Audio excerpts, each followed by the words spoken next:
In the city of Jiangzhou, as the sun dipped below the horizon, within the confines of the Chunmanlu restaurant, Chu Feng reclined at a table in the corner, seeking respite. A burly employee, known as Chung Hu, approached him with a rag in hand, a malicious grin plastered across his face as he twirled the cloth. The rag, still damp from wiping down tables, was freshly used. Chung Hu, a waiter at Chunmanlu, often bullied Chu Feng due to his imposing stature. "Hey, get up quickly, a table just cleared over there. Go tidy it up," he barked, flinging the damp rag onto Chu Feng's head. Slowly, Chu Feng opened his eyes, removed the rag from his head, and upon surveying his surroundings, he fell into a momentary daze. Wasn't I just battling a heavenly tribulation? How'd I end up here? Is this Chunmanlu? As he glanced around, the familiar yet foreign scenery stirred memories deep within him. This isn't just Chunmanlu, it's your home. Get to work. Chung Hu snapped, reclining with his legs crossed at a nearby table. Chu Feng fixed Chung Hu with a penetrating gaze before turning to the electronic calendar mounted on the wall, which read March 1st, 2019. 500 years ago, have I been reborn? Chu Feng's pupils contracted sharply, a glimmer of brilliance igniting in his eyes, startling Chung Hu into a shiver. What on earth are you mumbling to yourself about? I told you to get to work, didn't you hear? Do you wish to experience my fists once more? Chung Hu exclaimed, cracking his knuckles ominously. Currently, Chu Feng is a senior at Jiangzhou No. 1 High School. Due to his family's financial struggles, he works part-time at Chunmanlu to earn tuition and support his household. The proprietor of Chunmanlu, Gu Firu, is a beautiful and gentle woman with a kind heart. Aware of Chu Feng's challenging circumstances, she has always taken good care of him, offering him a formal employee's salary. However, on March 1st, 2019, a notorious young master named Sun Yunqi arrived at Chunmanlu. At that time, Chu Feng was being bullied by Chung Hu while cleaning up trash when, by accident, he soiled Sun Yunqi's shoes. Coming from a powerful and affluent family, Sun Yunqi was notoriously arrogant upon seeing his shoes sullied. He threatened to kill Chu Feng. The situation escalated uncontrollably, prompting Gu Firu to intervene on Chu Feng's behalf. Sun Yunqi, taken by Gu Ferris' beauty, demanded she accompany him. When she refused, he ordered his 2 bodyguards to use force. Terrified of causing trouble and bringing disaster upon his already fragile family, Chu Feng hid in a corner, powerless as he watched Gu Firu being taken away by those men. Not long after, Gu Firu shut down Chunmanlu. That evening, the newspaper reported her tragic suicide by jumping into the river. Chu Feng has long attributed the death of Gu Firu to himself, believing that her misfortunes were a consequence of his actions. He often thought that had he chosen to stand up at that critical moment, Gu Firu would not have met such a tragic fate. Since that day, Chu Feng has been engulfed in a whirlpool of guilt, his once exemplary academic performance plummeting, leading to his failure to gain admission to his desired university.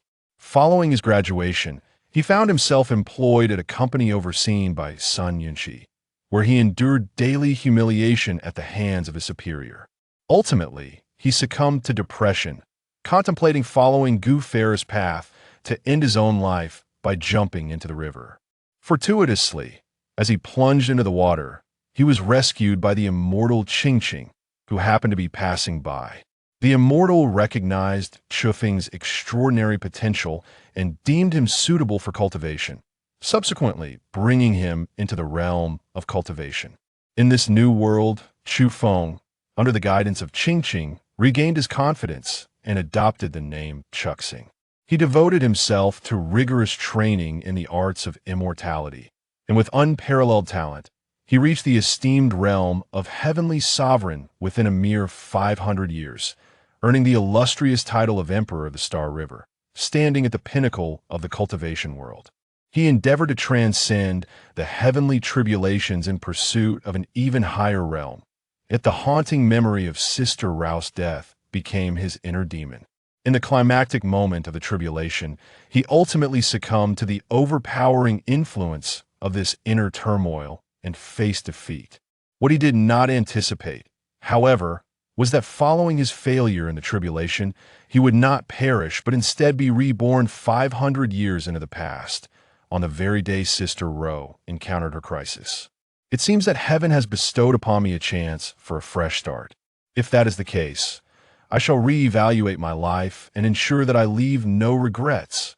Rest assured, Sister Ro, in my previous life, I was timid and fearful, allowing those brutes to tarnish your purity. In this life, I shall not permit such indignities to occur. Although rebirth has rendered Chu Feng devoid of his prior cultivation, the memories and spirit of the Star River Emperor remain intact. As long as these endure, he can rise anew at any moment. Little by, I see you have truly grown bold, even disregarding my words and engaging in soliloquy. Have you grown weary of life? Chu Feng rose from his seat, casting a cold glance at Cheng Hu, and stated, "Step aside."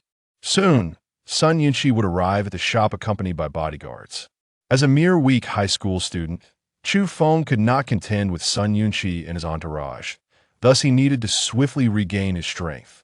Cheng Hu's face exhibited a flicker of astonishment. He had not anticipated such a response from Chu Feng.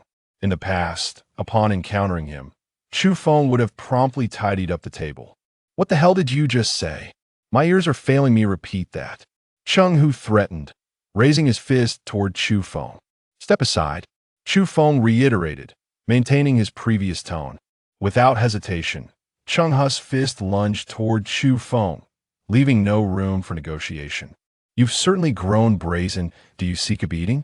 Before Cheng Hu could finish his taunt, Chu Feng's hand shot up with remarkable speed, seizing his fist. Though Chu Feng's physique was no match for Cheng Hu's, and his strength paled in comparison, he possessed myriad methods to vanquish Cheng Hu, relying on his combat experience and skill. "Ouch, my back." Cheng Hu cried out in agony as he lay on the ground. "Remember, if you provoke me again, it won't be as simple as a mere fall. Furthermore, go tidy up that table over there yourself." Clenching his teeth, Cheng Hu rose from the ground, his gaze fixed on Chu Feng's retreating figure, filled with frustration. Is this brat on some sort of medication today? How dare he be so arrogant? That fall truly hurt, oh. Xiao Lu, are you just going to stand there and gawk? Hurry up and clean that table for me. Chapter 2. Release her within the storeroom of Spring Full Building. Chu Feng sat cross-legged, his eyes tightly shut. Waves of heat spiraled around him, and an imperceptible force seeped through his pores, entering his body. After nearly half an hour, he opened his eyes and exhaled a breath of turbid air. Compared to before, there was no significant change in his physical form. However, the power contained within him had surpassed the limits of an ordinary person. In his previous life, his master had told him that the spiritual energy on earth was depleted, making cultivation rather arduous, yet he had not anticipated the extent of this difficulty. His heavenly creation divine art, even in the realm of cultivation, ranked among the top 3 supreme techniques. Yet, after this half hour, it had only allowed him to reach the completion of the postnatal stage. It seemed that cultivating on earth required not only the scant spiritual energy, but also the aid of formations and elixirs. The path of cultivation is divided into 9 realms: postnatal, innate, foundation establishment, golden core, nascent soul, divine transformation, void cave, great ascension, and tribulation crossing. The great ascension realm signifies the state of a celestial lord. In his past life, Chu Feng had stepped into the celestial lord realm and faced the tribulation, ultimately succumbing to his inner demons. On earth, restoring his strength to the great ascension realm would be exceedingly challenging. The spiritual energy here was scarce, unlike the cultivation environment he had known. However, his master had once remarked that earth was not as simple as he imagined. Although the spiritual energy was lacking, it was rich in rare treasures and medicinal herbs, which was precisely why he had come to earth. If he could locate the treasures and herbs his master spoke of, his cultivation speed might not be slower than that of the cultivation realm. The pressing issue at hand was to find a way to elevate his strength to the innate stage. The great ascension realm felt still too distant. Completion of the postnatal stage meant that Chu Feng had maximized his physical potential. The average person only harnesses about 15% of their physical capabilities, while reaching the postnatal completion signifies unlocking one's potential to 100%. Although achieving such a state enabled Chu Feng, with his memories from his previous life. To contend against 100 foes, he felt it insufficient. He understood that Earth was not as straightforward as it appeared. Beneath the veneer of a stable society lay a category of individuals known as martial cultivators. These individuals cultivated their bodies, generating internal strength and unleashing formidable power. He was aware that the Sun family, to which Sun Yunqi belonged, was a lineage of martial cultivators. From the moment Chu Feng resolved to protect those around him from harm, it was destined that he would encounter various troubles. Thus, he must find a means to attain the innate stage, for only then would he regard those martial cultivators with indifference. Moreover, the innate stage represented the first threshold for practitioners. Only upon entering this realm could he truly embark upon the path of cultivation and commence his journey in this life. Chu Feng rose from the ground and walked towards the front hall. Sheng Hu still lounged on a stool, his legs crossed, glaring at Xiao Lu as he cleaned up the trash. Upon seeing Chu Feng, Sheng Hu instinctively touched his waist, a flicker of displeasure flashing in his eyes. Chu Feng, have you taken the wrong medicine today? You dare to treat me so harshly. It seems we need to have a serious talk, Sheng Hu remarked, fixing his gaze on Chu Feng. Apologies, but I'm busy, Chu Feng replied, taking a seat not far from Sheng Hu. Come on, you really think you can just push me down? If I hadn't been distracted just now, do you think you could have knocked me over? Sheng Hu protested, his face filled with defiance. Ignoring him, Chu Feng observed as Sun Yunqi descended the stairs, accompanied by 2 bodyguards, reeking of alcohol. Damn it, I didn't drink enough today. Next time, I must bring 2 pretty girls along, Sun Yunqi muttered, spitting on the floor as he walked.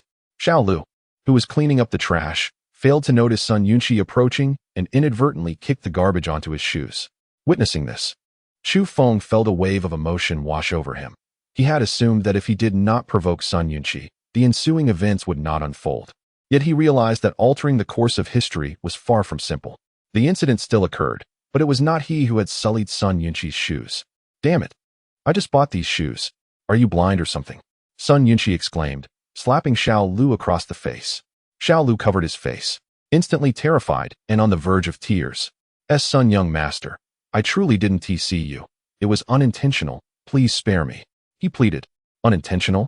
If I were to kill you, that wouldn't be intentional either. Can your life compare to my shoes? Sun Yunqi retorted, signaling his bodyguards to drag Xiao Lu away. Oh no, this is bad. This is Sun young master. Xiao Lu could really be killed. Sheng Hu gasped in shock. At that moment, a classical beauty in a cheap how, graceful in stature and possessing an elegant demeanor, descended the stairs. Upon seeing Xiao Lu sobbing on the ground, she frowned slightly. Sun young master, you come to my establishment to dine without a word, and what is this? Why is this child crying? The classical beauty inquired. Sun Yunqi turned to her, his eyes gleaming with mischief as a wicked smile crept across his face. Oh, isn't this Sister Ro? I've been searching for you for ages, he said, reaching out to wrap his arm around Gu Firu's waist, only to be firmly shoved away. Xiao Lu, terrified, could barely speak as he continued to sob. This server has soiled my new shoes. I believe it's reasonable for me to teach him a lesson, Sun Yunqi stated. Sister Ro, he wants to kill me. Please save me. Xiao Lu suddenly crawled to Gu Firu's feet, begging. Gu Firu furrowed her brow, addressing Sun Yunqi, Sun young master. I thought it was a minor issue. It's just a pair of shoes. How much are they? I'll compensate you. Sun young master, please. I have many matters to attend to in my establishment, Gu Firu added, visibly troubled. Do I seem to be joking? Sun Yunqi's demeanor shifted abruptly, growing cold. His bodyguards immediately advanced towards Gu Firu, who panicked and shouted, Let go of me, as Gu Firu appeared on the verge of being taken away by Sun Yunqi. Chu Feng shook his head and stepped in front of them. Release her. Chapter 3. Do not set your eyes on her with a lewd expression. Sun Yunqi was fixated on Gu Firu's resistance when he suddenly heard Chu Feng's voice. He turned his head to glance. Who are you to meddle in my affairs? I am a staff member of this establishment. Release her now, and I shall act as if nothing has transpired. Otherwise, you shall face consequences you would rather avoid. Chu Feng replied coldly. Sun Yunqi and his 2 bodyguards erupted into laughter, their eyes brimming with derision directed at Chu Feng. At that moment, Sheng Hu approached Chu Feng, incredulous as he regarded him, astonished that he dared to confront young Master Sunday. Are you out of your mind? This is young Master Sun. Can you afford to provoke him? Your actions will only embroil us all in trouble. Sheng Hu warned, then turned to Sun Yunqi with a sycophantic smile. As he spoke, Cheng Hu attempted to pull Chu Feng aside. However, Chu Feng remained resolute, casting a cold glance at Cheng Hu and commanding, "Get lost." Just moments ago, when Gu Firu was about to be taken away, Cheng Hu had been too frightened to speak. Now, he was advising Chu Feng to appease Sun Yunqi. Had this been in the realm of cultivation, Chu Feng would have already dealt with Cheng Hu decisively. Startled by Chu Feng's rebuke, Cheng Hu felt an unusual sense of intimidation from him, as though he had transformed into someone formidable. "You foolish creature, if you wish to stir up trouble, then go ahead and do so. Let us see what you can possibly use to contend with young Master Sun," Cheng Hu muttered, stepping aside. Sun Yunqi scrutinized Chu Feng from head to toe, a glint of coldness in his gaze. Few dared to provoke him in Jiangzhou City. "Quite audacious, aren't you? It seems you are determined to meddle today. Very well, I shall deal with you first, then take your sister Ro away," Sun Yunqi declared, signaling one of his bodyguards, who nodded and approached Chu Feng with a smirk. The patrons in the restaurant, witnessing the turn of events, fell silent, their faces reflecting sympathy for Chu Feng, mingled with mockery. In this day and age, being a good person was no easy feat. Acts of courage were better left to television dramas. Who would dare invite trouble upon themselves? Moreover, Sun Yunqi was the scion of the Sun family, and his bodyguard looked as though he had undergone rigorous training. A single punch from him could likely prove fatal. "Enough of your chatter. Let us not be drawn into this mess as well. Kid, young Master Sun is not someone to be trifled with. As his bodyguard, I am duty-bound to avenge him. If you manage to survive 3 of my punches, consider yourself fortunate. If not, it will be deemed your own folly," the bodyguard proclaimed, preparing to strike. Seeing this, Gu Firu urgently called out, "Wait, Chu Feng, this has nothing to do with you. I do not want you to get into trouble because of me. Please, just leave it be." Chu Feng responded with a knowing smile, saying, "Rest assured, Sister Ro, this time, I shall not allow anyone to bully you." Gu Firu paused, puzzled by the significance of the phrase this time. "Damn it, enough with the nonsense. Let me test your mettle with a punch." The bodyguard's fist flew towards Chu Feng's face, a blow that would ordinarily shatter bone. A girl seated at a distance covered her eyes, unable to bear witness to the impending brutality. Just as the bodyguard's fist was about to connect, Chu Feng swiftly tilted his head aside, evading the blow, then retaliated with a rapid strike to the bodyguard's ribs. With a sickening crack, the bodyguard let out a pained wail. Chu Feng followed up with a kick to his knee, sending the nearly 2-meter-tall man crashing to the ground. The onlookers were taken aback, jaws agape, astonished that someone they had anticipated to suffer a dire fate had instead emerged victorious. "What the? Is this guy trained? I've never seen him display such prowess before," Cheng Hu murmured to himself. Sun Yunqi's previously mocking expression morphed into shock as he realized that his bodyguard had been swiftly subdued by Chu Feng. It was known that these bodyguards were former international mercenaries, proficient in combat, and they scoffed at even televised martial arts champions. "Damn it, forget the woman. Come and subdue this brat," Sun Yunqi shouted to another bodyguard while charging at Chu Feng. Coming from a family steeped in martial arts, Sun Yunqi had some foundational skills. Despite his usual frivolity, seeing his subordinate bested, he felt an overwhelming urge to retaliate. Chu Feng noted that Sun Yunqi's techniques bore the hallmarks of a martial artist, but his flaws were glaring and insignificant. In his previous life, Sun Yunqi had only become a martial artist in his 40s. How could he possibly contend with Chu Feng, who had achieved a state of consummate mastery? "Your stance is unstable. Perhaps you should focus on strengthening yourself," Chu Feng remarked, seizing Sun Yunqi's shoulder and spinning him around. Without hesitation, he wrenched one of his fingers, producing a sickening snap. Amidst the chaos, the remaining bodyguard lunged at Chu Feng, who unleashed a kick propelled by his fully developed potential, moving with a speed that rendered the bodyguard incapable of reacting. The bodyguard was sent crashing into the wall, leaving a dent in the plaster. In a blink, the once menacing trio of Sun Yunqi found themselves writhing on the floor in agony. The diners, stunned and speechless, could hardly comprehend the spectacle. One man, meat chopsticks poised mid-air, dropped his food in shock. Gu Firu was equally astonished by Chu Feng's extraordinary capabilities. Relieved to see him unharmed, she exhaled deeply. Chu Feng approached Sun Yunqi and coldly intoned, "Should you ever again set your sights on Sister Ro, I shall ensure not a single finger of yours remains intact." The 2 bodyguards scrambled to their feet, terror-stricken, and fled alongside Sun Yunqi. Chapter 4. Chu Feng. Having spoken with conviction, astonishingly managed to send off the young Master Sunday. Could this truly be Chu Feng? Cheng Hu stared in disbelief at Chu Feng, his expression a mixture of astonishment and trepidation. The memory of how Chu Feng had thrown him to the ground filled Cheng Hu with a sense of dread. Given Chu Feng's current display of strength, it was evident that he possessed the ability to break Cheng Hu's arm. A realization dawned on Cheng Hu. He must never provoke Chu Feng again.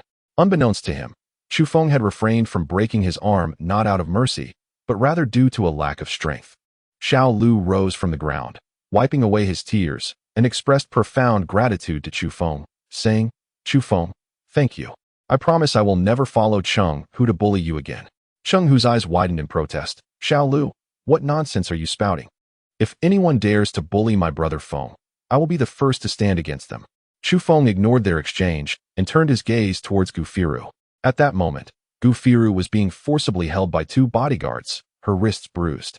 She was now gently massaging her wrist. "Sister Ro, are you all right?" Chu Feng inquired with concern. Gu Firu looked up, smiled at him, and replied, "I'm fine. But what was with your reckless behavior?" Chu Feng smiled broadly, having been reborn. Gu Firu was one of the few who could elicit such joy from him. Sometimes, a moment of impulsiveness was far better than a lifetime of regret.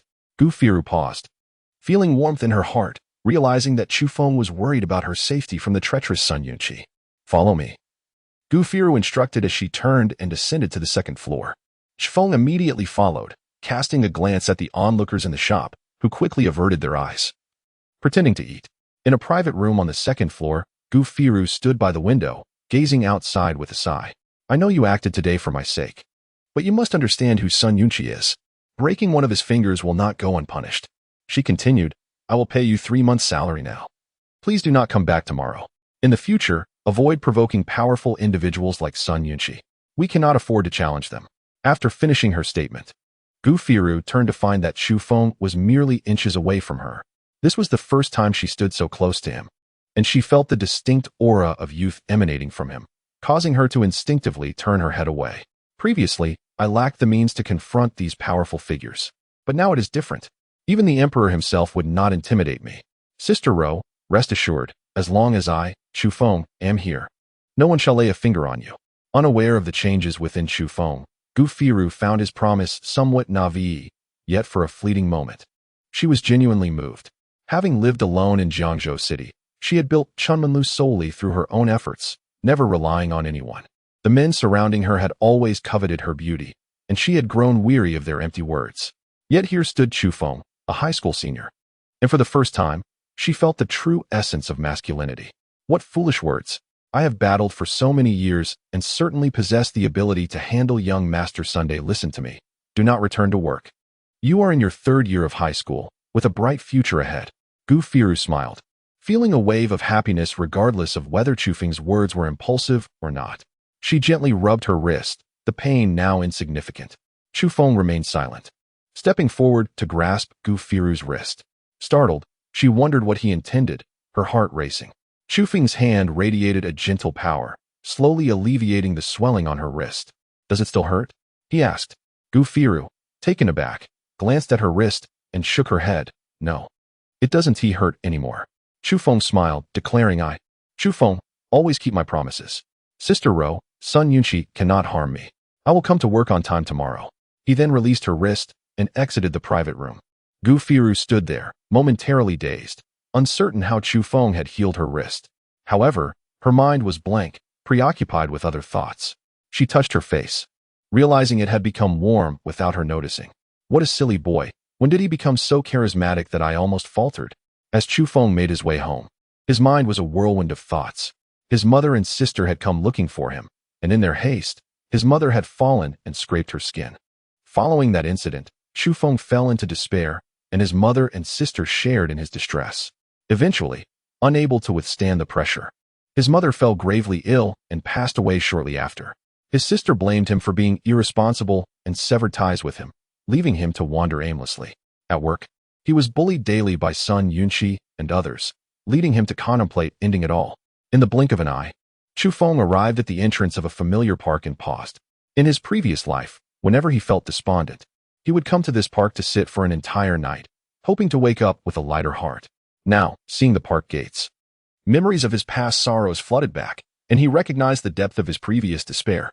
With a self-deprecating smile, Chu Feng chose not to walk further and instead entered the park.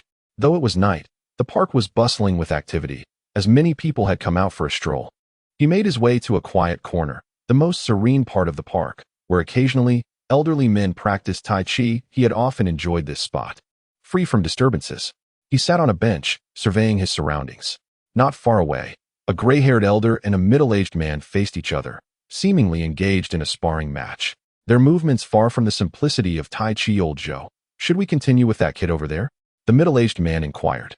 The elder chuckled and replied, let us proceed. He.S. just a young lad.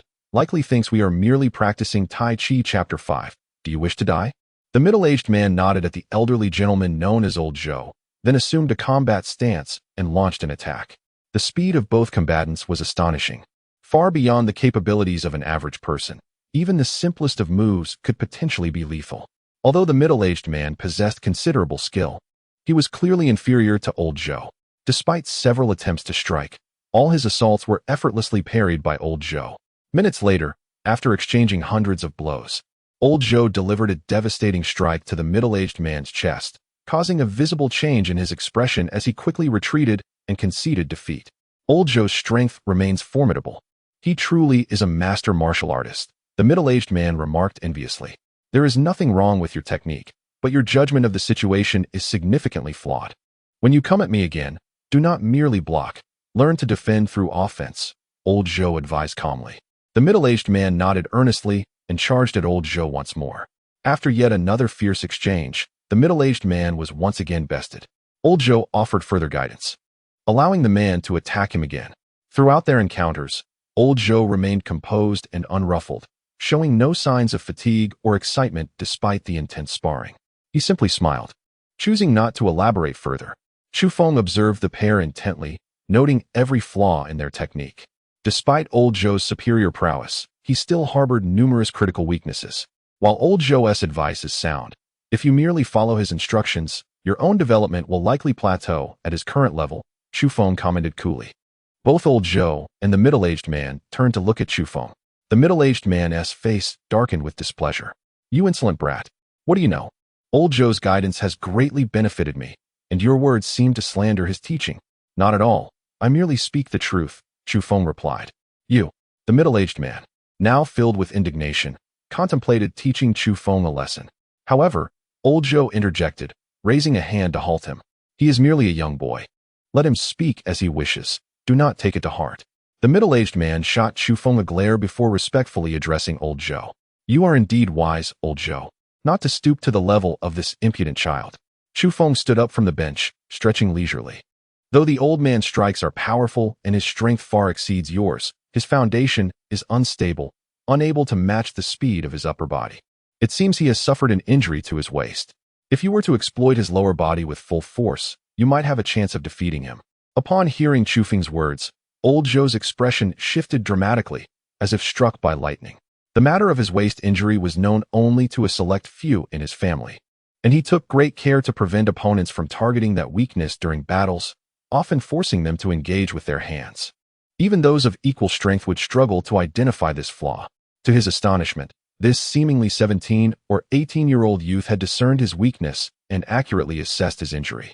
If this were merely a coincidence, it would be too fortuitous. You brat, truly lacking in respect. Old Joe is gracious not to retaliate. How dare you judge him? I will teach you a lesson on his behalf. The middle-aged man, named Sun Junjiang, advanced toward Chu Feng, his demeanor menacing. Junjiang, do not act impudently, Old Joe exclaimed, quickly intervening. Sun Junjiang, a man of considerable standing in Jiangzhou City, was used to having younger individuals bow to him in deference. Moreover, with Old Joe's terrifying reputation, he could not tolerate anyone disparaging him in his presence. Ignoring Old Joe's admonition, Sun Junjiang strode toward Chu Feng, extending a hand toward his shoulder. Apologize to Old Joe at once, or you shall not leave this park on your own 2 feet. Chu Feng halted, and just as Sun Junjiang's hand was about to touch his shoulder, he sidestepped, swiftly raising a hand to seize Sun Junjiang's wrist. Employing his spiritual energy, Chu Feng locked Sun Junjiang's meridians, then exerted force, sending the man spinning 360 degrees before crashing heavily to the ground. I detest when others leverage their status against me. Do you wish to die? Chu Feng glared at the fallen Sun Zhenjiang, a glimmer of menace in his eyes. Sun Zhenjiang felt an overwhelming weakness wash over him, a profound sense of dread swelling within. In that moment, he genuinely feared that Chu Feng might take his life. Old Zhou, witnessing the scene, confirmed that Chu Feng's earlier assessments were no mere exaggeration. This youth, appearing no older than 17 or 18, was indeed of greater strength than he. He hurried over to Chu Feng, offering an apologetic smile. Young brother, please do not act impulsively. Zhenjiang was indeed reckless. I shall have him apologize to you. Upon hearing Old Zhou's words, Chu Feng released Sun Zhenjiang's wrist. Old Zhou shot a disapproving glance at the fallen man. Get up and apologize to the young brother at once. What he said was spot on. This young brother's strength far surpasses yours, and you have no right to teach him a lesson. Sun Zhenjiang's heart sank at Old Zhou's declaration. The implication that Chu Feng's strength was far beyond his own meant that this seemingly youthful boy was at least a master martial artist. Understanding the terror of such a level, he dared not be dismissive, scrambling to his feet to offer a deep bow to Chu Feng. Master, I was blind to your greatness. I apologize for my rudeness. I hope you can overlook my offense. Sun Zhenjiang's scalp tingled with anxiety as he nodded fervently. Yes, seeing that Chu Feng had refrained from further violence. Old Zhou breathed a sigh of relief and approached Chu Feng, clasping his hands in respect. I had no idea you were so profoundly skilled. I must confess my own lack of insight. My name is Zhou Yongqian. May I inquire which sect you belong to? Chu Feng appraised Old Zhou thoughtfully. If memory served correctly, there existed a Zhou clan in Jiangzhou City, a family whose influence was vast and formidable. The head of this clan was none other than Zhou Yongqian himself. Chapter 6. I can cure your ailment. I am not a martial artist. Chu Feng replied nonchalantly. Zhou Yongqian was taken aback for a moment, then chuckled. Little brother, you certainly have a sense of humor. Earlier, you discerned my flaw at a glance and subdued Xinjiang with a single move. You must possess at least the skill of a master martial artist. How could you not be one? I truly am not a martial artist. Nor have I ever heard of such a thing as a master-level martial artist, Chu Feng stated. Many individuals conceal their identities to protect their sect's disciples from enemies, and Zhou Yongqian understood this well. However, he was unaware that Chu Feng was not merely a martial artist but a practitioner of several higher realms. The path of cultivation is a defiance against fate, 100-fold more challenging than martial arts, yielding a power that far surpasses that of martial artists. Now I see. I understand. Zhou Yongqian smiled at Chu Feng. At that moment, a jolt of pain surged through his waist like an electric shock. He hurriedly circulated his internal energy to alleviate the sensation, his brow furrowing in discomfort. Chu Feng noticed Zhou Yongqian's change and immediately identified his plight. Despite enduring his pain, Zhou Yongqian forced a smile and spoke. Sun Zhenjiang nodded and produced a business card from his attire, handing it to Chu Feng.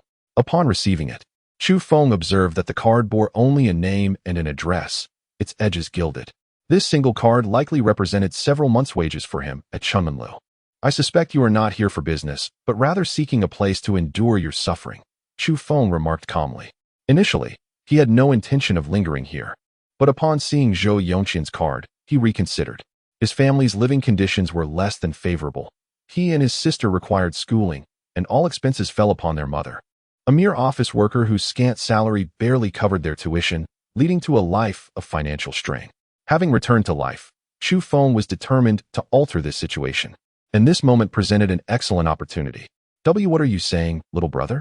Zhou Yongqian replied awkwardly, astonished that Chu Feng could see through his circumstances. As the pillar of the Zhou family, he had fought tirelessly to uphold their status, accumulating countless enemies. Yet, it was precisely his presence that deterred them from causing trouble.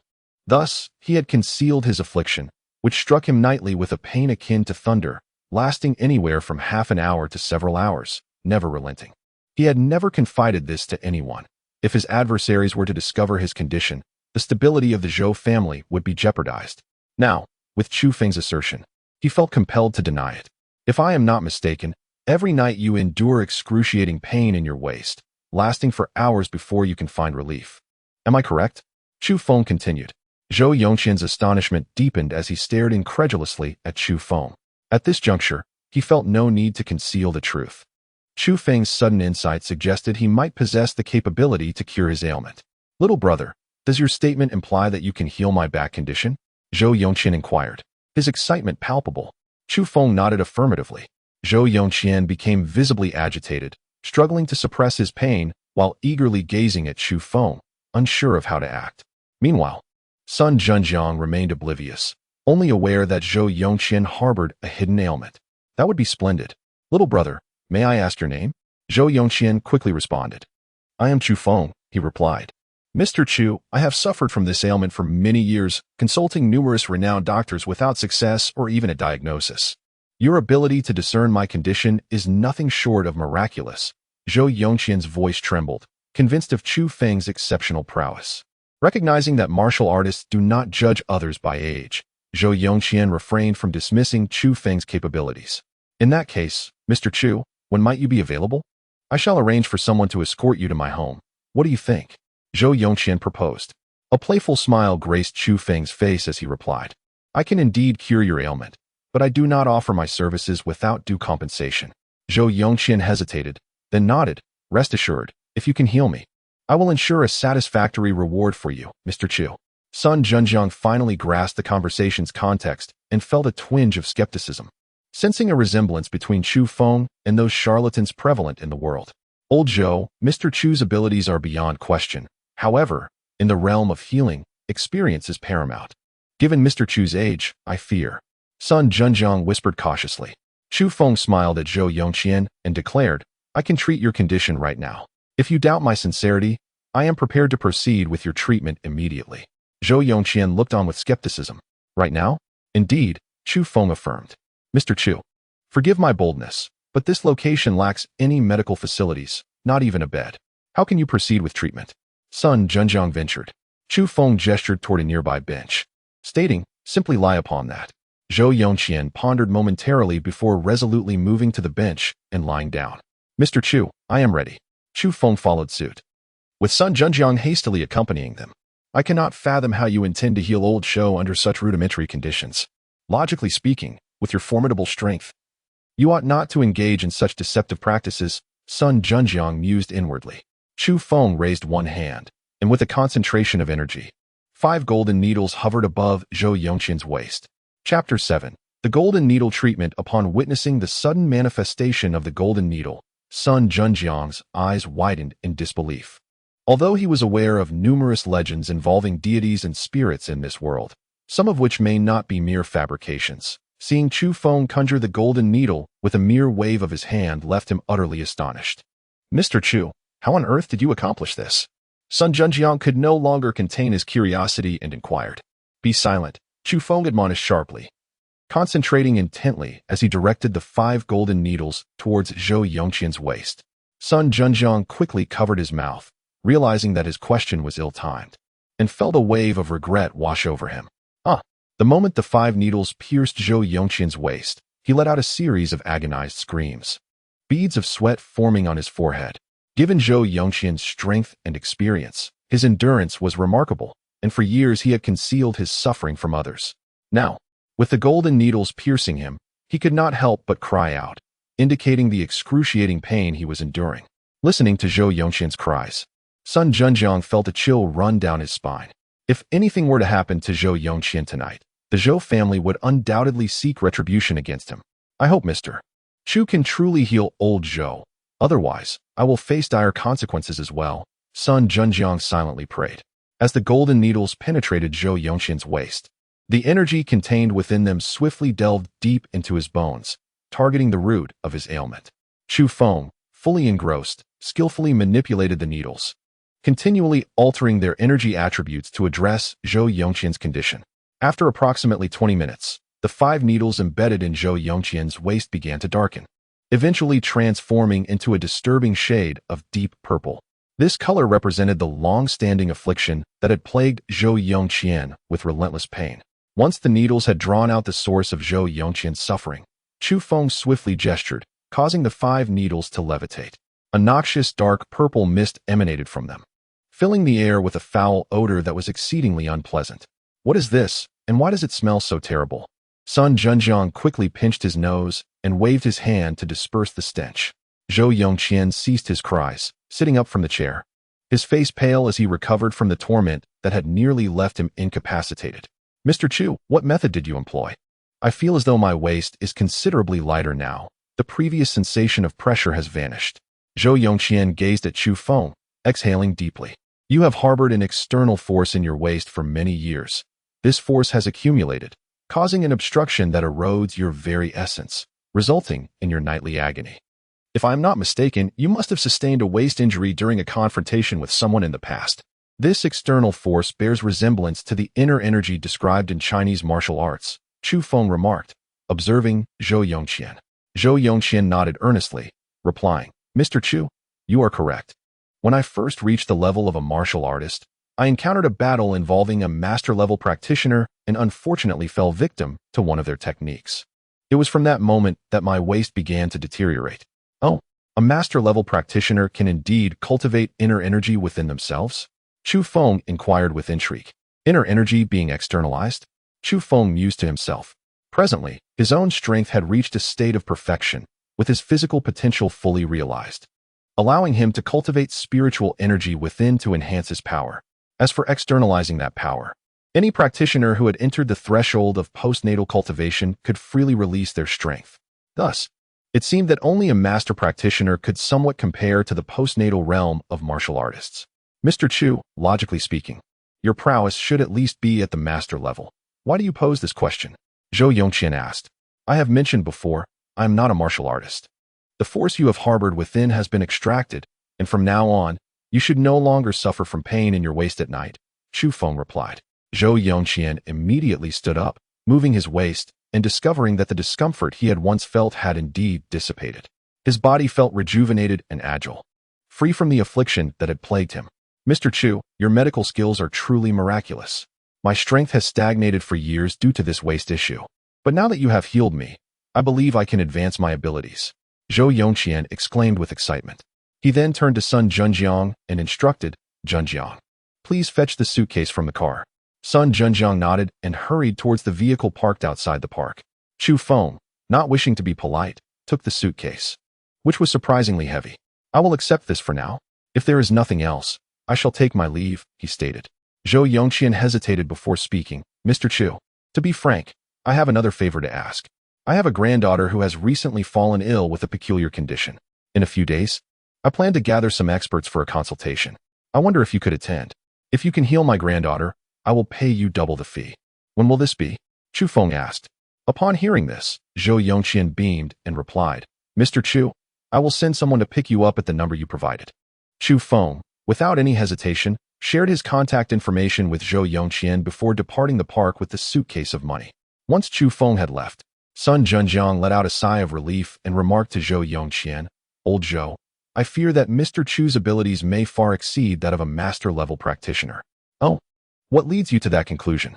Zhou Yongqian inquired, puzzled. Sun Zhenjiang recounted how he had witnessed Chu Feng conjuring the golden needle out of thin air, which Zhou Yongqian had not been able to see while he was lying down. After hearing this, Zhou Yongqian squinted his eyes, murmuring, "A master-level practitioner in their teens? Such a prodigious talent. If our Zhou family can cultivate a good relationship with him, the benefits will undoubtedly be immeasurable. Zhenjiang, we must ensure that we handle Mr. Chu's affairs with utmost care. Regardless of any troubles he may encounter, our Zhou family must be the first to offer assistance. Do you understand?" "Yes," Sun Zhenjiang replied earnestly, nodding his head. Chapter 8. Chu Xiaoyu in his previous life. The despondency of Chu Feng led to his mother falling gravely ill and a rift forming with his sister. The vivid images of those events replayed in his mind as if they had transpired just yesterday. Now, having been reborn with the memories of 2 lifetimes, he was resolute in preventing the misfortunes of his past from recurring. Chu Feng's sister, Chu Xiaoyu, was a high school student like him, albeit 2 years younger, currently in her freshman year. Their mother, Wei Shuhua, was a lowly office worker, barely managing to sustain the family with her meager income. As for Chu Feng's father, Chu Guohua, he had mysteriously vanished several years prior, leaving no trace of his existence, and even less concern from others regarding his fate. In Chu Feng's recollection, his father had always been an irresponsible man, indifferent to the family's plight. Thus, his disappearance might have been a blessing in disguise for the household. Not long after, Chu Feng arrived at the entrance of a secluded neighborhood where the aged buildings bore the marks of time, with peeling paint evident in many places. He approached one of the buildings, ascended to the third floor, and stood before a metal door. Taking a deep breath, he pressed the doorbell mounted on the wall. Soon, someone came to open the door. It was none other than his sister, Chu Xiaoyu. She greeted him with a complaint, gesturing towards the interior of the house. For a moment, Chu Feng was puzzled about who Aunt Wang was, but he managed to smile and said, "Let's go inside." The secret of his rebirth was known only to Chu Feng. Both Chu Xiaoyu and Wei Shuhua were still living according to the normal trajectory of their previous lives. Therefore, he had to ensure that he maintained a natural demeanor. Upon entering the house, he glanced around and saw Wei Shuhua seated on the sofa, opposite a middle-aged woman and a beautiful girl. Recognizing the woman and her daughter, Chu Feng recalled that Aunt Wang's husband had once been a comrade in arms of Chu Guohua, sharing a deep bond. When Wei Shuhua was pregnant with Chu Feng, Aunt Wang was also expecting. Upon learning the genders of their unborn children, they arranged a betrothal for the children, hoping they would marry in the future. At that time, the Chu family was relatively well off, maintaining a middle-class standard of living.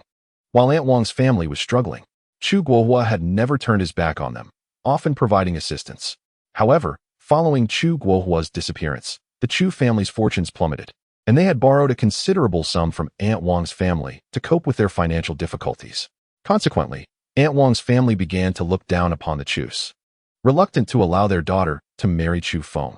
Although they had established a formal agreement for the betrothal, Aunt Wang's family frequently visited, making disparaging remarks that fostered resentment within the Chu household, prompting them to suggest the dissolution of the engagement. Currently, Chu Feng was performing well academically, and although Aunt Wang's family harbored disdain for the Chus, they could not fault Chu Feng himself. However, when Chu Feng's spirits eventually waned and his grades fell, Aunt Wang's family would seize the opportunity to demand the betrothal's annulment and repayment of the debts owed to them. Despite Wei Shuhua's grave illness, she insisted on repaying the money, which ultimately left her without the means for treatment, leading to her untimely demise. Thus, Chu Feng harbored no fondness for Aunt Wang's family. Despite Aunt Wang's daughter, Wang Xian, being both beautiful and academically gifted, she fell short of capturing the interest of someone like Chu Feng, who had transcended the earthly realm. Wei Shuhua smiled and said, "Quickly, put down your things. Aunt Wang and Xianxian are here." Chu Feng nodded, taking his suitcase into his room. Chu Xiaoyu followed him and exclaimed, "Brother, you wouldn't believe it. Aunt Wang came in and immediately started talking about how we owe her family money, as if we wouldn't pay it back. And that Wang Xian, she looks down on everyone. Who does she think she is? By the way, what's in your suitcase?" Chu Xiaoyu was cheerful and lively. Even if she had grievances, she would only grumble for a moment before moving on. Her attention quickly shifted to Chu Feng's suitcase. He placed it on the desk, smiling. "Why don't you open it and see for yourself?" With a skeptical expression, she approached the desk, unfastened the lock, and lifted one side of the suitcase. A neat stack of cash was displayed inside, and upon seeing it, Chu Xiaoyu was instantly rendered speechless. Brother, come here." She beckoned to him. Chu Feng approached and asked with a grin, "What's the matter? Don't you recognize what this is?" Seizing Chu Feng by the collar, she glared at him, demanding, "Did you rob a bank or something?" Chu Feng chuckled, "Why would I rob a bank? I'm not foolish." "Then where did all this money come from?" Chu Xiaoyu asked, her expression filled with suspicion. "I assisted an influential figure, and this is my reward. The police have no authority over it," Chu Feng replied with a smile. Relieved, Chu Xiaoyu's eyes sparkled as she gazed at the money in the suitcase. "Oh my goodness. I've never seen so much money in my life. Are we about to get rich?" Chu Feng laughed, delighted to see his sister so happy. "Xiaoyu, how much do we owe Aunt Wang's family?" he inquired. After pondering for a moment, Chu Xiaoyu replied, "I think it's around 300,000. As Mom mentioned last time." Chu Feng nodded, saying, "Count out 50,000 from that and place it in our wardrobe. Keep the rest in the suitcase for now. I'll need it later." With that, he turned and left his room, heading to the living room. Though puzzled about why Chu Feng wanted her to count out 50,000, Chu Xiaoyu obediently set to work. When Wei Shuhua saw Chu Feng emerge, she immediately smiled and said, "Chu Feng, come over and greet your Aunt Wang." Chu Feng sat down beside Wei Shuhua and cheerfully called out, "Aunt Wang." Aunt Wang glanced at Chu Feng, and the smile that had adorned her face vanished in an instant. Chapter 9. I do not esteem you, Chu Feng. I heard that in this mock examination, you ranked 13th in your grade, and even failed to secure the first position in your class, only managing to achieve third place. Is that correct? Aunt Wang remarked with a sarcastic tone. Upon Chu Feng's tacit acknowledgement, Aunt Wang's gaze shifted to one of disdain as she scoffed. Chu Feng, this is where you falter. My Xianxian managed to secure second place in the grade this time. If you continue down this path, how could you ever be worthy of my Xianxian? Wang Xian also cast a scornful glance at Chu Feng. Chu Feng's expression darkened immediately, although he anticipated Aunt Wang's disparaging remarks. Hearing them still stirred a sense of anger within him. What is the point of discussing grades? He thought. I have a betrothal with Xianxian. If I lack ambition, I certainly won't allow her to marry me. Aunt Wang retorted fiercely, indeed. I would never settle for someone beneath me. Mother, what was father thinking when he insisted on this betrothal? He even formalized it, completely disregarding my feelings. Wang Xian chimed in with a complaint of her own. Wei Shuhua, overhearing the bluntness of the mother-daughter duo, felt a twinge of embarrassment and could only sigh helplessly. Chu Feng shot a glance at Wang Xian and, without any intention of being polite, replied coldly, no one is forcing you to marry me. We live in modern times. That old agreement can be discarded at any moment. Both Aunt Wang and Wang Xian were taken aback. No matter how harshly they had spoken in the past, Chu Feng had never responded with such defiance. Aunt Wang exclaimed, Chu Feng, how dare you speak to my Xianxian like that? Do you feel wronged by this betrothal? Wei Shuhua, not expecting Chu Feng to directly confront Wang Xian, hurriedly tugged at his arm and urged. Chu Feng quickly apologized to Wang Xian. Mother, I have done nothing wrong. I refuse to apologize to her. This betrothal is not just unwelcome to her family, but I would never marry someone like her, Chu Feng stated calmly. Knowing how the Wang family would treat them in the future, he decided to sever ties with them directly to avoid any future troubles. Wang Xian stood up from the sofa, glaring at Chu Feng. Chu Feng, I refrained from criticizing you in front of your mother, but since you've chosen to speak this way, let me be clear. I, Wang Xian, could never be attracted to someone like you. You are barely competent in your studies, and besides that, you are utterly lacking. What qualifications do you have to speak to me? Moreover, you cannot even compare to me academically. Your family is impoverished, and you spend your days working part-time jobs, enduring ridicule from your classmates. And now, you dare to show defiance towards me and my mother? What gives you the right to speak to us like this? Chu Feng regarded Wang Xian with a mocking smile. In his previous life, he had been dispirited. After Wang Xian's family had demanded money from his own, she had quickly turned to a wealthy heir. Initially, he had thought her to be an ambitious girl, only to later realize that she was willing to forsake everything for material gain. Thus, seeing her harbor such animosity towards him now did not surprise him in the least. You will soon discover whether I possess the qualifications you question. Time will reveal all, Chu Feng replied coldly. Wang Xian laughed derisively, retorting, you are nothing but a poor loser. You will never achieve anything in life. Time will only serve to slap you in the face. Both Wei Shuhua and Aunt Wang were taken aback by the heated exchange. Aunt Wang had always cherished Wang Xian and now, hearing Chu Feng speak so boldly, gritted her teeth and said, Chu Feng, who do you think you are to speak to my daughter like that? If it weren't for the friendship between our families, do you think we would maintain this betrothal? Do you believe you deserve to be with my Xianxian? Chu Feng glanced at Aunt Wang, then stood up and walked to the television. He retrieved a yellow document from the drawer.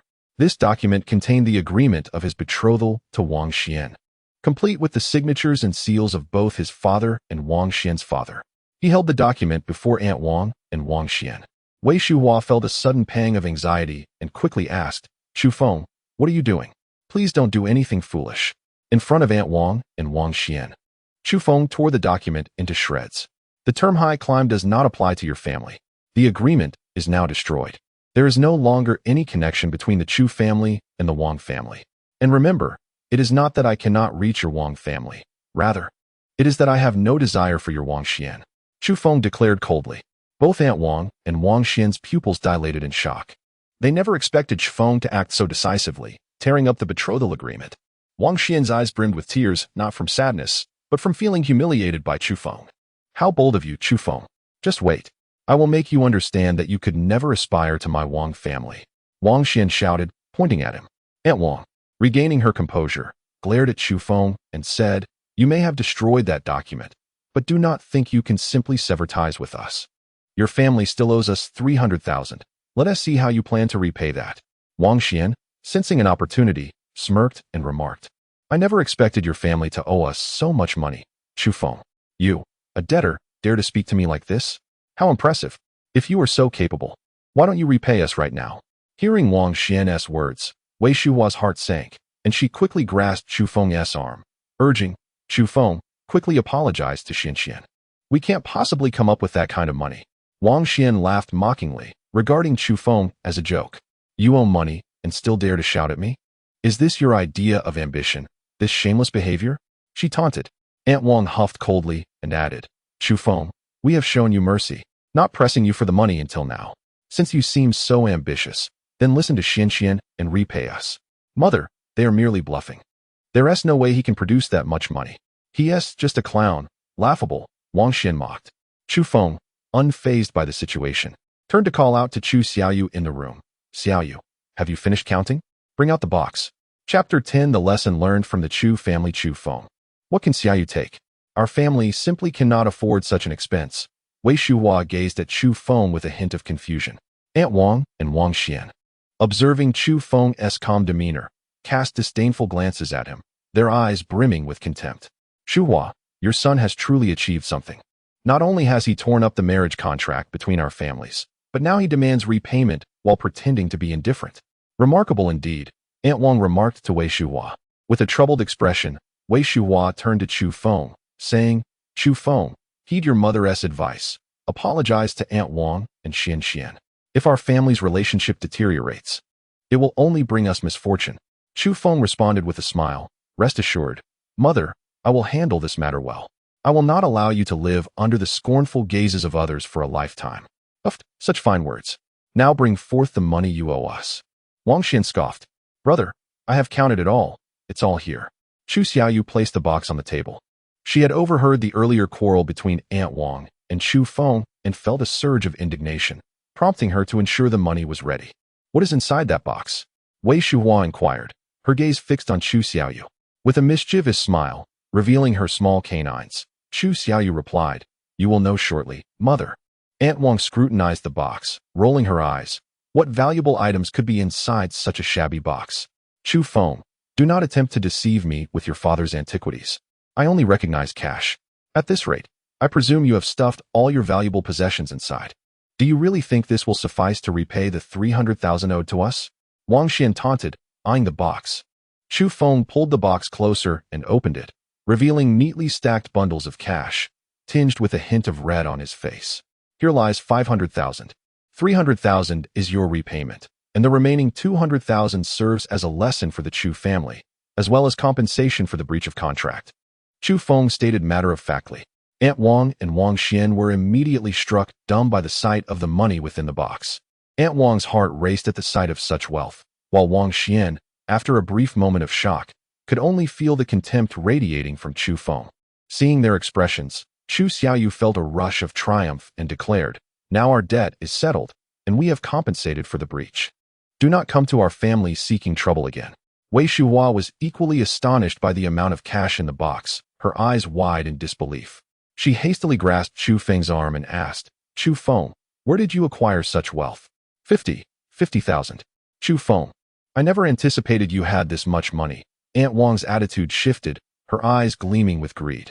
Wang Xian frowned, feeling her face flush with embarrassment. The words she had hurled at Chu Feng earlier felt like slaps against her own face. Mother, how did you misjudge him? It is only right for his family to repay their debts. Despite her embarrassment, Wang Xian maintained her obstinacy. Indeed, this money is owed to you. Now take it and leave my family. Do not trouble my mother any longer, Chu Feng stated coldly. Wang Xian stood up, shouting at Chu Feng. What are you pretending for? Do you truly believe this money will elevate your status in my eyes? Chu Feng, to me, you will forever remain a mere pauper. Aunt Wang immediately covered Wang Xian's mouth, smiling at Chu Feng and Wei Shuhua as she said, Since you have repaid this money, I shall not refuse it. As for your marriage contract, given Chu Feng's newfound ability to earn, we can discuss it further. Chu Feng coldly fixed his gaze on Aunt Wang, stating, I'm afraid that is no longer an option. He closed the box and held it tightly in his grasp. Mother, return the extra 200,000 to him. He is the one who broke the engagement. I simply found him unworthy, Wang Xian insisted stubbornly. Amused by Wang Xian's flustered expression, caught between anger and helplessness, Chu Feng couldn't help but smile. Chu Xiaoyu, seeing the mother and daughter's predicament, began to laugh. Before she could finish her thought, Aunt Wang pulled her away, prompting Chu Xiaoyu to close the door and burst into laughter. Brother, look at Wang Xian's face. It's absolutely hilarious. She always came to our house, complaining about everything, and now we're finally rid of her. Chu Feng chuckled, feeling relieved by the removal of this troublesome presence. Wei Shuhua turned to Chu Feng, though she still felt a hint of reproach towards him. Witnessing Aunt Wang's greed was indeed satisfying. Chu Feng, please tell me, where did you acquire this money? Wei Shuhua inquired. Unable to disclose the truth about his martial artist endeavors, Chu Feng explained that he had saved a wealthy businessman's life, who, in gratitude, gifted him 100,000. Wei Shuhua did not doubt Chu Feng. She had always trusted his character and knew he would not engage in illegal activities. Upon learning that he still had 50,000 left, tears welled in her eyes as she embraced him. My son has finally succeeded. With the Wang family's money repaid, I can cease my constant worrying.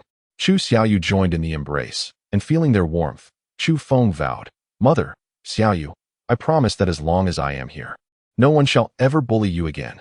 Chapter 11. Playing games for Chu Xiaoyu. Chu Xiaoyu burst into laughter, exclaiming, Brother, it's the first time I've heard you utter such cheesy words.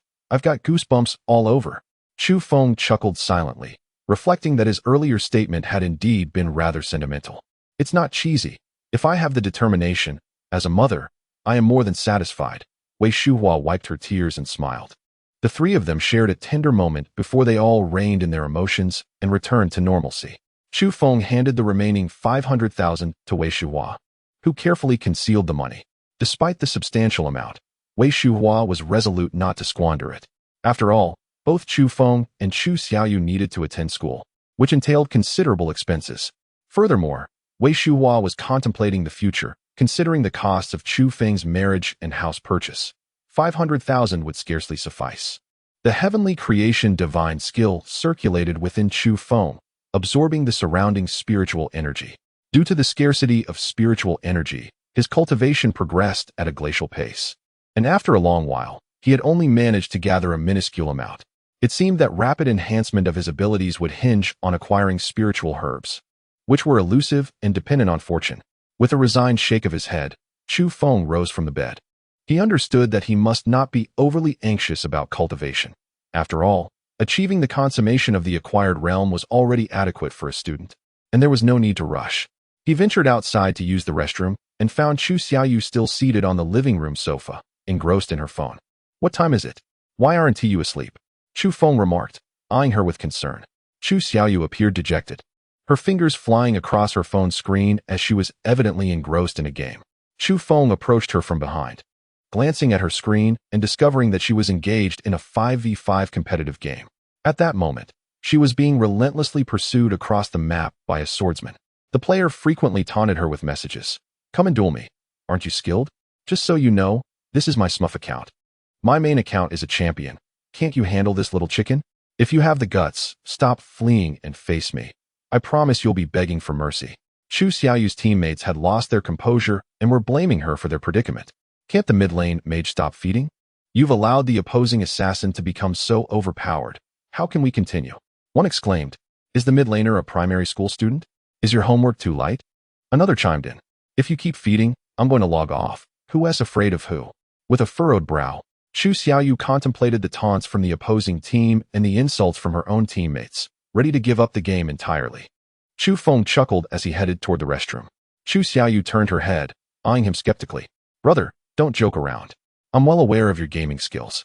You can barely manage a bronze match without ending up 0-10. I think I'll stick to playing myself. In his previous life, although Chu Feng excelled academically and was quite intelligent, he was utterly inept at gaming. After playing a couple of matches with Chu Xiaoyu, she had since fled whenever he suggested playing together. Thus, hearing him propose to take over her game made her apprehensive. Allow me a try. Trust your brother. I will ensure you reclaim your pride, Chu Feng asserted as he swiftly snatched the phone from her hands. Chu Xiaoyu, resigned, thought that given the current state of the game, they were bound to lose anyway, so it wouldn't hurt to let Chu Feng have a go. Her eyes were glued to the screen, anxiously hoping he wouldn't let her down further. Upon receiving the phone, Chu Feng immediately took control of the character, focusing on accumulating resources. Chu Xiaoyu's dire situation was primarily due to her inadequate economic standing. while he had indeed been a gaming novice in his past life. After attaining the status of a cultivator and reaching the celestial sovereign realm, his cognitive abilities had enhanced tremendously, granting him extraordinary reflexes. Although he had lost his cultivation and divine sense, that remarkable reaction time remained. He quickly discerned the optimal strategy to secure victory. With his quick reflexes and nimble maneuvers, turning the tide of battle would not prove overly challenging. Brother, they're already engaged in combat. Why are you still farming minions? My teammates will surely berate me again. Chu Xiaoyu exclaimed, her anxiety escalating as she noticed Chu Feng's focus on minions instead of joining the fight. Without sufficient resources, engaging in battle is tantamount to certain death. We must first develop before we can confront them without fear, Chu Feng replied calmly. Chu Xiaoyu's skepticism was palpable as doubts about his strategy clouded her mind. Indeed, before long, her teammates began to chastise her once more. Is the mid laner blind? Can't you see there's a fight happening? Are you fixated on those minions? What purpose does that serve? It seems you're only capable of farming minions. Unfazed, Chu Feng concluded his last wave of farming, assessed his equipment, and a sly grin spread across his face. It's time for a bloodbath. He then maneuvered his character into the bushes, ambushing the opposing assassin as they approached and swiftly eliminating them. The enemy mage, clearly rattled, exclaimed, "Wait for me. You'll regret this." After claiming the assassin's head, Chu Feng proceeded to the top lane, where he assisted in securing the kills of both the marksman and support. His teammates erupted in cheers. The mage has awakened, finally off the dream cycle. Mid lane is dominating. I'm not logging off anymore. Let us get to work. With renewed vigor, the team rallied and soon closed the economic gap. Meanwhile, the opposing assassin was left cowering in fear, unable to venture out due to Chu Feng's relentless ambushes. Is the mid lane player insane? Why is there an ambush in every bush? The enemy assassin lamented. At this point, Chu Xiaoyu regarded her brother with newfound respect, observing him making the enemy assassin too fearful to leave their base. Her eyes sparkled with admiration. Brother, you're incredible. They dared to provoke me before. Let us see if they have the audacity to chase me now. Chu Feng continued to relish the game, ultimately leading the team to victory by pushing down the enemy crystal, achieving a pinnacle in the process. Chapter 12, Why Apologize? Alright, I've let you vent your frustrations. Now hurry off to bed. You have classes tomorrow. Chu Xiaoyu, 2 years younger than Chu Feng, was a student at Jiangzhou No. 1 High School, where she was in her first year while he was in his final year. Despite their youth, Chu Xiaoyu's stature and appearance were striking. Her long, slender legs and her playful, delicate face were complemented by her well-developed figure. Oh, brother, I finally won a game. Would you play with me just one more time? Teach me how it's done. Chu Xiaoyu pouted, playfully coaxing Chu Feng. When she saw his firm refusal, she huffed, standing up from the sofa with a sulky expression. Fine, if you want to sleep, go ahead. Why glare at me? Oh heavens, please intervene for me with my brother. Chu Feng found her antics amusing as she stuck out her tongue at him before scampering off to her room. The following morning, after breakfast, Chu Feng and Chu Xiaoyu made their way to school together. On the way, Chu Xiaoyu incessantly inquired about how to play video games. Chu Feng playfully flicked her forehead and said, "All you think about is gaming. Aren't you supposed to be preparing for your upcoming exams? If you don't do well, don't expect me to go easy on you." Chu Xiaoyu immediately pouted, her expression one of feigned grievance. However, her frown quickly transformed into a smile. No problem. It's settled then. Before long, they arrived at the school gate, where they coincidentally ran into Wang Xian. She shot a cold glance at Chu Feng, curled her lips disdainfully, and walked past him into the school. Look at her sour face. We've already returned the money to her family, yet she acts as if we owe her. Chu Xiaoyu complained. Enough. Don't stoop to her level. Let us get to class, Chu Feng replied, unfazed by Wang Xian's attitude. To him, she was merely an ordinary person, insignificant in the grand scheme of things. Upon reaching their classroom, Chu Feng took his seat. The subjects taught at school seemed trivial to him. He attended mainly to maintain a semblance of normalcy in his life. Chu Feng, you're here so early today, boomed a deep voice. Turning, he recognized his deskmate, Ma Jingyuan. In school, Ma Jingyuan was Chu Feng's sole friend. In his previous life, when Chu Feng was despondent, it was Ma Jingyuan who offered him guidance. However, today, Ma Jingyuan's expression was grim. After greeting Chu Feng, he sat down with a despondent demeanor. What's wrong? Burned the midnight oil last night? Chu Feng asked with a smile. What oil? I just broke up with Xiao Jing. She sent me a photo of her with a member of the school's sports team. I heard he's wealthy, tall, and strong. Xiao Jing said, I'm just a loser and can't compare to him. What should I do, Chu Feng? Ma Jingyuan lamented, his face filled with sorrow. Chu Feng recalled that Ma Jingyuan indeed had a girlfriend named Li Xiao Jing at this time, who later became involved with a rich heir, affecting Ma Jingyuan deeply. Out with the old, in with the new. In my opinion, Li Xiao Jing was never right for you. Focus on your studies now. Once you succeed, there will be plenty of good girls waiting for you. Chu Feng encouraged with a smile. You're right. I'll study hard and achieve greatness, making Xiao Jing regret it. Ma Jingyuan's spirits lifted instantly. He was a simple-minded person. With a little encouragement, he could easily move past his troubles. By the way, I saw your childhood sweetheart in the hallway earlier. She seems quite close with Cheng Feng from class 3. That guy is quite the rich kid. Does this mean you're getting cheated on? Ma Jingyuan teased. Stop talking nonsense. I have nothing to do with her anymore. She can do as she pleases. I want to interfere. Chu Feng shot back, giving Ma Jingyuan a glare. During the break, as Ma Jingyuan recounted the latest gossip from school, a group of burly, imposing students arrived at their classroom door. They were members of the school's sports team, led by Wang Yan, who was currently embracing a girl, none other than Li Xiao Jing, the very person Ma Jingyuan had just broken up with. Ma Jingyuan, get out here. Wang Yan's voice boomed, causing everyone in the classroom to turn their attention to the door.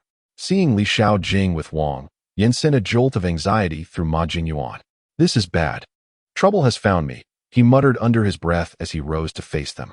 Chu Feng cast a glance at Wang Yan and his cohorts before following Ma Jingyuan outside. In the hallway, Ma Jingyuan found himself surrounded by the athletes, looking particularly diminutive next to their towering figures. What do you want from me? Ma Jingyuan stammered. Li Xiao Jing laughed mockingly and said, Ma Jingyuan, look at you. You can hardly speak. Breaking up was truly the right choice. A surge of anger welled up within Ma Jingyuan as he locked eyes with Li Xiao Jing. Xiao Jing, what do you mean by that? Even if we've broken up, you shouldn't come here to humiliate me. Wang Yan seized Ma Jingyuan by the collar and growled. Listen here, Xiao Jing is now my girl. How dare you speak to her like that? We're here to tell you that a loser like you doesn't deserve her. From now on, keep your distance, got it? Ma Jingyuan immediately cowered. He knew how formidable the sports team was. Just Wang Yan alone could easily overpower him. Look at this guy. He is trembling in fear, Wang Yan mocked. Hey, you haven't settled the score for how he treated me earlier, Li Xiao Jing cooed, nestled in Wang Yan's embrace. Wang Yan tightened his grip on Ma Jingyuan's collar and barked, right. How dare you speak to Xiao Jing like that? Apologize to her. Or don't blame me for being rude. Ma Jingyuan glanced at Li Xiao Jing, who wore a cold smirk. She had brought Wang Yan to make a fool of him. Though aware of her intentions, Ma Jingyuan wished to avoid further trouble and took a deep breath, preparing to apologize. At that moment, however, Chu Feng grasped Wang Yan's wrist and calmly said, he hasn't said anything wrong. Why should he apologize? Chapter 13. Altogether, several individuals immediately turned their gazes towards Chu Feng. Wang Yan scoffed, saying, who do you think you are, kid? Do you really think you can meddle in my affairs? Ma Jingyuan, witnessing Chu Feng standing up for him, displayed a grateful expression. However, he was acutely aware of Chu Feng's physique, knowing full well that he could not possibly contend with the members of the sports team. If a confrontation were to ensue, they would undoubtedly be on the receiving end of a beating. Chu Feng, you should not concern yourself with this matter. They are from the sports team, and if it comes to blows, we will only suffer, Ma Jingyuan said with a hint of worry. Chu Feng smiled at Ma Jingyuan and replied, if I were to merely watch you being bullied, I would be a most unworthy friend. Wang Yan sneered, damn it. I initially intended to let him off with just an apology, but now you have to act all high and mighty. Since you insist, today's matter will not be so easily resolved. He was not wrong in his assertion. However, he was strong, and Ma Jingyuan was weak. Thus he must apologize to Wang Yan's woman. As he spoke, he tightened his grip on Ma Jingyuan's collar, causing him to struggle for breath. Ma Jingyuan's face turned anxious. If the sports team members truly decided to act, even their combined strength would not suffice against them. Look at you, so frail and scrawny. Daring to speak for this useless Ma Jingyuan. You are all of the same ilk, pathetic losers, Li Xiaojing disdainfully remarked at Chu Feng. You're right. I cannot stand you worthless fools. Brothers, hold this kid down and take care of him, Wang Yan coldly commanded. Chu Feng shrugged and said, if you wish to fight, I shall oblige. But first release Ma Jingyuan. Wang Yin shot a glare at Chu Feng, saying, "Oh, is that a challenge I hear? You think you can take us on one by one?" Ma Jingyuan's expression changed drastically. He had not anticipated Chu Feng would say such a thing. "Chu Feng, have you lost your mind? They are from the sports team. You will be beaten to a pulp," Ma Jingyuan exclaimed urgently. Chu Feng smiled reassuringly, saying, "Do not worry. They are no match for me." Wang Yin released Ma Jingyuan's collar and turned his full attention to Chu Feng, all his anger now redirected at him. "You said it yourself. We will take you on together. Just don't back out," Wang Yin declared. "A man's word is his bond. However, if you cannot defeat me, you must apologize to Ma Jingyuan," Chu Feng countered without flinching. Wang Yin and his companions paused momentarily before bursting into laughter. "This kid must be out of his mind, thinking we can't handle him. I suppose we have some truly foolish individuals at our school," Li Xiaojing mocked, casting a scornful glance at Ma Jingyuan. Ma Jingyuan, feeling anxious, was too preoccupied to respond to Li Xiaojing. He was focused on how to stop Chu Feng. "Wang Yin, do not make things difficult for Chu Feng. I am at fault here and will apologize." Chu Feng merely spoke out of impulse. Ma Jingyuan pleaded with Wang Yin. Wang Yin shot Ma Jingyuan a glare and coldly retorted, "This is between him and me now. You'd best step aside, or I'll take you down too. Make your choice. Do you want to be beaten here or somewhere else?" he asked, turning back to Chu Feng. "This is a hallway. It's not suitable for a fight. Let us proceed to the rooftop," Chu Feng suggested. "No problem. You choose the place. For you will be the one getting beaten regardless of where it happens," Wang Yin replied as he wrapped his arm around Li Xiaojing and headed towards the rooftop. The people following behind cast cold, mocking glances at Chu Feng. "Chu Feng," Ma Jingyuan called out anxiously once more. "You know my temperament. I never undertake ventures without assurance. Have faith in me," Chu Feng said with a smile as he made his way to the rooftop, leaving Ma Jingyuan with no choice but to follow. "Quick, look. Someone seems to be confronting the sports team. Let us go see." A few individuals nearby spotted the confrontation and quickly followed suit. Upon reaching the rooftop, Wang Yin and his three companions removed their jackets, revealing their muscular physiques. Among the onlookers were several girls who gasped upon seeing the muscles of Wang Yin and his friends. Li Xiaojing cast a proud glance at the girls, beaming with satisfaction. For among the four, the most handsome was her boyfriend. Chu Feng approached Wang Yin and his companions with an unhurried demeanor, his slender form contrasting sharply with theirs. "Is this kid really challenging the sports team? Am I seeing this correctly?" murmured the crowd, astonished. "It appears he is, but is he insane? Those are four muscle-bound athletes." One onlooker expressed a desire to witness the spectacle of this underdog being ruthlessly beaten. "Chu Feng, know when to retreat. If you cannot win, just run. Do not force it," Ma Jingyuan shouted, clenching his fists. Wang Lei looked at Chu Feng with disdain, asking, "Kid, are you ready? If you kneel and apologize now, I might let you go." "Enough with the talk. Let us get this started," Chu Feng replied coolly. The four of Wang Yin snorted in unison, and Wang Yin charged at Chu Feng, delivering a powerful punch, exuding fierce momentum. Chu Feng stood still, unyielding. Li Xiaojing sneered. He must be paralyzed with fear. Just as Wang Yin's fist was mere centimeters from Chu Feng's face, he suddenly moved, swift as lightning, and in the blink of an eye, he had circled behind Wang Yin. Chapter 14. Apologizing to my friend what? Wang Yin's fist missed its target, causing him to stagger and nearly fall to the ground. A smile appeared on Chu Feng's face as he remarked, "Your speed is simply too slow." With that, he lifted his foot and kicked Wang Yin squarely in the backside, sending him sprawling in a rather undignified manner. The onlookers, who had anticipated a spectacle of mockery, were suddenly struck dumb, their expressions of derision freezing on their faces. "Goodness! This is not what I expected at all.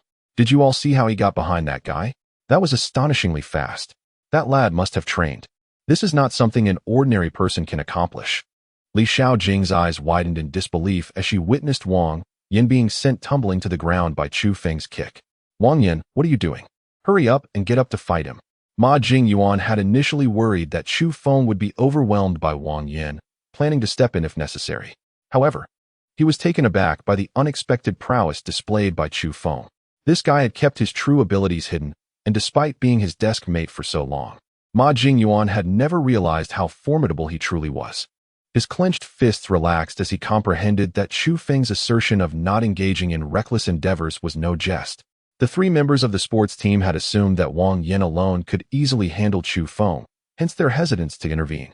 But upon witnessing Wang Yin being knocked over, they were momentarily stunned, their gazes toward Chu Feng shifting to one of apprehension. "What are you three still standing there for? Get in there and take him down," Wang Yin yelled, rising furiously from the ground. The three members of the sports team, now devoid of hesitation, surrounded Chu Feng and unleashed a flurry of punches, striking at him mercilessly. Chu Feng deftly dodged to the left and right, his footing steady as he quickly discerned their weaknesses. With a few well-placed blows, the three of them clutched their stomachs, grimacing in pain. Though they were athletes, their training focused on sports, leaving them ill-equipped to match Chu Feng's combat skills. Wang Yin, astonished that all four of them were unable to subdue Chu Feng, gritted his teeth and lunged forward, leaping into the air with both arms raised to strike Chu Feng's head. "You little brat, die." "Wow, that move was so cool," exclaimed a girl watching the commotion, her eyes sparkling with admiration. The girls around her gazed at Chu Feng with a mixture of awe, finding his fluid movements far more impressive compared to the muscle-bound members of the sports team. Thus, they found themselves smitten. Chu Feng cast a glance at the three boys from the sports team, who were now groaning and clutching their injuries. Their expressions revealed a newfound wariness as they hastily took a couple of steps back, clearly unwilling to continue the fight. Li Xiaojing, feeling anxious, shouted at the three. "What are you doing? Hurry up and take him down.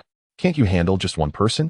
The three exchanged glances with her, inwardly cursing her for speaking without understanding the situation. This was beyond their capacity, and they decided it was best to leave the matter to others. After stealing a look at the fallen Wang Yin, they turned and fled the rooftop, tails between their legs. Wang Yin, enduring the pain, sat on the ground, nearly retching from the force of Chu Feng's kick. Chu Feng approached him, bending down to inquire, "Do you wish to continue?" Wang Yin turned his head away, knowing full well that he could not withstand Chu Feng's strength. "Fine, you're strong. I'll let you off today," Wang Yin muttered defiantly. Chu Feng smirked and asked, "Then does my friend still need to apologize to Li Xiaojing?" Wang Yin shot a glare at Ma Jingyuan from a distance, responding irritably, "No need." Chu Feng then called out, "Jingyuan, come here for a moment." Ma Jingyuan rushed over, his face alight with excitement. "Chu Feng, you were so impressive just now. I had no idea you were this capable.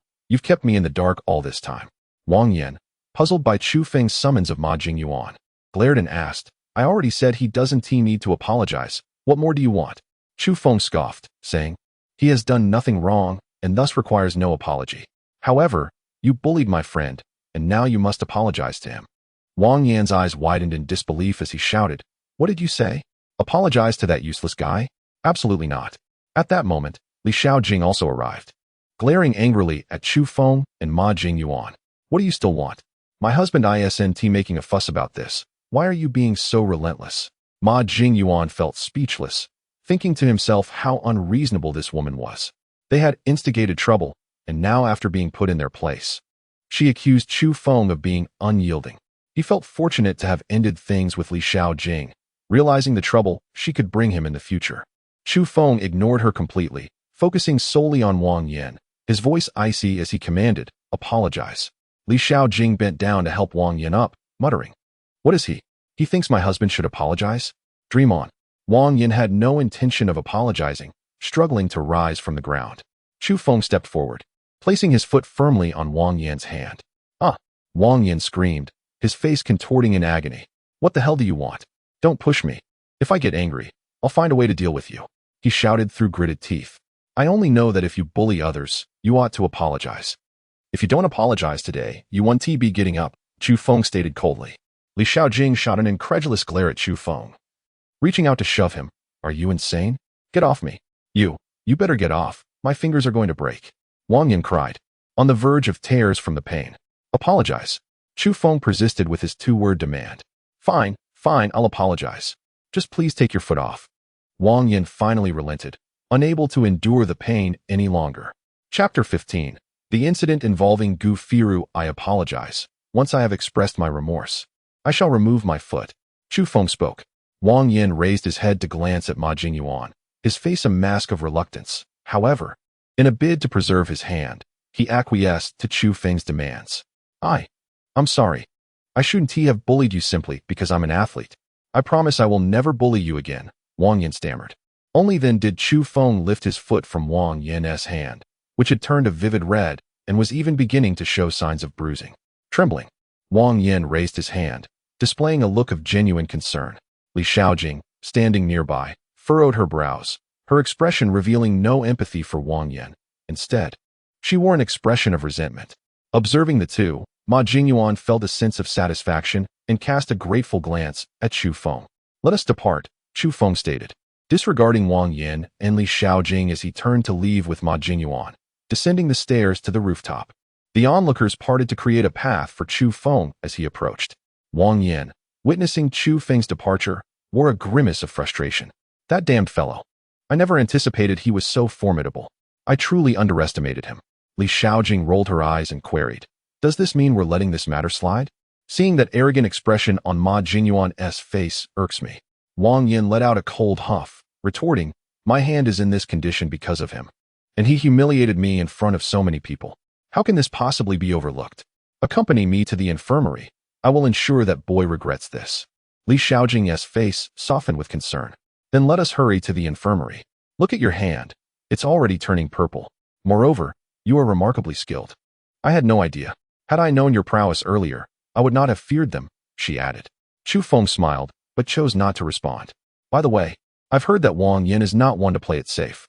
Now that you've made him apologize in front of so many people, he will likely seek revenge later," Wang Yin expressed with a hint of worry. "I have done nothing wrong. If he remains unrepentant, I would not mind imparting a profound lesson," Chu Feng replied indifferently. Ma Jingyuan had never witnessed Chu Feng so composed and serene. This demeanor was a stark contrast to the Chu Feng he had known. However, as a friend, Ma Jingyuan resolved not to waver in his support. If Wang Yin dared to provoke again, he would not retreat as easily as he had today. The day's classes swiftly came to an end. Having long since mastered the high school curriculum, Chu Feng found the teacher's explanations insufficient compared to his own understanding, rendering attendance inconsequential. To avoid squandering time, he remained seated, practicing his cultivation technique to absorb the surrounding spiritual energy. Ma Jingyuan felt an unusual heat in the air, likely due to the concentration of spiritual energy. Despite possessing ample funds after receiving 1 million from Zhou Yongqian, he could not resign from his job, as Gu Firu's kindness compelled him to stay. Furthermore, after dealing with Sun Yunqi yesterday, he was certain that the latter would not let the matter rest. He needed to ensure Gu Firu remained safe. Upon arriving at Chunman Building, Chu Feng entered to find Cheng Hu and Xiao Lu rushing towards him with smiles. "Brother Feng, you're here." Cheng Hu had become notably more subdued after witnessing Chu Feng's skills. He no longer dared to act recklessly in his presence. "Brother Feng, have some water," Xiao Lu offered, holding out a cup. Chu Feng declined, instead inquiring, "Where is Sister Ro? Is she upstairs?" Nodding in response, he proceeded to his tasks. As customers trickled into the establishment, Cheng Hu and Xiao Lu eagerly took over Chu Feng's duties, a first for him to witness such enthusiasm from them, which brought a smile to his face. "Xiao Lu, did Sister Ro mention what she went to buy?" Chu Feng called out. An ominous feeling crept into Chu Feng's heart, and he feared that something might have happened to Gu Firu. Just then, a group burst into Chunman Building, overturning tables and sending dining patrons fleeing. "Get out. Today, Chunman Building is reserved for Young Master Sunday. You all need to leave," the leader shouted. Cheng Hu and Xiao Lu, frightened, quickly hid behind Chu Feng. After clearing out the customers, the group formed 2 lines at the entrance, and then Sun Yunqi strode in, his finger wrapped in a bandage, the very finger that Chu Feng had broken the day before. A middle-aged man in his 30s followed Sun Yunqi, his gaze sharp and exuding an imposing aura.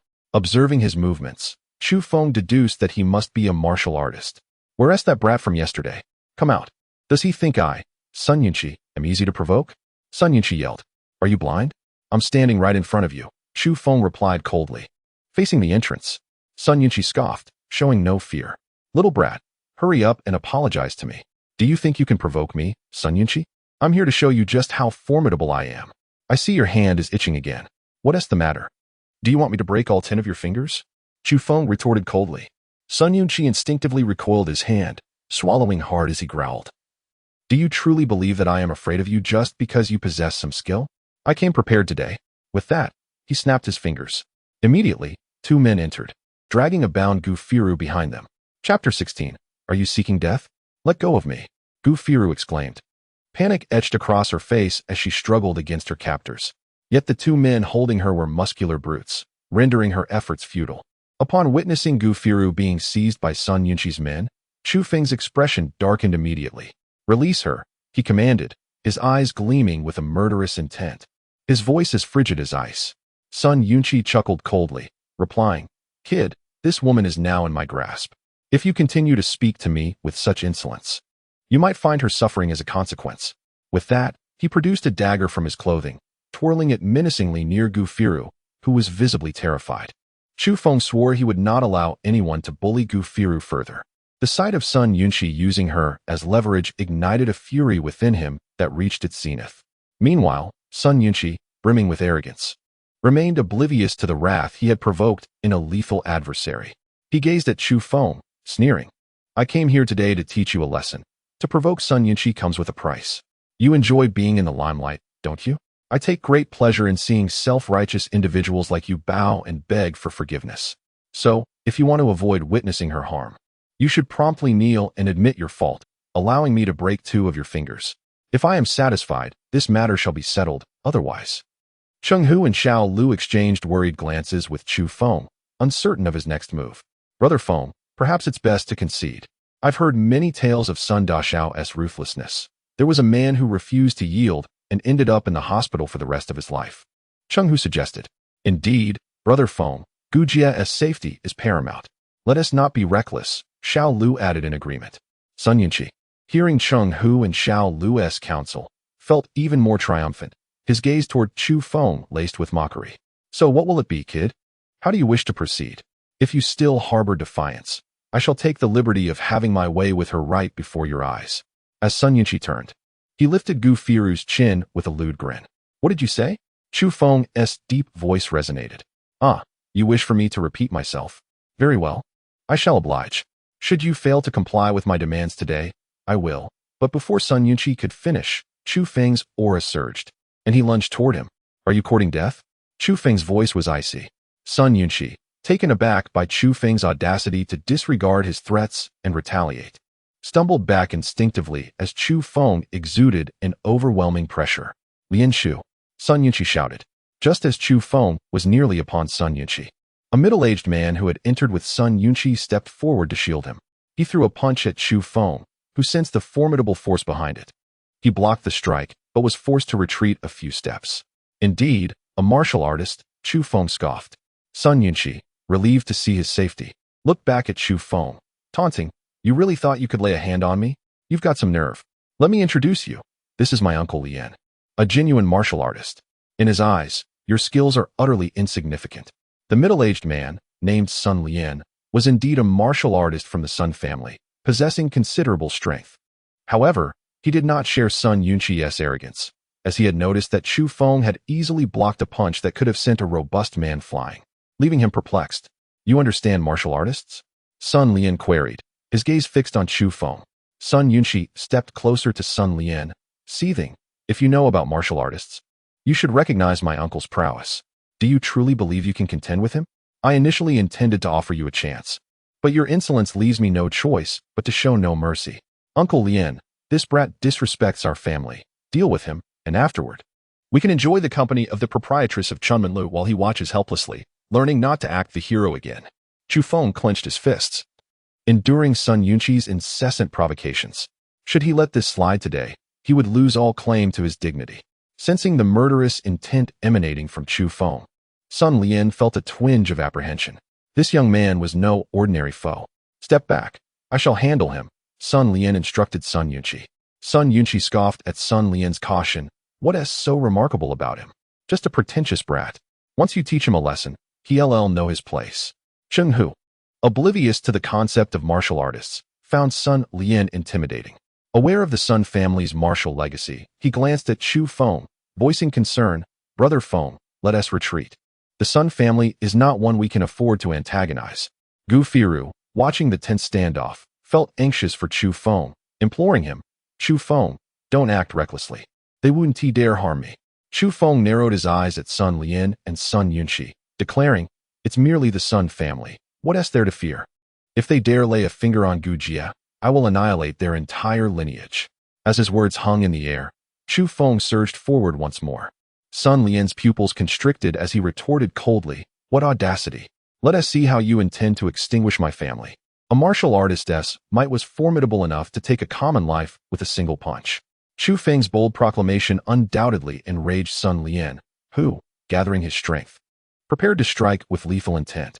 One punch, and you shall meet your maker. Chu Feng sneered, regarding the impending blow as nothing more than a jest. Chapter 17. Taking a step back only fuels anger. I would indeed like to visit the Hall of Yama, yet I doubt the King of Hell would dare to accept me.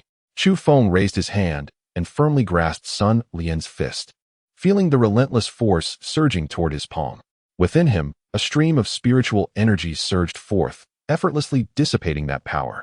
What? Sun Lian's expression shifted dramatically. He was acutely aware of the strength behind his own punch. Had Chu Feng been an ordinary student, that arm would undoubtedly be rendered useless by now. Yet, to his astonishment, Chu Feng not only seized his fist, but also neutralized the force with an extraordinary power. Now it's your turn to taste a punch. Without hesitation, Chu Feng swung his fist, striking Sun Lian squarely in the face. Sun Lian's body spun in midair, performing a complete 360-degree turn, several teeth dislodging and crashing to the ground. The onlookers in Chunmanlu were taken aback, utterly shocked that Sun Lian fell with just a single blow from Chu Feng. Cheng Hu and Xiao Lu, who had initially anticipated Chu Feng would be beaten, could scarcely bear to watch and instinctively closed their eyes. However, as Chu Feng laid Sun Lian low, their eyes widened in disbelief.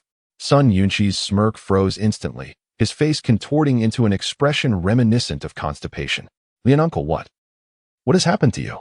Even if you disregard this young man due to his age, you cannot afford to underestimate him so carelessly. Sun Yunqi exclaimed anxiously, staring at the prostrate Sun Lian. Gritting his teeth against the pain, Sun Lian rose from the ground, blood trickling from the corner of his mouth. His gaze toward Chu Feng filled with trepidation. This young man possesses strength far beyond my own. You have truly kicked a steel plate this time. With several teeth knocked out, Sun Lian's words escaped him with a slight whistle. More formidable than you. He is merely a high school student. Sun Yunqi's expression was one of incredulity. Chu Feng approached Sun Yunqi, his voice cold. What of being a high school student? Should a high school student simply be at your mercy? Sun Yunqi, alarmed, quickly stepped back, gripping the dagger tightly in his hand.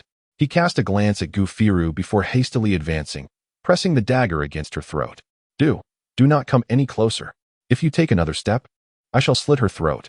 Chu Feng's eyes blazed with murderous intent, yet he did not halt his advance. Spiritual energy began to coalesce in his palm. Should Sun Yunqi make any sudden move, that energy would instantaneously pierce through his skull. Release her, Chu Feng commanded forcefully. Sun Yunqi trembled visibly, a man in his 20s now quaking before a mere high school student. Are you not afraid I might harm her? You must cease at once, or I shall take drastic measures.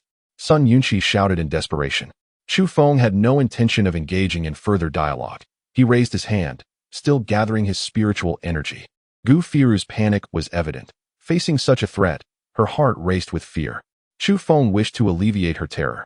At that moment, Sun Lian scrambled to his feet, seizing the knife from Sun Yunqi's grasp and pushing Gu Firu in front of Chu Feng. Sun Yunqi gasped, exclaiming, Lian uncle, what are you doing? If you release that woman, we will lack the means to oppose this young man. Sun Lian glared at Sun Yunqi, declaring, do you truly believe holding her gives you an advantage over him? My actions are meant to ensure you do not meet an untimely demise. Earlier, Sun Lian had sensed the terrifying power emanating from Chu Feng's hand, and he believed that with such strength, Chu Feng could easily handle them all. Rather than allowing Sun Yunqi to continue his reckless behavior, it was wiser to release Gu Firu and possibly ease the conflict. After regaining her composure, Gu Firu exhaled in relief and shook her head. I am unhurt. Chu Feng nodded at her, then instructed, protect Sister Ro well, understood?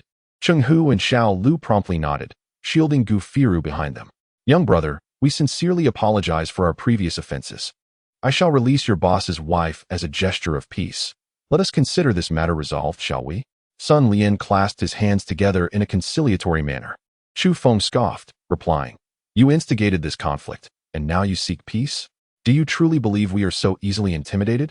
Sun Lian furrowed his brow and said, young brother, we are all of the Sun family. Should this escalate, you will face the entirety of our clan. I advise you to reconsider. A step back may lead to broader horizons. Taking a step back only serves to stoke anger. I have already warned your esteemed young master son. It is he who chose to ignore my warning, and I bear no responsibility for that. Even if I stand opposed to your family, what significance does a mere Sun family hold in my eyes?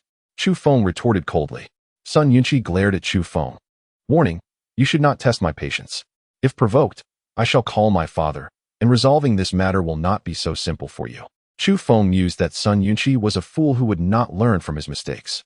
Even if he taught him a lesson today, Sun Yunqi would still wield the power of the Sun family to retaliate, potentially endangering Sister Ro once more.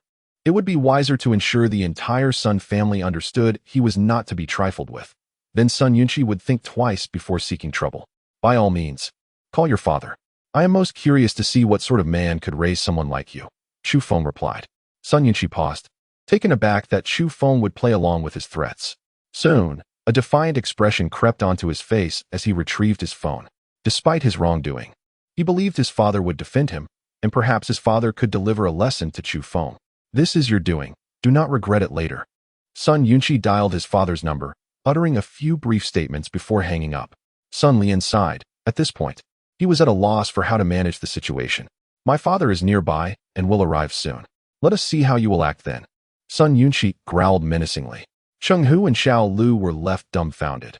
One young master son was already intimidating enough, but if Sun Yunqi's father arrived as well, the situation would escalate dramatically. Brother Feng truly fears no one. However, summoning the head of the Sun family would only push us deeper into a pit. Xiao Lu muttered. Gu Firu's face mirrored her concern.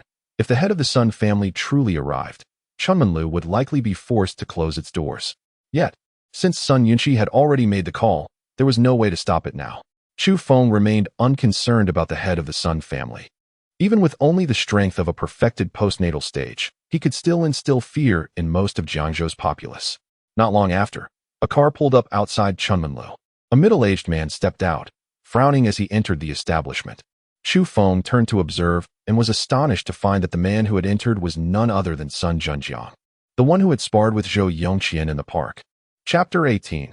A worthless son like Yu Cheng Hu and Xiao Lu were transfixed as they watched Sun Zhenjiang enter, their faces adorned with expressions of astonishment. Is this truly the head of the Sun family? He certainly exudes an extraordinary presence. The way he stands here makes it evident that he is no ordinary individual. This is the aura of someone in power. If Feng Gu continues to act so recklessly, he may find himself in a precarious situation, Cheng Hu mused. Gu Firu furrowed her brow and cast a glance at Sun Zhenjiang, sensing the authoritative aura he radiated. In a mere glance, she understood that this was not a man to be trifled with. She took a couple of steps forward and gently tugged at Chu Feng's sleeve, whispering, Chu Feng. The Sun family holds considerable influence in Jiangzhou City. We are merely a small restaurant. We cannot contend with them. Chu Feng turned to Gu Firu and smiled. If it were any other family, I might feel a twinge of concern. However, when it comes to the Sun family, the matter is easily resolved. Gu Firu was perplexed by Chu Feng's assertion, worry etched on her face. Noticing his unwavering resolve, she refrained from pressing further. Upon seeing Sun Zhenjiang's arrival, Sun Yunqi's eyes lit up, and he hurried towards him. Sun Lian, harboring resentment towards Chu Feng for refusing to reconcile and for the loss of several teeth due to their altercation, hoped that Sun Zhenjiang would take action against him. Father, you have finally arrived. If you had been any later, I would have been beaten to a pulp by this brat. Sun Yunqi feigned a look of grievance. Sun Zhenjiang shot him an irritated glare. What do you do all day but create trouble for me and expect me to clean up your mess? Sun Yunqi, feeling guilty, chuckled nervously. Father, this time it truly isn't my fault. This brat is simply too arrogant. Please help me deal with him. Sun Zhenjiang glanced at Sun Lian, who averted his gaze, feeling ashamed to face the family head. It seems that the head of the Sun family will undoubtedly protect his son, Cheng Hu muttered to himself. Who dares to threaten my son? Sun Zhenjiang turned his gaze toward Chu Feng and the others. Sun Yunqi immediately pointed at Chu Feng, like a vicious dog revealing its fangs. It's him, that arrogant little brat. Father, please capture him so I can vent my frustrations. Sun Zhenjiang's eyes landed on Chu Feng, and upon recognizing his familiar visage, his pupils constricted sharply. Chu Feng regarded Sun Zhenjiang with a teasing glint in his eyes. The gaze seemed to strike Sun Zhenjiang like an electric shock, rendering him momentarily paralyzed. Seeing that Sun Zhenjiang had not moved but stood there in a daze, Sun Yunqi queried, Father, what are you waiting for? That kid is just a high school student. Although he has some skills, he is certainly no match for you. Sun Lian, too, was bewildered by Sun Junjiang's frozen stance. Father. Sun Yunqi persisted, urging his father to act. At that moment, Sun Junjiang suddenly turned and slapped Sun Yunqi across the face. The sound echoed sharply, and Sun Yunqi spun around, collapsing to the ground. An eerie silence fell over the crowd as they stared in disbelief at the scene unfolding before them. Do not call me father. I have no son as worthless as you. Sun Yunqi, clutching his face, rose from the ground, a vivid handprint staining his cheek. Father, that kid was about to strike me. Why did you hit me? Sun Yunqi protested, his face twisted in indignation. Sun Junjiang, consumed by rage, raised his hand again, clearly wishing to strike him once more. Frightened, Sun Yunqi quickly stepped back, narrowly avoiding another slap. Keep your mouth clean. If you dare address Mr. Chu in such a manner again, I will break your legs. Sun Junjiang glared at his son before hastily approaching Chu Feng, bowing apologetically. Mr. Chu, I sincerely apologize. I never anticipated that my worthless son would bring trouble to you. I hope you can overlook his misbehavior. The onlookers were dumbfounded, witnessing the head of the Sun family bowing before Chu Feng. Cheng Hu was astonished. This isn't how I imagined it. Just moments ago, the head of the Sun family was exuding power, and now he is acting like a servant before Feng Gu. My goodness, could it be that Feng Gu is actually the scion of a prestigious family, experiencing life among the common folk? Xiao Lu exclaimed, wide-eyed. Cheng Hu gasped, recalling his previous attitude toward Chu Feng, filled with regret. Oh no, if Feng Gu truly is from a powerful family, my past behavior could cost me dearly. Gu Firu, too, was taken aback by the dramatic turn of events, but felt relieved that Sun Junjiang had not acted against Chu Feng. Sun Lian and his companions were equally bewildered, uncertain of what had come over Sun Junjiang. Chu Feng regarded Sun Junjiang with indifference, embodying an aura of authority that overshadowed the turmoil. Not to hold you accountable? I am a reasonable individual. If today's incident were instigated by me, it could be overlooked. However, your son kidnapped our manager and threatened me, demanding I kneel. Do you think this matter can simply be brushed aside? Sun Junjiang's expression shifted dramatically as he turned to confront his son, seething with rage. You wretch. Come here at once. Mr. Chu is someone whom even old Master Zhou treats with utmost respect. You dare to demand that he kneel? You must truly wish for your own demise. Sun Junjiang's face flushed with fury. Upon hearing the name of old Master Zhou, Sun Yunqi's heart sank. He understood the weight of Zhou Yongqian's status in Jiangzhou. If even he showed reverence to Chu Feng, then the young man was indeed beyond the reach of the Sun family. His legs weakened as fear crept into his gaze. Father, is what you said true? Sun Yunqi stammered. Do I have any reason to deceive you? You are driving me to the brink of madness. Sun Junjiang's hands trembled with fury as he swiftly dragged Sun Yunqi before Chu Feng. Apologize to Mr. Chu immediately. You have caused him enough trouble.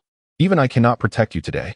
Sun Yunqi trembled uncontrollably, his legs giving way as he knelt before Chu Feng. Chapter 19. An apology to Mr. Chu. Mr. Chu, it is my failure as a parent that my son has offended you. You may do as you wish with me. I have no right to intervene. However, he is my only child, and I earnestly hope you might show mercy and allow the Sun family to endure. Sun Junjiang bent his waist at a 90-degree angle, his demeanor exceedingly sincere, nearly mirroring Sun Yunqi's willingness to kneel before Chu Feng. The onlookers were left utterly speechless, unable to articulate their astonishment at the sight of the Sun family's patriarch humbling himself before Chu Feng, a mere high school student. Could it be that Chu Feng had become so formidable that he could easily end the life of the Sun family's young master? Xiao Lu exclaimed, wide-eyed. Cheng Hu swallowed hard, murmuring, it seems so. Ordinarily, even if this was the Sun family's eldest son's fault, the head of the Sun family shouldn't be in such a subservient position if Chu Feng were merely threatening him. They both inhaled sharply, their minds resonating with a singular phrase, truly terrifying.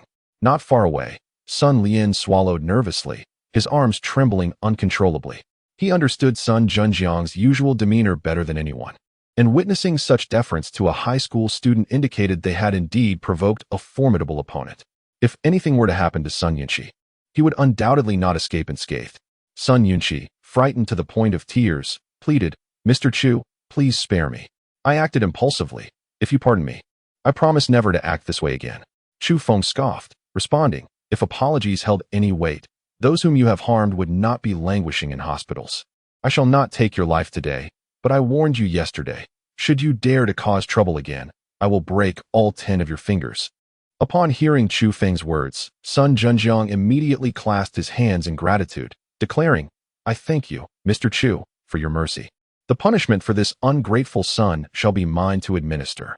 With that, he seized Sun Yunqi's arms and, in a swift and merciless motion, shattered all 10 of his fingers. Even the fingers wrapped in bandages were not spared, for Sun Zhenjiang feared that should he omit any, it might displease Chu Feng. Sun Yunqi's screams echoed throughout Chunman Tower, startling a flock of sparrows resting on a nearby utility pole into flight. The patrons within Chunman Tower observed the scene, their brows furrowed in discomfort, some shivering at the brutality displayed. "Mr. Chu, are you satisfied now?" Sun Zhenjiang inquired, releasing Sun Yunqi to glance at Chu Feng. Yesterday in the park, Chu Feng had demonstrated his formidable internal energy, a hallmark of a master. Sun Zhenjiang understood the implications of such power. If Chu Feng were truly angered by Sun Yunqi's actions, he could annihilate the entire Sun family without consequence. Breaking 10 fingers was already a lenient punishment. Observing Sun Yunqi's agony, Chu Feng knew he would never dare to cause trouble at Chunman Tower again, and he nodded in approval. "From now on, manage your son well. Sister Ro is of great importance to me. Should anything happen to her, you will not withstand my wrath." Sun Zhenjiang quickly agreed, promising to strictly discipline Sun Yunqi and to treat Chunman Tower as an extension of the Sun family business, ready to assist should any disturbances arise. Gu Firu's eyes flickered with a hint of emotion. Hearing Chu Feng declare her importance stirred something within her. Seeing Sun Yunqi punished, Sun Lian, feeling that it would be wise to take responsibility, approached with trembling legs. "Mr. Chu, I too have erred in this matter. If you wish to punish me, please do so." He bowed his head, speaking softly. Sun Zhenjiang shot him a glare, rebuking, "You foolish child. Do you not realize your own faults? You shamelessly followed him, bringing disgrace to the Sun family." Chu Feng regarded Sun Lian with indifference, stating, "Whatever punishment he deserves should be determined by the head of the Sun family. Such incidents should be avoided in the future." Sun Lian dared not protest, replying, "Yes." Once the matter was settled, Chu Feng instructed Sun Zhenjiang and the others to leave, as Chunman Tower required its operations to continue. Sun Zhenjiang hastily organized the cleanup of the first floor and compensated for the damages before departing with his entourage. Once the Sun family had vacated, the staff at Chunman Tower exhaled in relief, their faces filled with admiration as they recalled the sight of the Sun family head's subservience before Chu Feng. Cheng Hu and Xiao Lu rushed toward him, their eyes gleaming with excitement. "Brother Feng, tell us, are you perhaps a young master from a prominent family, experiencing life among us common folk? The head of the Sun family was so fearful of you. Your family must be immense." Xiao Lu asked, brimming with curiosity. "Brother Feng, I truly had no idea of your prowess. Previously, I bullied you hoping to encourage your growth. Please, do not break my fingers," Cheng Hu implored, his face a mask of concern. Chu Feng rolled his eyes at the two, saying, "Get back to work, lest I truly break your fingers." They promptly scurried off, their efficiency noticeably heightened. Gu Firu remained rooted in place, uncertain how to interact with Chu Feng. His earlier words had caused a subtle blush to grace her cheeks. Approaching her, Chu Feng smiled and asked, "Sister Ro, are you all right?" Gu Firu shook her head, responding, "I'm fine, thanks to you. Without your intervention, I would have been at a loss. Sun Yunqi was targeting me from the beginning. Your involvement led to your capture. I should be the one apologizing," Chu Feng remarked. Gu Firu's expression became shy, unsure of what to say, her gaze shifting as she felt a growing fluster when looking at him. Previously, she had always maintained a resolute elder sister persona around him, but now, for reasons unknown, she felt a flutter of anxiety upon his approach. Moreover, over the past few days, she had been experiencing an unsettling restlessness, leaving her even more disoriented in his presence. "Sister Ro, what troubles you?"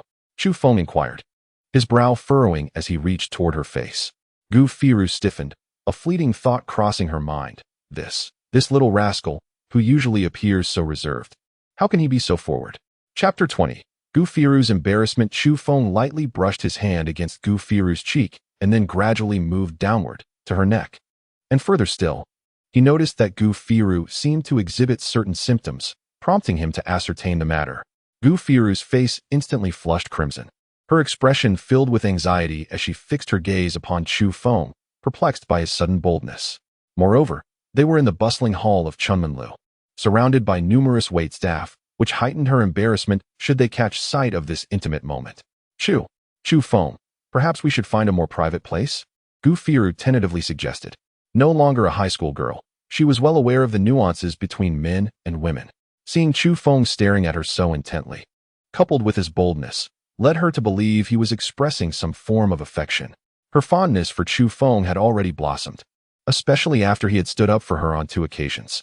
Although a few years separated their ages, it did little to deter her growing closeness to him. While she remained uncertain about the nature of this intimacy, Chu Feng's place in her heart had undeniably evolved. Upon hearing Gu Firu's words, Chu Feng paused for a moment before nodding in agreement. Very well, let us proceed upstairs. Gu Firu, shy as a schoolgirl, turned and ascended the stairs. Chu Feng noticed the peculiar glint in her eyes, but chose to remain silent as he followed her upstairs. Once inside her room, Gu Firu turned to him and said, "Please close the door." He complied, shutting the door before approaching her. Having observed her earlier, he was convinced that she was indeed experiencing some ailments, and he wished to discuss it with her. Rojia.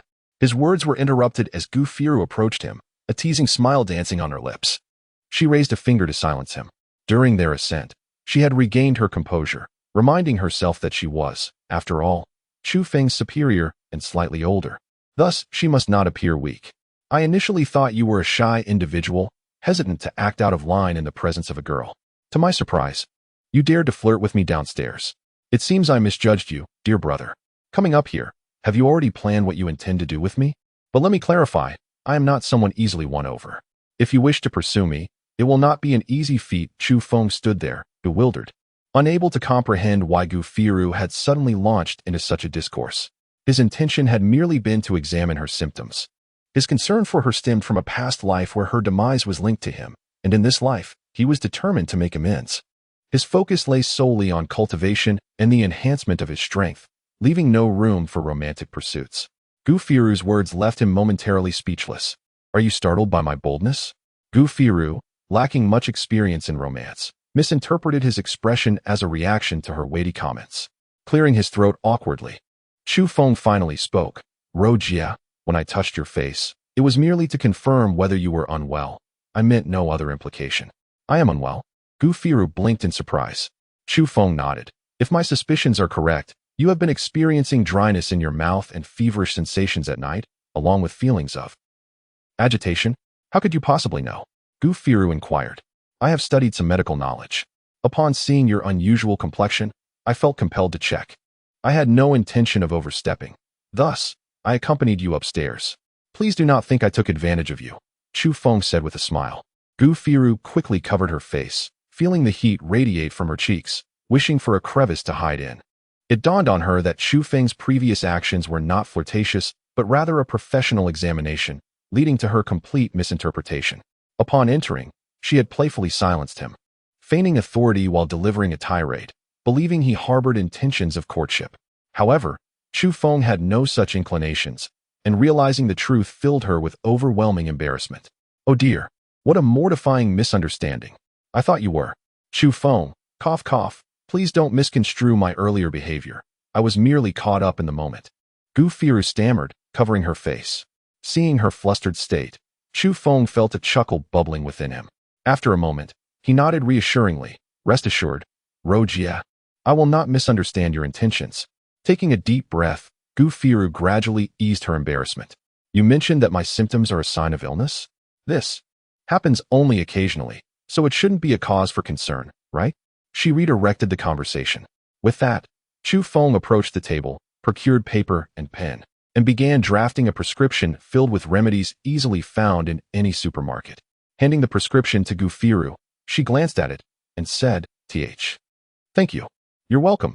And by the way, Rojia, Chu Feng continued. Yes? Gu Firu looked up at him. This prescription addresses the symptoms, but does not resolve the underlying issue. If you seek a complete remedy, there is but one solution, Chu Feng said, a mischievous grin playing on his lips. What solution? Find yourself a boyfriend, he declared before slipping out of Gu Firu's room, leaving her in stunned silence. It took a considerable amount of time for Gu Firu to process his words, and as realization struck, her face flushed once more. She recognized that he was teasing her. The reason for her symptoms at night was indeed due to her prolonged singlehood. Yet it was utterly mortifying to have such a truth pointed out by a cheeky young man. Stamping her foot in frustration, she muttered to herself, "That cheeky boy, daring to remind me to find a boyfriend. Humph. Should you dare to embarrass me again, I shall show you just how formidable I can be." Chapter 21. A rather large mouse descending from the second floor, Chu Feng wore a sly smile, amused by the expression earlier displayed on Gu Firu's face. Cheng Hu and Xiao Lu, upon seeing Chu Feng, rushed over to him, eagerly kneading his arms and patting his back, embodying the essence of devoted underlings. Chu Feng shot them a glare and remarked, "Are you too utterly idle? If you are, why not go outside and drum up some customers?" With the matter concerning Sun Yunqi now resolved, Sun Zhenjiang had personally dealt with the issue. Chu Feng felt a sense of relief wash over him, knowing that Gu Firu would no longer have to endure the humiliation inflicted by Sun Yunqi. He returned to his work, and before long, a phone call interrupted him. It was Zhou Yongqian, who, having heard about Sun Zhenjiang's actions, called to extend his apologies. Chu Feng had no intention of pursuing the matter any further, assuring Zhou Yongqian that it was all in the past. Zhou Yongqian admired Chu Feng's magnanimity and subsequently broached the subject of Chu Feng's earlier promise to assist with the medical needs of his granddaughter. He planned to organize a consultation for her the following day and inquired if Chu Feng would be available. After pondering for a moment, Chu Feng noted that Saturday brought no classes and agreed to Zhou Yongqian's request. The latter expressed his joy upon receiving the confirmation and promised to send someone to fetch Chu Feng the next day. Once the arrangements were made, Chu Feng hung up and resumed his tasks. While transporting items to the warehouse, a sudden shriek emanated from the kitchen. Chu Feng hastily exited and made his way toward the source of the commotion. Cheng Hu and Xiao Lu had already reached the kitchen entrance, and Chu Feng leaned in to inquire, "What is going on?" Xiao Lu turned, his face etched with astonishment, and exclaimed, "Brother Feng, you missed it." A rat larger than a cat just darted across the floor, causing the head chef to drop his knife in fright. Peering into the kitchen, Chu Feng observed the staff cowering in the corners, while the head chef stood atop a stool, his knife lying discarded on the ground. He rolled his eyes and remarked, "It's merely a rat. How can you all be so terrified?" "But that rat was enormous, bigger than a cat," the head chef stammered. Having encountered creatures far larger than mere cats during his time in the realm of cultivation, including mouse-like beasts the size of elephants, Chu Feng felt no fear. He ventured into the kitchen and asked, "Where is that rat?" The head chef pointed beneath the stove. Chu Feng approached and bent down to inspect. At that moment, a shadow shot out and vanished before their eyes in the blink of an eye. Chu Feng's keen vision allowed him to discern the form of the shadow, confirming it to indeed be an unusually large rat.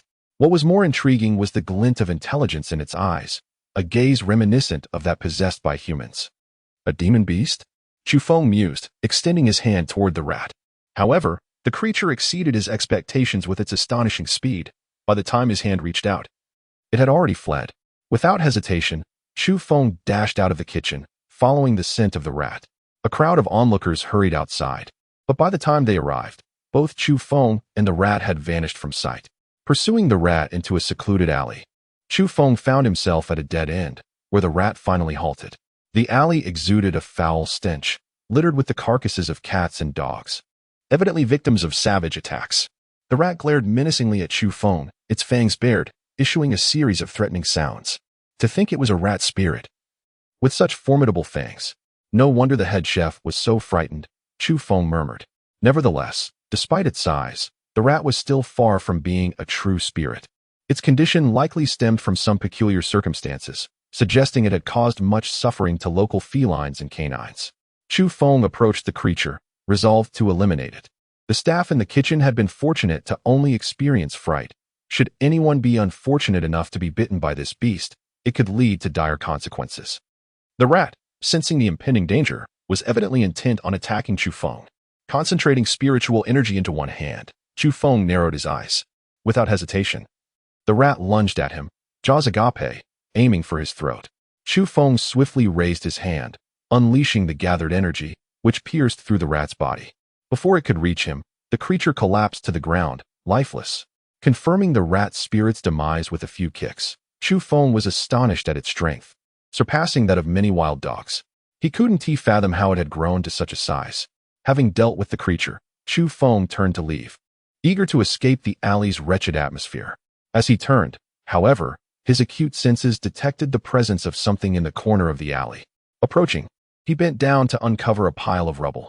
Clearing away the debris, he revealed a shaft of light emanating from beneath, and to his astonishment, discovered a luminous jade stone buried beneath the stones. Lifting the gem, he examined it closely, a delighted expression gracing his features. It was a piece of Xianling jade. Explaining the rat's unusual size, it must have absorbed the spiritual energy contained within it. Xianling jade is a rare gem formed over millennia by absorbing the essence of heaven and earth. The spiritual energy it harbored was remarkable. While such jade might be common in the realm of cultivation, it was a treasured find on the spiritually depleted earth. Moreover, given Chu Feng's current level of cultivation, merely perfected in the acquired stage, his absorption of spiritual energy was painfully slow. This piece of Xianling jade would significantly enhance his cultivation speed, providing him with a constant supply of energy. For ordinary individuals like Wei Shuhua and Chu Xiaoyu, wearing pendants crafted from Xianling jade would offer protection against calamities and prolong life. Chapter 22. The scent of perfume. It seems fortune is on my side today. There's no rat spirit here, merely a rather large mouse that I have already dispatched with a swift step. Chu Feng spoke, and both he and Chu Xiaoyu breathed a sigh of relief. Reflecting on his promise to Chu Xiaoyu that morning, he found it impossible to refuse and settled onto the edge of the sofa. Wei Shuhua cast a knowing glance at them, but said nothing, returning her attention to the television. Chu Feng patiently guided Chu Xiaoyu through the intricacies of the game. Suddenly, she wrinkled her little nose and fixed him with a questioning gaze. "Brother, why do you smell of perfume?" she inquired. Taken aback, Chu Feng sniffed himself and indeed detected a faint scent of perfume, likely from rubbing against Gufiru. "Come clean, have you got yourself a girlfriend?" Chu Xiaoyu abandoned the game, fixing Chu Feng with an accusatory stare. Wei Shuhua turned her head, her expression one of anticipation as she regarded her son. "What girlfriend? Right now, studies come first. I wouldn't dream of dating anyone," Chu Feng retorted, glaring at his sister. "Then how do you explain the perfume?" Chu Xiaoyu seized upon his words, emboldened by the moment. "Xiao Feng, you're a good boy. I trust your judgment. Even if you were dating, I wouldn't oppose it." Wei Shuhua chimed in with a smile. Chu Feng was amused and exasperated. It was astonishing how a mere hint of fragrance could lead the mother and daughter to assume he was in a relationship.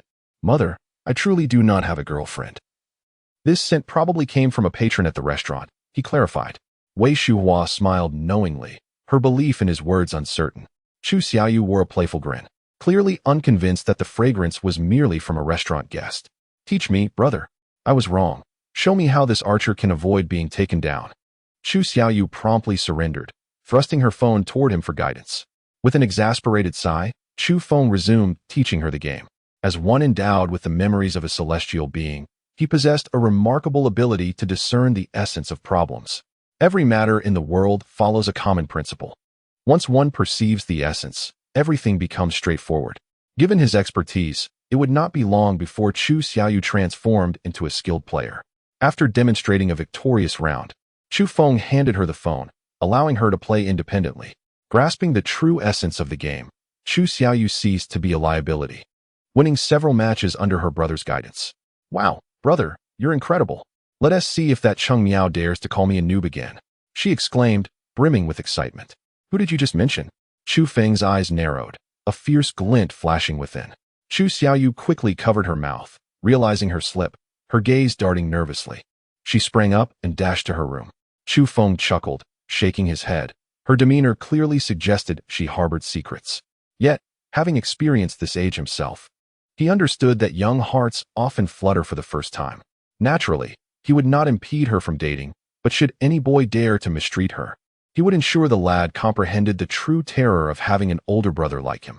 He retrieved the Xianling jade and released his spiritual energy, allowing it to hover before him as he began the slow process of refining it. His goal was to craft 3 talismans from this jade. Though currently lacking in strength and refining speed, he knew that creating these 3 talismans would not require an inordinate amount of time. After all, it was merely a straightforward process, and he estimated completion by the following morning. The night passed swiftly. As dawn broke, Chu Feng opened his eyes and beheld the 3 talismans floating before him, a smile gracing his face. After stringing them together, he adorned himself with one and took the other two as he exited his room. Wei Shuhua was already up preparing breakfast, appearing somewhat fatigued. Chu Feng approached her and placed one talisman around her neck. "What is this for?" she asked, glancing at the talisman resting against her chest. "Mother, this talisman is made from special materials. Wearing it will benefit your health. Please wear it always," he replied earnestly. Wei Shuhua indeed felt an unusual sense of fatigue dissipate upon wearing the talisman, an incredible phenomenon. "This must be quite expensive. We shouldn't waste money on such things," she remarked. "Rest assured, this was a gift from a benefactor I saved. It cost nothing." Chu Feng fabricated an explanation. With that assurance, Wei Shuhua relaxed, examining the talisman with newfound fondness. As long as she wore it, it would be sufficient to keep her healthy and free from illness well into her later years. "This one is for Xiaoyu. Once she wakes, please ensure she puts it on. I have to run an errand after breakfast," he instructed, handing the second talisman to Wei Shuhua. Before long, breakfast was ready. After finishing his meal, Chu Feng stepped outside. He exercised for a while until he received a call from Zhou Yongqian. Inquiring about his location, Chu Feng informed him of the nearest bus stop. Zhou Yongqian assured him that someone would be dispatched shortly to pick him up. As he made his way to the bus stop, excitement bubbled within him. If he could heal Zhou Yongqian's granddaughter today, he would receive double the reward, alleviating his financial struggles considerably. Chapter 23. Looking down from a dog's eye before long. At the bus stop, Chu Feng halted, glaring at the individuals sent by Zhou Yongqian to fetch him. While he waited, a Porsche 718 sports car pulled up beside the stop. Those waiting for the bus couldn't help but show expressions of envy upon seeing the luxury vehicle. "Wow, Porsche. Even if it's a 718, its price still hovers around $1 million. I truly envy those who drive such cars. When will I ever afford one?" "Look." The window is rolling down. It appears to be a wealthy heir. As the Porsche's window descended, Chu Feng noticed a young man of similar age seated inside. To his astonishment, it was Cheng Feng, a well-known scion from their school. Seated in the passenger seat was Wang Xian. Just yesterday, Ma Jingyuan had mentioned how close Wang Xian was with Cheng Feng. Today, he unexpectedly encountered the two of them together in the same vehicle. Cheng Feng's demeanor suggested he was intentionally approaching Chu Feng. "Isn't that Chu Feng? The one who had a betrothal agreement with Xianxian, right, Xianxian?" Cheng Feng remarked sarcastically. "Dressed so shabbily, who else could it be? Besides, I want nothing to do with him." Wang Xian cast a disdainful glance at Chu Feng, her eyes filled with contempt. As if sitting in Cheng Feng's car elevated her status several notches. "Waiting for the bus, are we? Would you like a ride?" Cheng Feng inquired. His gaze fixed on Chu Feng. No matter how Cheng Feng flaunted his wealth, Chu Feng remained unfazed. Their perspectives were simply too divergent. How pretentious. Waiting for the bus is just that. Why boast about someone coming to pick you up? Can't you be less vain? Wang Xian scoffed. Chu Feng found himself speechless, pondering who among them was truly the vain one. He had heard whispers of the history between Wang Xian and Cheng Feng. He was, in a sense, Cheng Feng's rival. In the presence of a rival, he felt compelled to maintain the upper hand. "I never believed Xianxian when she said you were someone who sacrificed dignity for face. Now seeing you in person, I realize it's true," Cheng Feng sneered. "Fortunately, Xianxian dumped you. If you were still together, who knows how long she would have to endure you." Furrowing his brow, Chu Feng replied, "I have never been with her. It's not about being dumped or not. Besides, I am indeed waiting for someone. If you two are merely seeking attention, kindly leave. I have no time for your frivolities."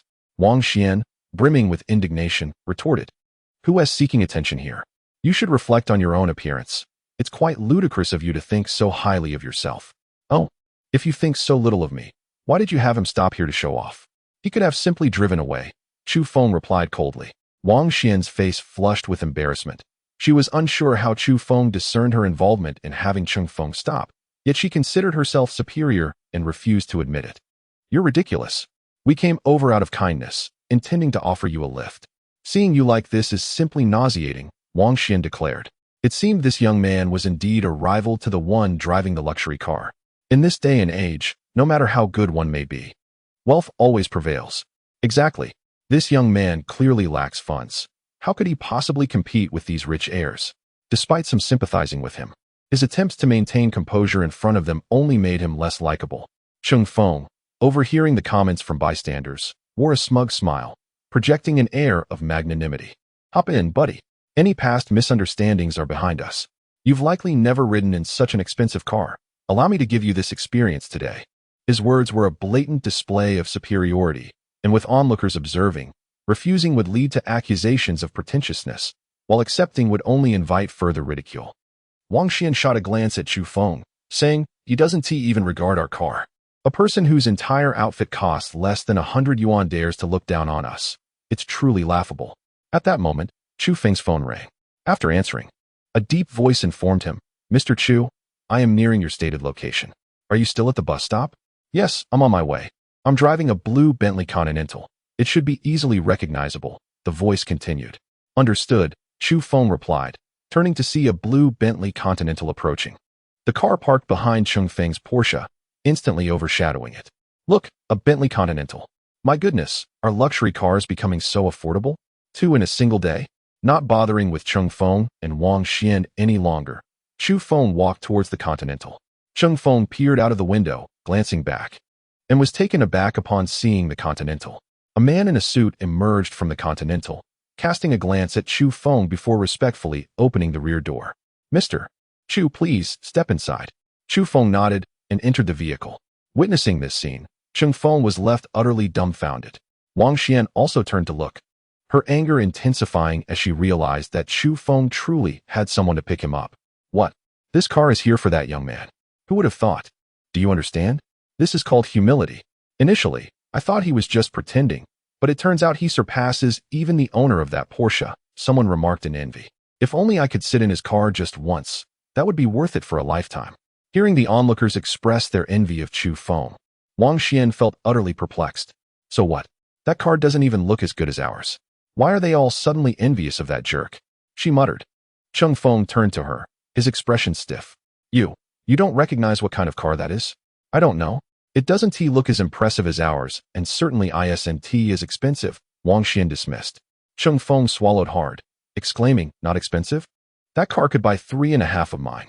Chapter 24. The old residence of the Zhou family. Wang Xian's eyes widened in disbelief, her expression frozen in shock. 3.5? Are you joking? How could he possibly afford such an extravagant car? The price of that Bentley, over 3 million, was merely a bargain, as Cheng Feng interjected.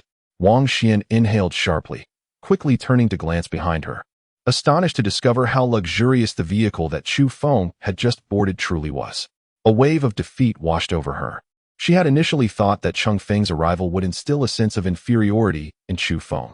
However, it became apparent that Chu Feng regarded her with indifference, rendering her previous remarks as mere folly, even laughable to herself. "Humph, that car certainly isn't his. He must have merely stumbled upon it by sheer luck," she reassured herself inwardly. "Let us depart," Chu Feng remarked to the driver upon entering the car. The driver promptly set off, taking Chu Feng towards the Zhou residence.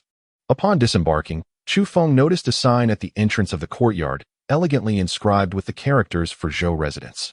The driver escorted him through several arched gates and along 2 corridors adorned with intricate designs, leading to a separate courtyard. "Mr. Chu, the doctors summoned by the master are awaiting you in this courtyard. The master will arrive shortly. Please wait here for a moment," the driver said respectfully.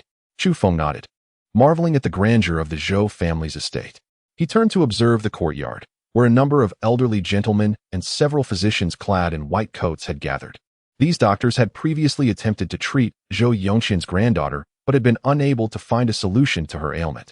Zhou Yongqian had summoned them, hoping that the collective effort might yield any possible remedy.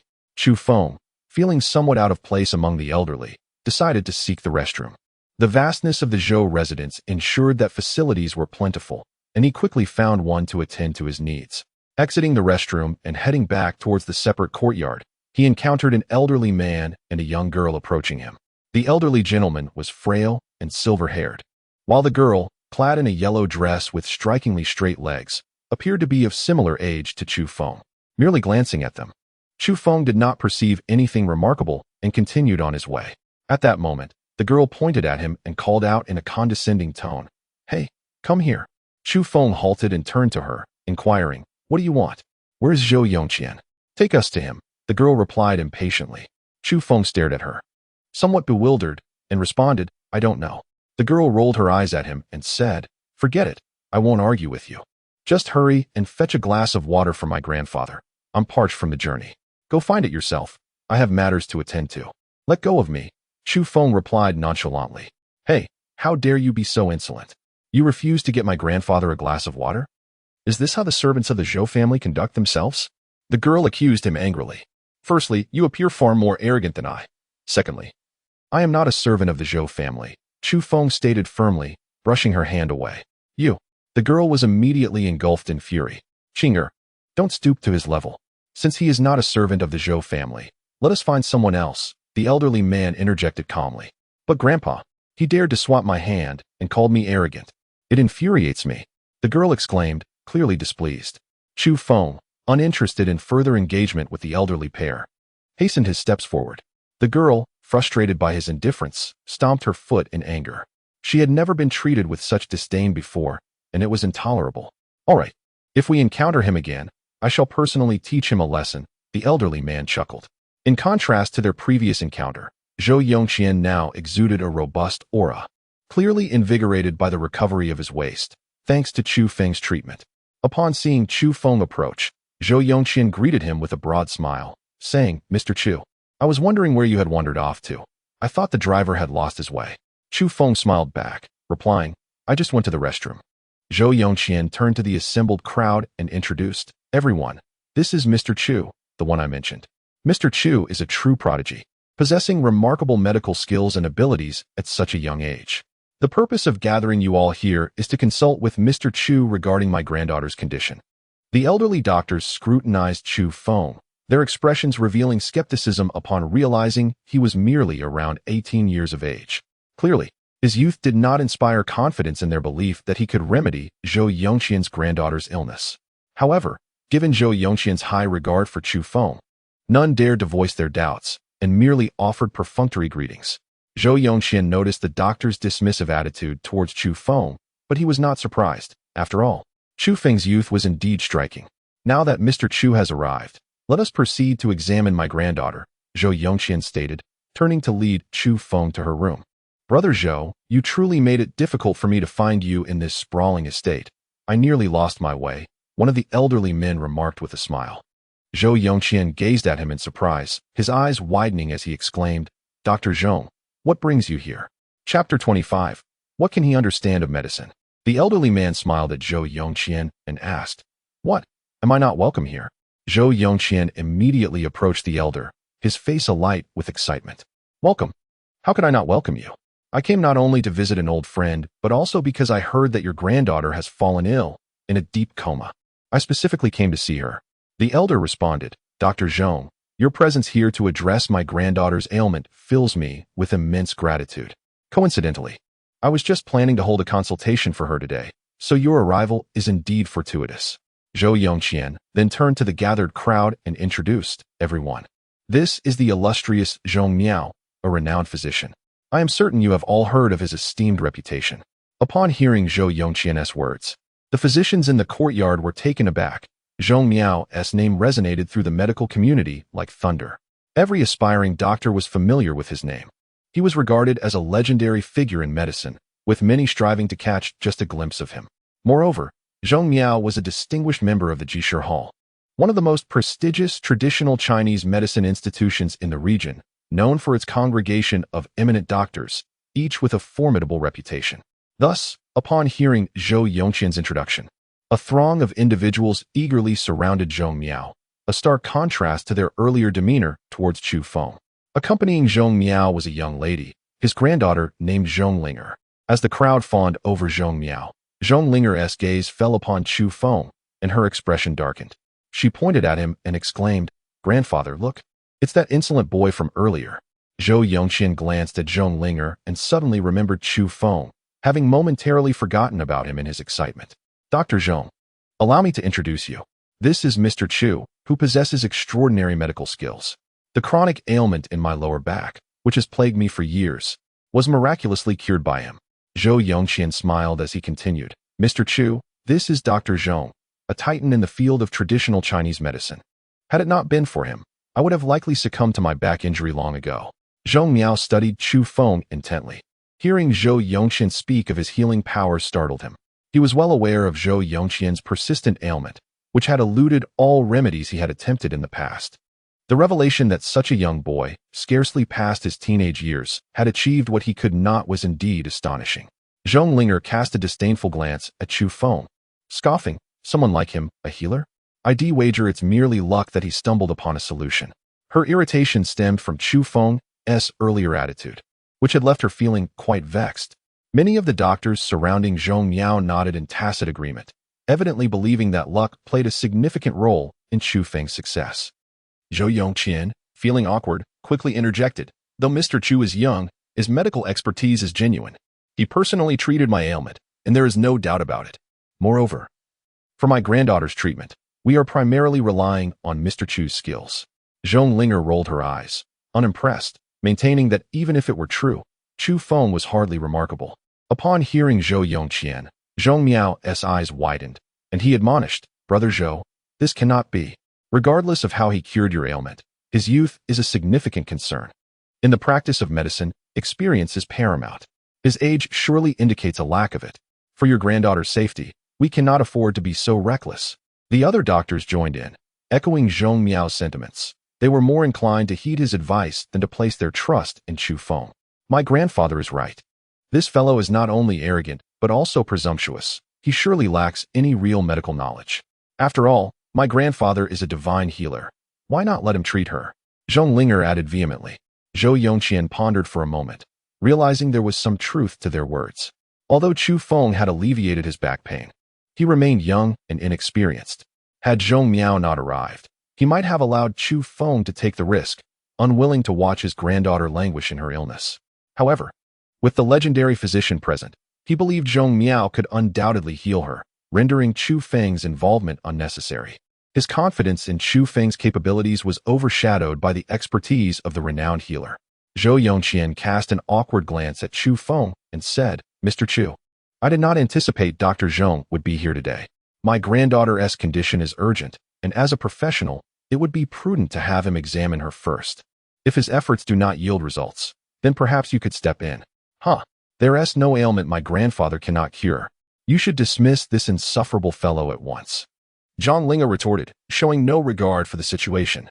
Ignoring Zhong Linger's remarks, Chu Feng focused on Zhou Yongqian, perceiving his dilemma.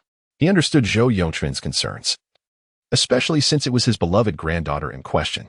Recognizing that Zhou Yongqian desired his assistance, he replied, As you wish, I shall follow your lead. Zhou Yongqian's face brightened with gratitude. Rest assured, Mr. Chu, even if you do not intervene this time, I will still compensate you double for your efforts. I have already prepared the payment, and once Dr. Zhong has treated my granddaughter, I shall deliver it to you. Chu Feng nodded. After all, no one would refuse a paid opportunity. If Zhong Miao wished to treat her, he would gladly yield the floor. Should Zhong Miao fail, he would still have the chance to step in later. Then let us proceed to my granddaughter's room, Zhou Yongqian suggested, leading the group toward a chamber within the side courtyard. Zhong Linger trailed behind Chu Feng, still harboring resentment over his earlier actions, intent on embarrassing him. She aimed to step on his heel, hoping to trip him publicly. However, to her surprise, it seemed as though Chu Feng's feet anticipated her intentions, evading her attempts each time. Frustrated, Zhong Linger nearly stumbled as she miscalculated her step. Soon, the group entered the spacious room, which contained only a bed and two young women standing by, ready to assist. Lying upon the bed was a girl of exquisite beauty, her figure graceful and ethereal, with skin like porcelain and a countenance of unparalleled loveliness. The girl lay with her eyes closed, her chest gently rising and falling, resembling a sleeping fairy, exuding an aura of transcendent grace. Zhong Linger, though no less beautiful, lacked the otherworldly charm that distinguished the girl on the bed. A comparison between them would leave no doubt as to who surpassed the other. Upon seeing the girl, Chu Feng was momentarily entranced, captivated by the enchanting essence she emanated.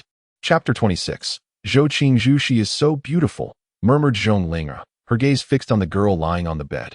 Zhong Miao was equally captivated by the enchanting beauty of Zhou Yongqian's granddaughter. For years, he had believed Zhong Linger to be the most stunning among the younger generation. But now he found his opinion wavering. Zhou Yongqian's face radiated joy. Having such an extraordinary granddaughter filled him with immense pride over the years. However, he was greatly troubled by her mysterious illness, which kept her bedridden, causing his hair to turn increasingly gray with worry. The girl, named Zhou Qingzhu, was the daughter of Zhou Yongqian's eldest son. Due to Zhou Yongqian's affection, her standing within the Zhou family far surpassed that of her several male cousins. There was something unusual about her aura. Chu Feng's eyes were fixated on Zhou Qingzhu, and he noticed a peculiar aspect about her. It was the profound Yin body. Chu Feng gasped internally, his eyes widening in astonishment. Zhong Linger cast a disdainful glance at Chu Feng, muttering, "Humph, what a lecherous fellow." His gaze changes merely at the sight of beauty. Little did he know that the existence of a profound Yin body on Earth revealed that this world was indeed more complex than he had imagined. Ignoring Zhong Linger's remarks, Chu Feng's attention was wholly captivated by Zhou Qingzhu. The profound Yin body was an exceedingly rare constitution in the realm of cultivation, naturally imbued with profound Yin energy. When cultivated alongside gentle attributes, the speed of one's training could be astonishingly rapid. In the past, when Chu Feng reached the heavenly sovereign realm, he had incurred the wrath of the notoriously beautiful Qin Cade, who chased him relentlessly for 3 days and nights wielding her magical artifact. Qin Cade possessed the profound Yin body, and it was rumored that engaging in dual cultivation with women of this constitution could lead to a dramatic increase in power. However, this claim remained unverified, as Qin Cade was the only known possessor of the profound Yin body, and others, even if they possessed it, would not reveal themselves. Anyone contemplating dual cultivation with Qin Cade would be courting death. Although the profound Yin body conferred immense benefits for cultivation, it also harbored duality. The rapid cultivation speed relied on the profound Yin energy within, which subjected the body to extreme states over time, potentially causing harm. The consequences could range from prolonged unconsciousness to sudden death. In cases where a powerful, profound Yin body wielder experienced an energy surge, they could lose control and wreak havoc. Qin Cade had once experienced such an outburst, fortunately while foraging for herbs in the Beast Mountain range, where she slaughtered nearly half of the demonic beasts, earning her infamous reputation. Zhou Qingzhu's unresponsiveness stemmed from the eruption of profound Yin energy within her. She had not engaged in any cultivation, and her youth mitigated the effects of the energy, leaving her merely unconscious. However, without the assistance of a cultivator to suppress the energy within her, she would remain in this state indefinitely. Understanding Zhou Qingzhu's condition, Chu Feng was certain that with Zhong Miao's medical skills, awakening her would be an impossible feat. Zhong Shenshi, my granddaughter has been in a coma for many days. We have tried various methods, yet none have succeeded in awakening her. Her recovery now entirely depends on your medical expertise. Please, I implore you to exert your utmost effort to save her, Zhou Yongqian said, his voice tinged with urgency. Of course, my dear brother Zhou. Rest assured, I will examine your granddaughter immediately, Zhong Miao replied confidently, taking a seat beside the bed. The surrounding doctors praised him. Indeed, there is no ailment that Zhong Shenshi cannot cure. You need not worry. Precisely. There is no illness that my grandfather cannot heal. He is far superior to some charlatans. Zhong Linger chimed in, casting a glance at Chu Feng. Zhou Yongqian felt a twinge of embarrassment and glanced at Chu Feng, but chose not to speak. Zhong Miao placed his hand on Zhou Qingzhu's wrist, commencing the pulse examination. The room fell silent, with no one daring to make a sound. After a brief moment, Zhong Miao's brow furrowed, as his years of medical experience failed to uncover the nature of Zhou Qingzhu's ailment. Observing Zhong Miao's troubled expression, Zhou Yongqian's heart sank, a sense of unease creeping over him. Finally, Zhong Miao stood and sighed before Zhou Yongqian. Zhong Shenshi, what is the situation? Zhou Yongqian inquired hastily. His expression shifted dramatically as Zhong Miao spoke. Her internal organs have suffered damage? This is impossible. My granddaughter has always been well protected and has never encountered any mishaps. Only Chu Feng knew that Zhou Qingzhu's internal organs were not actually damaged. The profound Yin energy was merely causing her pulse to resemble such damage. Zhong Shenshi, is there truly no way to treat my granddaughter's illness? Zhou Yongqian asked, his face clouded with despair. Zhong Miao sighed. From the pulse condition, it appears so.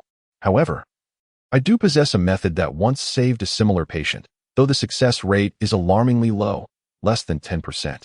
Please, no matter the method, I implore you to try. My granddaughter is in the prime of her youth, and I cannot bear the thought of her remaining in a coma for life. Zhou Yongqian pleaded, tears streaming down his face. Zhong Miao nodded. In that case, I shall give it a try. He then retrieved an acupuncture bag from his belongings, revealing a variety of needles within. Selecting a few silver needles, he aimed for several acupoints on Zhou Qingzhu's abdomen, preparing to puncture them. Chu Feng immediately discerned his intent. If it were a typical case of unconsciousness, this acupuncture method could indeed rouse the patient. However, this approach would harm her internal organs, weakening her bodily functions. Zhong Miao clearly believed Zhou Qingzhu's organs were already compromised, so inflicting further damage seemed inconsequential, prompting him to consider this method. Yet, Zhou Qingzhu was not in the state he presumed. Such an action would genuinely harm her and exacerbate the volatility of the profound yin energy within. Shaking his head, Chu Feng stepped forward and spoke. If you insert those needles, it will only further deteriorate her condition. Chapter 27. The Primordial Divine Needle. Everyone turned their heads toward Chu Feng, casting skeptical glances in his direction. Zhong Miao furrowed his brow and spoke. My method has previously awakened a similar patient. I have yet to insert a needle, so why do you utter such words? Indeed, how can you speak so thoughtlessly? Is there any fault in Dr. Zhong's method? It seems to me that you are merely here to disrupt, envious of Dr. Zhong's reputation. Hence you resort to slandering him, another voice chimed in. Exactly. Dr. Zhong hasn't even begun the treatment. How can you predict the outcome? Clearly, you are intent on causing trouble. The crowd unanimously reproached Chu Feng, showing him no mercy. Zhong Ling shot a disapproving glare at Chu Feng and said, Are you unwell? My grandfather heals, he does not harm. Furthermore, he has stated that the probability of success with this method is less than 10%. Now, with your comments, how can my grandfather proceed? You must be doing this on purpose. Zhou Yongqian also frowned, taken aback by Chu Feng's words. He glanced at Chu Feng and said, Mr. Chu, my granddaughter is in this state. Whatever method is available must be tried. Even if Dr. Zhong's approach may have side effects, I cannot concern myself with that now. Chu Feng felt speechless. Since these individuals held such unwavering faith in Zhong Miao's method, he found it unwise to intervene. The xianxia body is exceedingly rare even within the cultivation realm, and he would not relinquish the opportunity to save Zhou Qingzhu due to their attitudes. After all, forging a friendship with one possessing a xianxia body would greatly benefit him. Dr. Zhong, please continue, Zhou Yongqian said, turning to Zhong Miao as Chu Feng fell silent. Zhong Miao nodded, choosing not to dwell on Chu Feng's comments. He picked up the needle and proceeded to puncture several acupoints on Zhou Qingzhu's body. Zhong Ling offered another scornful glance at Chu Feng, as if to imply that her grandfather's acupuncture was so profound that it could not possibly cause harm. However, it was not long before Zhong Miao's expression turned grave, and his movements became noticeably frantic. Zhou Qingzhu's once rosy complexion lost all color, her lips turning purple, making her appear as though she were on the brink of death. How could this happen? This is unexpected, Zhong Miao exclaimed, his hands trembling with anxiety. He had anticipated that even if he could not awaken her, there would be no danger.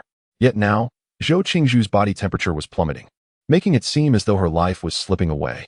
Zhong Miao cast a guilty glance at Zhou Yongqian, saying, Brother Zhou, your granddaughter's condition has exceeded my expectations.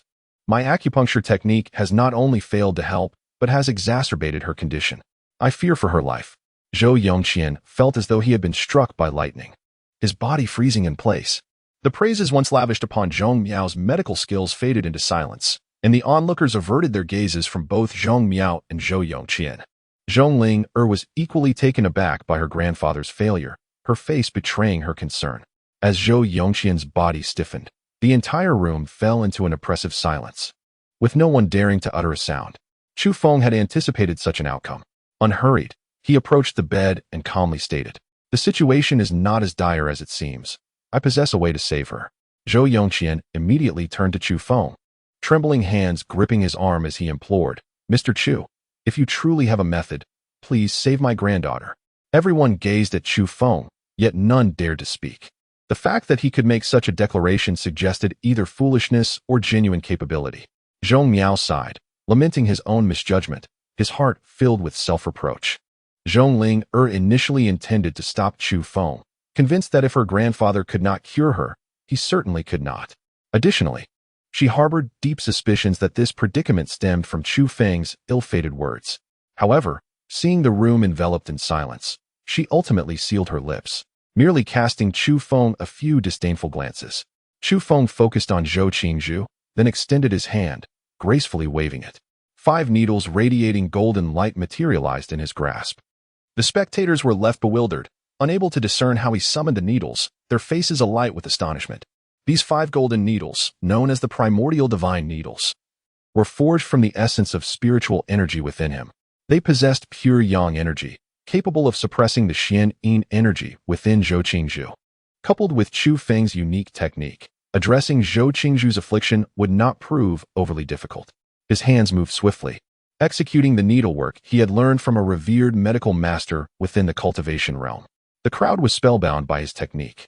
Among them, Zhong Miao was the most knowledgeable in acupuncture, and upon witnessing Chu Feng's method, his mind was awash with tumultuous waves of astonishment. Could there truly exist such a technique? No, it's too fast. I can hardly discern how he accomplishes this, Zhong Miao marveled internally. Before long, Chu Feng halted his movements, the 5 golden needles vanishing from his hand as he exhaled in relief. It should not be long before Zhou Qingzhu regains consciousness. Zhou Yongqian stepped forward. Noticing that Zhou Qingzhu appeared unchanged compared to before, his voice laced with worry. Mr. Chu, how is the situation? Zhou Yongqian finally breathed a sigh of relief. Zhang Ling scrutinized Zhou Qingzhu, questioning, she appears to show no change. How can we ascertain the truth of your claims? Chu Feng shot a glare at Zhong Ling and retorted, what makes you believe she shows no change? Zhong Ling was poised to counter his words when, at that moment, Zhou Qingzhu's hand stirred, and she opened her eyes. Grandfather, Zhou Qingzhu's faint voice resonated throughout the room, leaving every face adorned with astonishment. Chapter 28. The young divine Dr. Qingzhu, you have finally awakened. Zhou Yongqian, filled with excitement, approached the bedside and grasped Zhou Qingzhu's arm. Upon seeing Zhou Qingzhu regain consciousness, Zhong Linger was taken aback. Her previously aggressive demeanor towards Chu Feng instantly faded. She could hardly fathom that a young man, nearly her own age, had succeeded where her grandfather had failed in curing his ailment. The recollection of her earlier remarks to Chu Feng brought a deep flush of embarrassment to her cheeks. Zhong Miao, too, was struck by a sense of astonishment. He had always believed that mastery in medicine required years of experience, and that someone so young could hardly achieve any remarkable feats in the field. Yet, not only had Chu Feng revived Zhou Qingzhu, but the acupuncture technique he employed far exceeded Zhong Miao's understanding. This revelation shifted his perspective on Chu Feng, instilling within him a measure of respect. The doctors present in the room wore expressions of shame, many regretting their earlier dismissive attitudes towards Chu Feng. Grandpa, how long have I been unconscious? Why do I feel so weak? Zhou Qingzhu timidly inquired, gazing at the multitude of doctors. You have been in a coma for half a month. Thankfully, it was Mr. Chu's extraordinary medical skills that saved you. Otherwise, you might never have seen me again. Zhou Yongqian replied with a smile. Mr. Chu, is it this esteemed elder? Zhou Qingzhu asked, directing her gaze at Zhong Miao. Zhong Miao immediately displayed a look of contrition, saying, my medical skills pale in comparison to Mr. Chu's. He is the true master. He pointed to Chu Feng beside him. Upon realizing that Chu Feng was of a similar age to herself, Zhou Qingzhu felt a wave of astonishment. Chu Feng merely nodded at her, saying nothing. Indeed, Mr. Chu is truly a young divine doctor. Earlier, we underestimated him due to his age. How shameful, remarked a slightly older physician. Absolutely, Mr. Chu's acupuncture technique was truly enlightening. It is an honor for us to witness such artistry in medicine, another added. Listening to their praises, Chu Feng merely sneered internally, disregarding them as he addressed Zhou Yongqian. Old Zhou, your granddaughter has just regained consciousness and is in a state of weakness. She must not be disturbed. We should take our leave. Zhou Yongqian immediately and carefully laid Zhou Qingzhu back down, rising to his feet and saying, Mr. Chu is right. Qingzhu, you must rest well. I will send someone to prepare nourishing food for you to help restore your strength.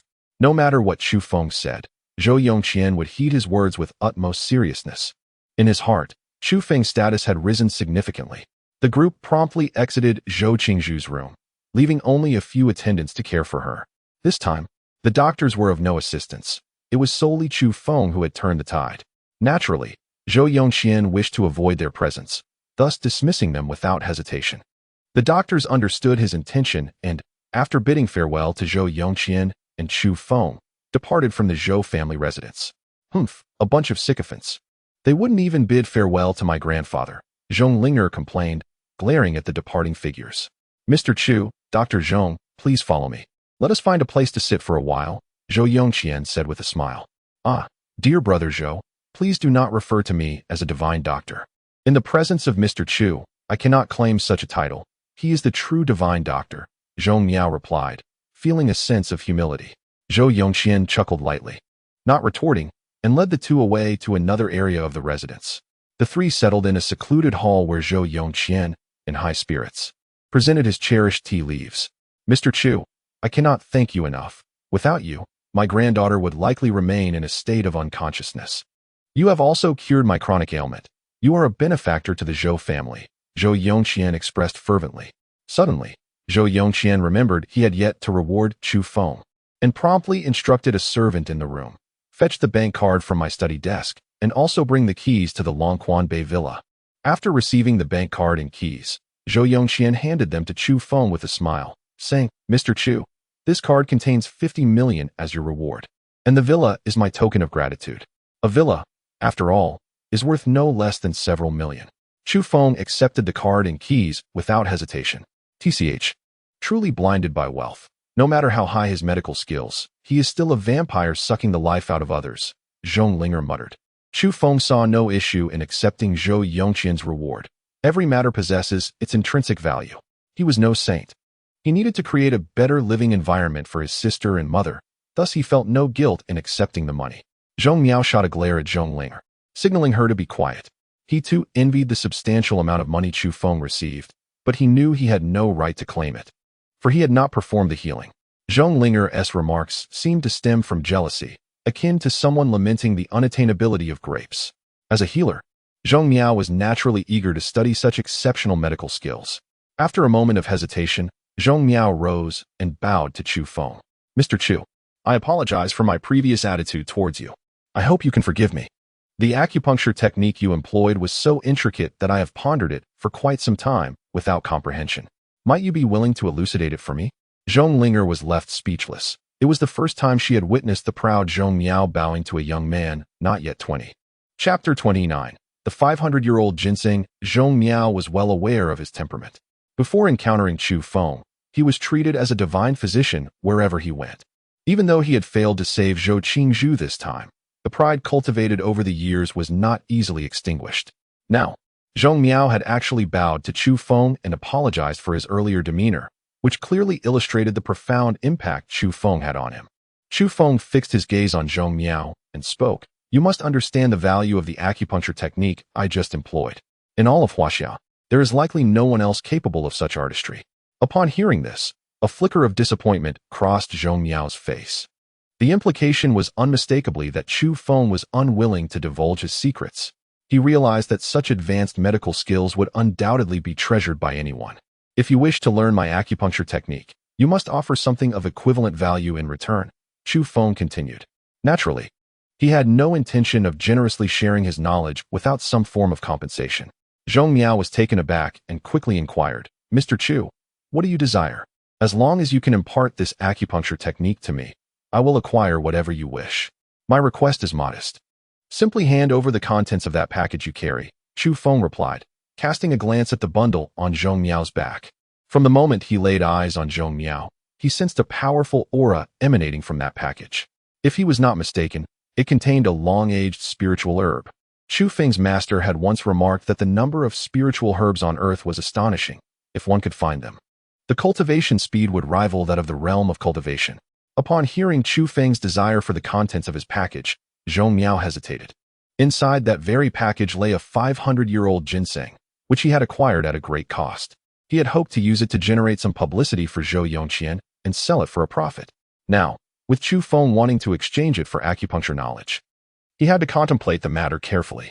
Zhong Linger, upon realizing that Chu Feng sought the spiritual herb from Zhong Miao's package, grew anxious and exclaimed, Grandfather, do not fall for his trick.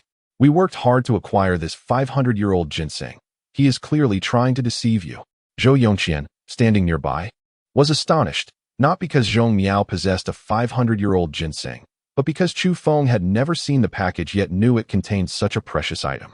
Zhong Miao turned to Zhong Linger with a stern expression, saying, You must not be disrespectful to Mr. Chu. Should you speak so again, I will not take you with me next time. Seeing Zhong Miao's anger, Zhong Linger promptly fell silent, though she cast a resentful glance at Chu Feng. Mr. Chu, I accept this exchange. If you can impart the acupuncture technique to me, I will give you the 500-year-old ginseng from my package. Zhong Miao declared as he removed the package from his back, opened it, and handed the ginseng to Chu Feng. Chu Feng reached out to accept the ginseng. Feeling the spirit energy contained within it, his face breaking into a satisfied smile. The energy from this 500-year-old ginseng should be sufficient to elevate his strength to the innate realm. He placed the ginseng on the table and requested Zhong Miao to fetch several silver needles, patiently beginning to impart the essentials of his acupuncture technique. In Chu Feng's view, the transmission of medical knowledge was a noble endeavor. If Zhong Miao mastered this acupuncture technique, he could undoubtedly save many lives in the future. Zhong Miao listened intently to Chu Feng's teachings, diligently noting down the key points. Once he fully grasped the acupuncture method, he marveled at the wisdom gained from exchanging a 500-year-old ginseng for such profound medical skills. Indeed, the value of Chu Feng's acupuncture technique far surpassed that of the ginseng. Mr. Chu's medical skills are truly unparalleled. After hearing your explanation, I realize how far I still have to go in my understanding of acupuncture, Zhong Miao respectfully acknowledged. This is not your fault. The history of medicine in Huaxia is extensive. It is unreasonable to expect complete mastery, Chu Feng replied. Though it was somewhat awkward for a youth not yet 20 to instruct an elderly man, neither Zhou Yongqian nor Zhong Miao found it inappropriate. Mr. Chu, please stay for dinner. I will have arrangements made. I must properly host you this time, Zhou Yongqian urged.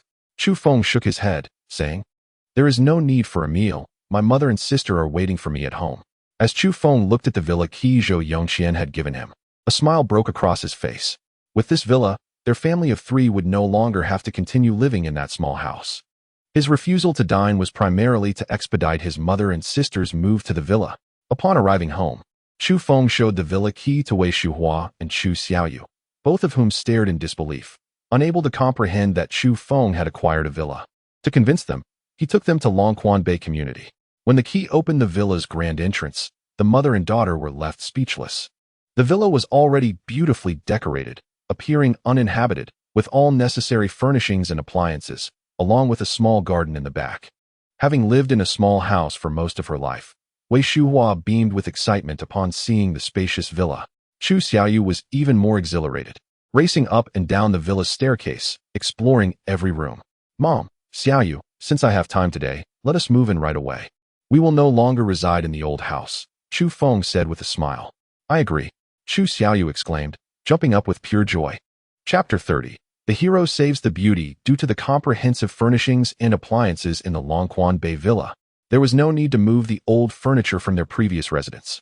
Therefore, they merely needed to pack their clothes and any personal items they wished to take. Chu Feng contacted a moving company, and with 50 million in his account, he was certainly not hesitant to spend a little for the move. After the 3 had gathered their belongings, it wasn't long before the moving company arrived at the entrance of the community. Once everything was loaded onto the truck, Wei Shuhua and Chu Xiaoyu gazed nostalgically at the dilapidated neighborhood behind them. They had never imagined they would have the opportunity to leave this place and to move to one of the most expensive communities in Jiangzhou City, Longquan Bay, no less. Wei Shuhua cast a proud glance at her son, feeling a swell of pride for the improvements in their lives, all thanks to him. Are you really moving with just this much stuff? Where are you headed? One of the movers inquired, regarding Chu Feng. The community they resided in was widely recognized as the worst in all of Jiangzhou City, and the movers assumed they would not be relocating to a better area. Chu Feng remained silent, while Chu Xiaoyu, with a look of pride, exclaimed, We're going to Longquan Bay. What? The mover's eyes widened in disbelief. Longquan Bay? My goodness, those houses are outrageously expensive. Are you certain it's that Longquan Bay? One of the priciest communities in Jiangzhou? Of course. Let's hurry and get to the villa area in Longquan Bay. Don't get it wrong, Chu Xiaoyu insisted. The movers swallowed hard, struggling to believe their ears, as astonishment washed over their faces. Seeing their reaction, Chu Feng and the others couldn't help but chuckle. After a considerable amount of time, the 3 finally moved their belongings into the villa at Longquan Bay. Chu Xiaoyu immediately collapsed onto the large sofa in the living room, her face radiating contentment. This sofa is almost as comfortable as my bed, she declared. Then you can sleep on the sofa from now on, Chu Feng teased. No way. I want to find a big room to sleep in, Chu Xiaoyu retorted, springing up to choose her room. The villa had 3 floors, with the first 2 designated for living and the third for storage and closets. with an ample number of rooms accommodating over 10 people. Chu Xiaoyu had no trouble selecting a room to her liking. Watching Chu Xiaoyu and his mother beaming with joy filled Chu Feng with happiness as well. His past experiences had instilled in him the significance of family and friends, and in this life, he was determined to ensure they enjoyed a better existence. In addition to resuming his cultivation and pursuing the path of greatness, providing a fulfilling life for those around him was the essence of his rebirth. As he observed Chu Xiaoyu darting from room to room, Chu Feng suddenly recalled that he had left behind a 500-year-old ginseng in their old house. As he neared the old residence, he passed through a secluded alley and heard faint cries for help. If not for his acute hearing, he would have missed it entirely. He paused, peering into the alley, and after focusing intently, he confirmed that someone was indeed in distress. It sounded like a girl. I must hurry, Chu Feng murmured to himself, swiftly making his way into the alley.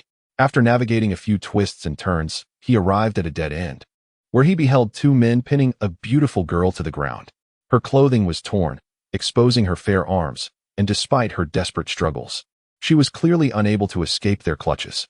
"Let me go," the girl cried, on the verge of tears. "Release her," Chu Feng shouted with authority. The two men turned to face him, their expressions filled with disdain. "Who do you think you are? Get lost. This is none of your business," one of them barked. Chu Feng's expression darkened as he advanced toward them. "I said to let her go." The man who had spoken earlier stood up, glaring at Chu Feng with malice. "What? Trying to meddle? Let me warn you, meddling is a dangerous game. Finish what you're doing with her first, then we can continue," the other man suggested. Clearly, they did not regard Chu Feng as a threat. "Damn it, a kid who hasn't even fully grown up dares to intervene? He's asking for trouble," one of them scoffed before charging at Chu Feng. Chu Feng narrowed his eyes, recognizing the man's extraordinary speed. He was no ordinary person. A martial artist? He mused. The girl, noticing Chu Feng's youth, felt a surge of urgency. "Run. They are skilled internal force practitioners. You can't defeat them." Though she longed for rescue, she did not wish to endanger Chu Feng, knowing that few could contend with the two men. "Huh. It's too late to run now. Take this," the charging man shouted, launching a punch at Chu Feng. Chu Feng stepped back, sidestepping the blow, and countered with a punch to the man's stomach. The man cried out in pain, collapsing to the ground and spitting blood. The other man, witnessing this, stood abruptly, rushing toward Chu Feng. Didn't he expect a skilled fighter? No wonder you have the audacity. As the second man charged, Chu Feng raised a hand, flicking it gently. A surge of spiritual energy shot forth, striking the man's shoulder. He stumbled backward, his arm going limp. The first man, now back on his feet, looked warily at Chu Feng. "This guy is too strong. We can't take him. Let's retreat." He helped his companion up, and together they scaled the wall, fleeing the dead end. The girl watched in astonishment, unable to comprehend how two skilled internal force practitioners could be so easily subdued by someone who appeared to be under 20. Chu Feng approached her, extending a hand. "Are you all right?" Chapter 31. The young lady's request. The young girl was still in a state of shock when she heard Chu Feng's words, and it took a moment for her to respond. Noticing Chu Feng extending his hand towards her, she hesitated briefly before grasping it and rising from the ground. I'm fine. Thank you so much. Without you, I fear I would have fallen victim to those two brutes," she said, a shiver evident in her voice. Chu Feng surveyed the girl, noting the numerous tears in her clothing that exposed her skin beneath, causing a flush to rise to his cheeks. Her figure was graceful, a true beauty, and anyone who laid eyes upon her would likely find it difficult to restrain themselves. The girl, feeling the weight of his gaze, quickly turned her head away, her cheeks reddening. Chu Feng removed his coat and offered it to her, saying, "Please wear this. It would be unwise for you to be seen in such disarray." The girl accepted the garment without protest, donning it over her own attire. "You don't seem to be an ordinary person. Why did those two martial artists target you?" Chu Feng inquired. The girl had previously mentioned that those two were skilled practitioners of internal energy, a detail that would likely elude the average person, leading Chu Feng to suspect she possessed an extraordinary background. With a sigh, the girl recounted the reason behind the attack. She revealed that she was Jiang Minjing, the eldest daughter of the illustrious Jiang family in Jiangzhou City, which held a considerable reputation and power, surpassing even the Sun family that relied on the Zhou family for survival. The head of the Jiang family, Jiang Zhongshan, was a shrewd individual who had cultivated numerous friendships, including one with Zhou Yongqian, ensuring the Jiang family's stability in Jiangzhou City. Years ago, A rival family had been driven to bankruptcy due to business competition and had no choice but to leave Jiangzhou City. The Jiang family had long since forgotten the incident. But no one anticipated that this rival had managed to rise again, amassing a considerable following of martial artists, and now thrived once more. Harboring resentment towards Jiang Zhongshan, the rival family dispatched 2 internal energy experts to target Jiang Minjing, knowing that her father deeply cared for her. Should she be harmed, it would surely devastate Jiang Zhongshan. Fortunately, fate had led Chu Feng to intervene just in time to save Jiang Minjing. She appeared to be only a few years older than Chu Feng, and had she fallen into the hands of Guo Wei's men, her life would have been irreparably marred. Individuals capable of such malevolence are certainly not to be trifled with. It would be prudent for you to have someone accompany you when you go out. It is simply too perilous otherwise, Chu Feng advised. Jiang Minjing nodded, her eyes reflecting deep gratitude towards him. Allow me to escort you out, lest you attract unwanted attention again, Chu Feng offered. Jiang Minjing hesitated, as if struggling to find the right words. What is it? Chu Feng asked, regarding her intently. Well, I witnessed your combat prowess. You effortlessly drove away those 2 internal energy practitioners. You must possess significant strength, she ventured. Beyond the realm of perfected internal energy lies the mastery level, where practitioners can wield their internal energy to achieve remarkable feats. Above that level is the Grandmaster stage, of which there are scarcely a handful in the entirety of Jiangzhou City. Jiang Minjing had observed Chu Feng delivering a punch powerful enough to send one of the internal energy practitioners reeling, and his ability to injure with a mere flick of his fingers suggested he might already be at the master level. After a moment of contemplation, Jiang Minjing continued. That scoundrel Guo Wei has set up a life-and-death arena to force my father into battle, bringing along a master-level practitioner he procured from who knows where. My father, only a perfected internal energy practitioner, stands no chance against him. Guo Wei has allowed my father to seek assistance, but should he lose, our Jiang family must surrender all our assets to him and forever vacate Jiangzhou City. My father has aged considerably from the stress of this, and I wish to lessen his burden. Could you possibly assist my family? If you can lend your strength, I assure you a satisfactory reward. Although she recognized that it might be unrealistic for someone of Chu Feng's age to have reached the master level, she had witnessed his capabilities and knew he surpassed her father. Her father had already sought help from numerous individuals, but none had attained the master level, and she was unwilling to relinquish any hope, hence her plea to Chu Feng. You wish for me to aid the Jiang family against the master-level practitioner Guo Wei has summoned? Chu Feng countered. Jiang Minjing nodded vigorously, responding. Guo Wei stated that if my family could defeat the master-level practitioner he has brought, it would be considered a victory for us, even if we resorted to a war of attrition.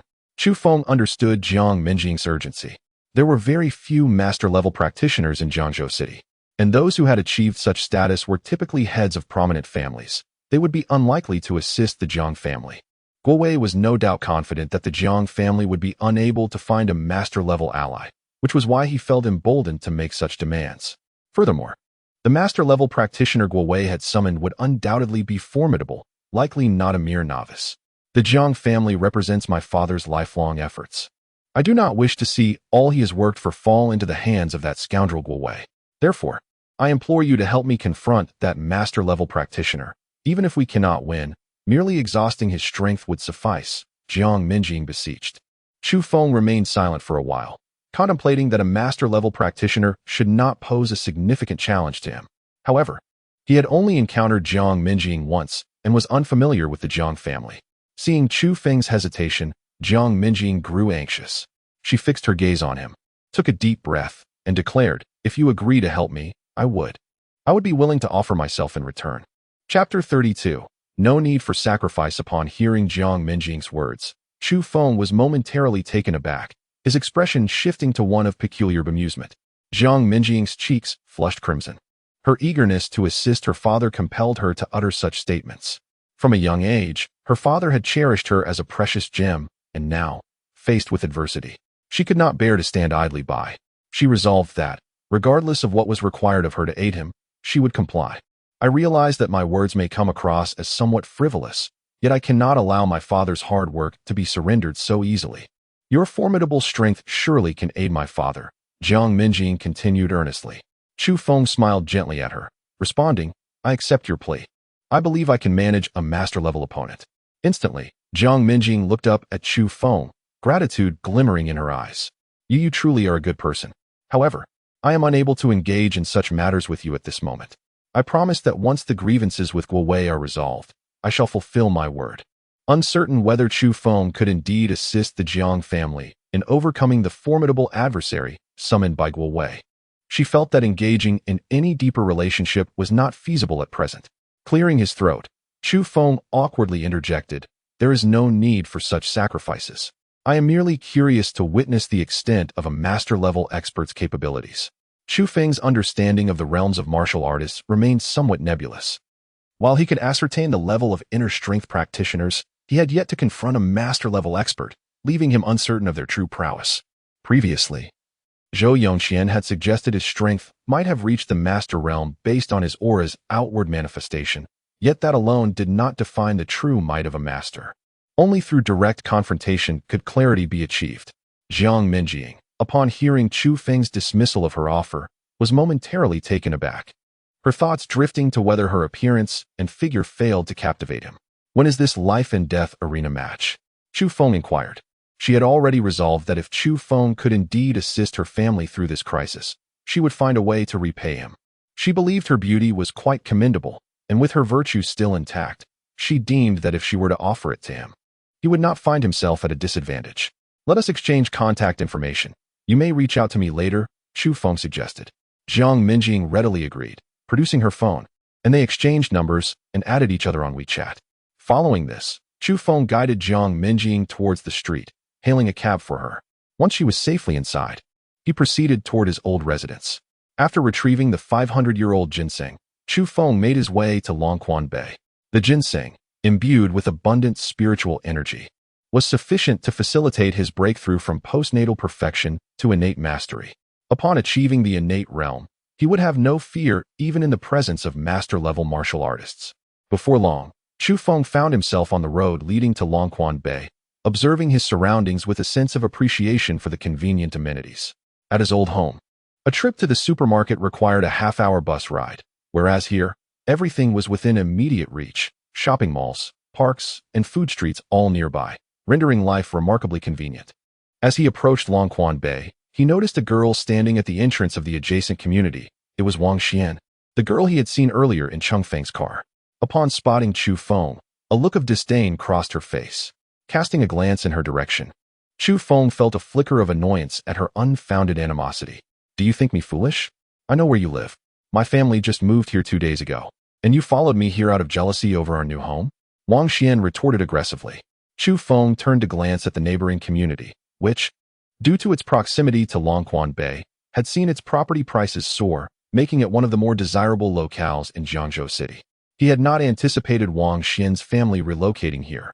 Given their financial standing, they should not have been able to afford such housing. Clearly, her association with Cheng Feng had provided her with some unexpected advantages. Nevertheless, her family's whereabouts were of no concern to him. "My family has just moved to Longquan Bay," Chu Feng stated. Wang Xian immediately displayed a look of contempt. "Who are you trying to fool? Your family, in its pitiful state, could never afford a home in Longquan Bay. Do you even think before you speak?" Chu Feng was at a loss for words, unsure how to engage with someone of her disposition. At that moment, a middle-aged woman emerged from the nearby community. It was Wang Xian's mother, Aunt Wang. Noticing her daughter in an altercation with Chu Feng, Aunt Wang approached, asking, "Daughter, what is happening? Why is this boy here? Have you told him our family has moved here?" Aunt Wang scrutinized Chu Feng with a derisive gaze. "Chu Feng, do not think that because you repaid our family's debt, you can flaunt your wealth here. Do you have any idea how expensive the homes in Longquan Bay are? You buying a house here? I would sooner believe in ghosts." Chu Feng could hardly tolerate the duo's condescension, feeling overwhelmed. "Let me go? And what about your stalking me?" Wang Xian exclaimed indignantly. Aunt Wang rolled her eyes, addressing her daughter, "Xian, let him go. We can follow him. Longquan Bay has security access cards. If he cannot get in later, we shall see what he has to say." Chapter 33. My home in the Villa District. Upon hearing Aunt Wang's words, Wang Xian immediately nodded and released her grip on Chu Feng's hand. Chu Feng felt speechless. Prior to arriving at Longquan Bay, Zhou Yongqian had already dispatched someone to ensure that everything was in order for him. Without the access card, he would have found it impossible to move into his new home. He chose to ignore Wang Xian and her mother, carrying his bag forward. The two women trailed behind him like vigilant detectives, their eyes fixed on him, fearful that he might escape. Before long, the trio arrived at the entrance of the Longquan Bay community. Chu Feng paused and turned to glance at the mother and daughter behind him. Humph. With the access control in place, you cannot enter. Now, let's see how you plan to manage this, Wang Xian muttered. Chu Feng, I used to think you were a grounded kid, unlike those who put on airs. Now I realize you're not much different. If you can't get in here, then just. Aunt Wang began to chide him, not wishing to hear their incessant nagging. Chu Feng produced his access card and waved it before Wang Xian and her mother. Aunt Wang immediately fell silent, her face reflecting astonishment. Wang Xian was equally taken aback that Chu Feng had indeed pulled out an access card, her heart sinking in disbelief. As Chu Feng approached the access point and swiped the card, the gate opened, granting him entry into the community. Aunt Wang quickly grabbed Wang Xian's hand, and seizing the moment before the gate closed, they followed him inside. Mom, why are we going in? Wang Xian inquired. After considering her mother's words, Wang Xian felt there was some merit to them and decided to follow Chu Feng, curious about where he might lead them. Chu Feng remained silent.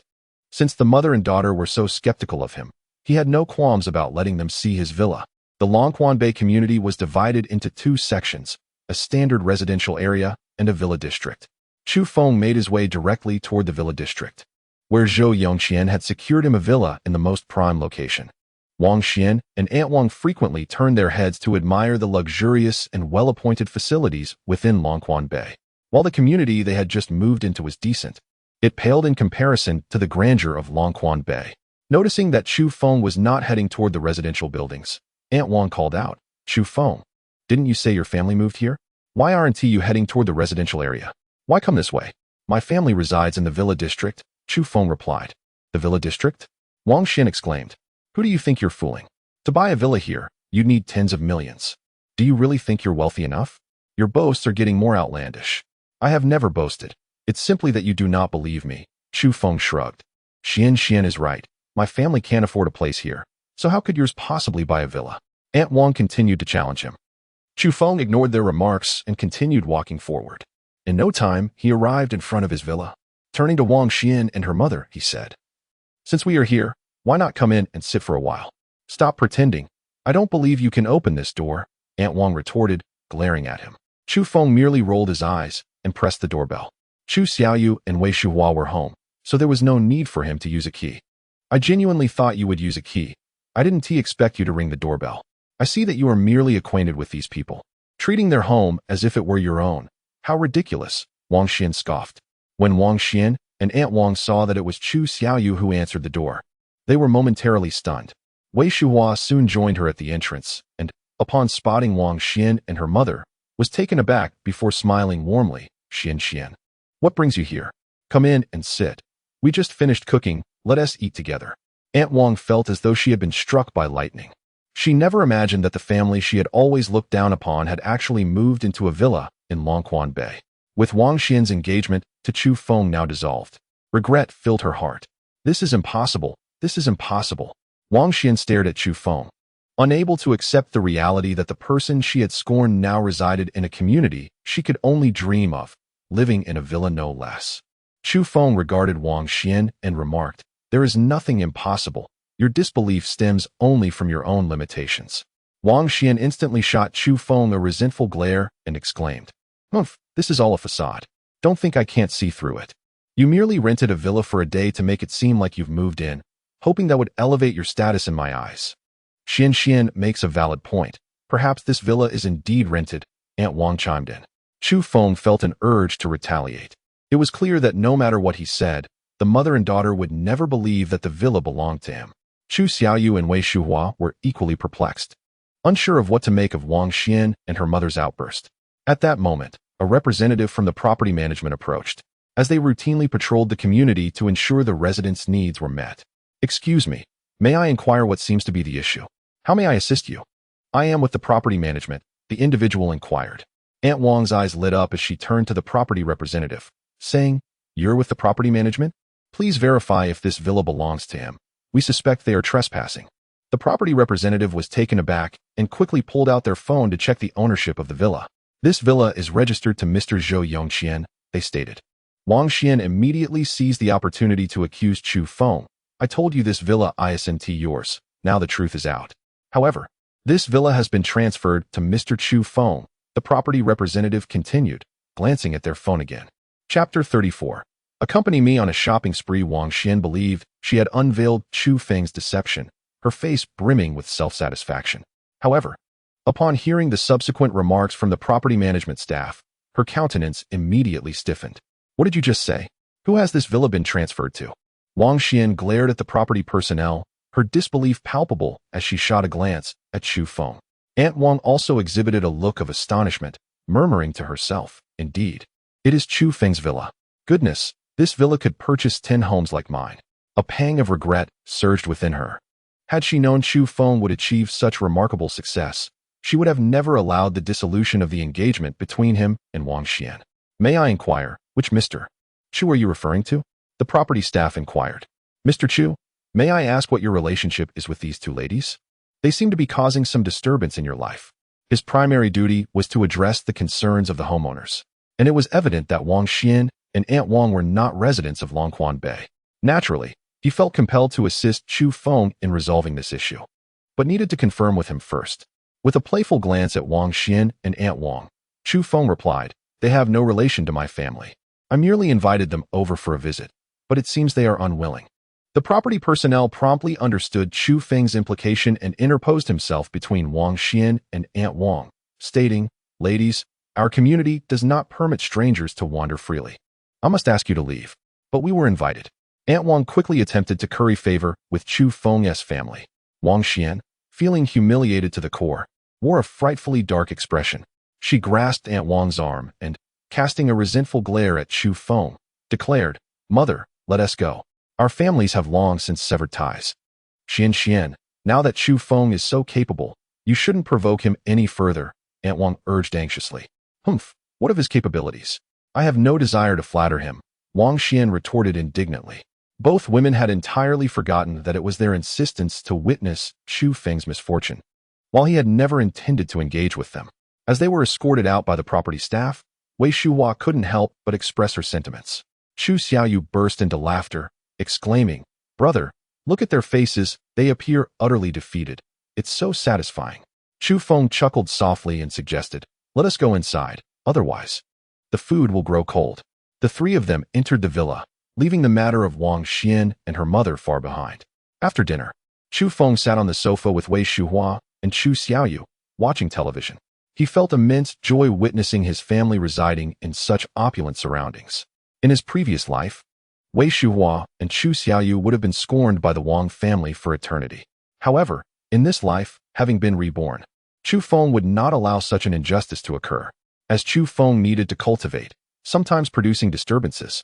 He chose a room upstairs to avoid misunderstandings with Wei Shuhua and Chu Xiaoyu, whose rooms were both on the ground floor. Sitting cross-legged on his bed, he took out the 500-year-old ginseng he had acquired from Zhong Miao. Ordinary individuals often assess the value of ginseng based on its size, believing larger specimens to be more valuable. Medical practitioners, however, understood how to evaluate the medicinal properties inherent in ginseng. For cultivators, the designation of a ginseng as a spiritual herb relied on the vitality it contained. Chu Feng could immediately perceive the abundant spiritual energy within this ginseng, which was the reason behind his trade with Zhong Miao. He decided to absorb the spiritual energy without delay, without specialized jade containers. The vitality would dissipate swiftly once removed from the earth. The ginseng had already lost 20% of its energy, and further delay would be wasteful. Without hesitation, Chu Feng suspended the ginseng before him and shifted his hand in a series of gestures, releasing golden light from the ginseng. This golden aura enveloped Chu Feng, gradually seeping through his skin's pores and flowing into his body. He activated his cultivation technique, converting the absorbed spiritual energy into his own power. After approximately an hour, the spiritual energy within him reached saturation. With only the innate perfection level of strength, he could naturally absorb only a limited amount of energy. He had absorbed less than half of the ginseng's spiritual energy, with the remainder still trickling into his body. Chu Feng initially intended to use this opportunity to break through to the innate realm, but upon reflection, He realized that the spiritual energy on Earth was too sparse to support such a move. After a considerable time, all the spiritual energy from the ginseng was absorbed, but it had not yet transformed into Chu Feng's own power. Instead, it lay dormant within his limbs and bones. Once he achieved a breakthrough, this latent energy would serve a greater purpose. With the ginseng's energy fully absorbed, it no longer held any benefit for Chu Feng. However, being a 500-year-old ginseng, it would be immensely beneficial for his mother and sister. He planned to prepare a soup for Wei Shuhua and Chu Xiaoyu, which would likely enhance their physical well-being. The following morning, Chu Feng presented the ginseng to Wei Shuhua. Upon seeing such a large specimen, she was taken aback, insisting that it must have matured for many years, nearly reaching sentience, and she was hesitant to prepare it. In front of Wei Shuhua, Chu Feng sliced the ginseng, prompting her to finally take it to make soup. Shortly after breakfast, Chu Feng received a phone call from Gu Firu.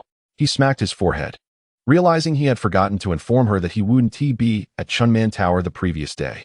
"Hello, Rojia," Chu Feng answered the phone. "Chu Feng, why didn't you come to work yesterday? You didn't even bother to call in sick. Do you still regard me as your Rojia?" Gu Firu's voice was filled with reproach. "I forgot to tell you I had something to attend to yesterday. I'm on my way now," Chu Feng replied hurriedly. "Don't bother. Come to Qiandao Mall to accompany me shopping instead. You have 20 minutes. Hurry up," Gu Firu concluded before hanging up. Chapter 35. Accompanying Gu Firu for shopping, Chu Feng was utterly bewildered. He never expected Gu Firu would ask him to accompany her for a shopping excursion, and it seemed there was no room for negotiation. Resigned, he retrieved a jacket, preparing to head out. Wei Shuhua and Chu Xiaoyu exchanged curious glances, as if they had uncovered a secret of his. "Xiaofeng, who just called you?" It sounded like a girl. Wei Shuhua inquired with a smile. "Need I say more?" "It must be my brother's girlfriend," Chu Xiaoyu chimed in with a mischievous grin. Chu Feng shot a glare at Chu Xiaoyu, feeling somewhat embarrassed as he explained to Wei Shuhua, It's the owner of Chunmanlu. I didn't go to work yesterday, so she called to check on me. I need to rush over now, so don't bother making lunch for me." Wei Shuhua nodded, her expression showing no suspicion. "Wait, is it really your boss? I thought I heard something about shopping." Chu Xiaoyu feigned innocence. Frustrated, Chu Feng narrowed his eyes at Chu Xiaoyu and said with a smile, "Xiaoyu, come here. I need to talk to you." Seeing the look on Chu Feng's face, Chu Xiaoyu sensed trouble and quickly clutched Wei Shuhua's arm. "Mom, my brother is going to bully me. You have to stop him." Amused by the antics of her son and daughter, Wei Shuhua said to Chu Feng, "All right, Xiaofeng, if you have something to do, just go ahead." "Right, brother, hurry up. You don't want to keep her waiting," Chu Xiaoyu added with a playful tone. With that, he turned and exited the villa. Once Chu Feng was out the door, Chu Xiaoyu made a face in his direction and exclaimed, "Who wants to have a heart-to-heart with you? You should go talk to your girlfriend instead." After leaving, Chu Feng hailed a taxi and made his way to Qiandao Plaza.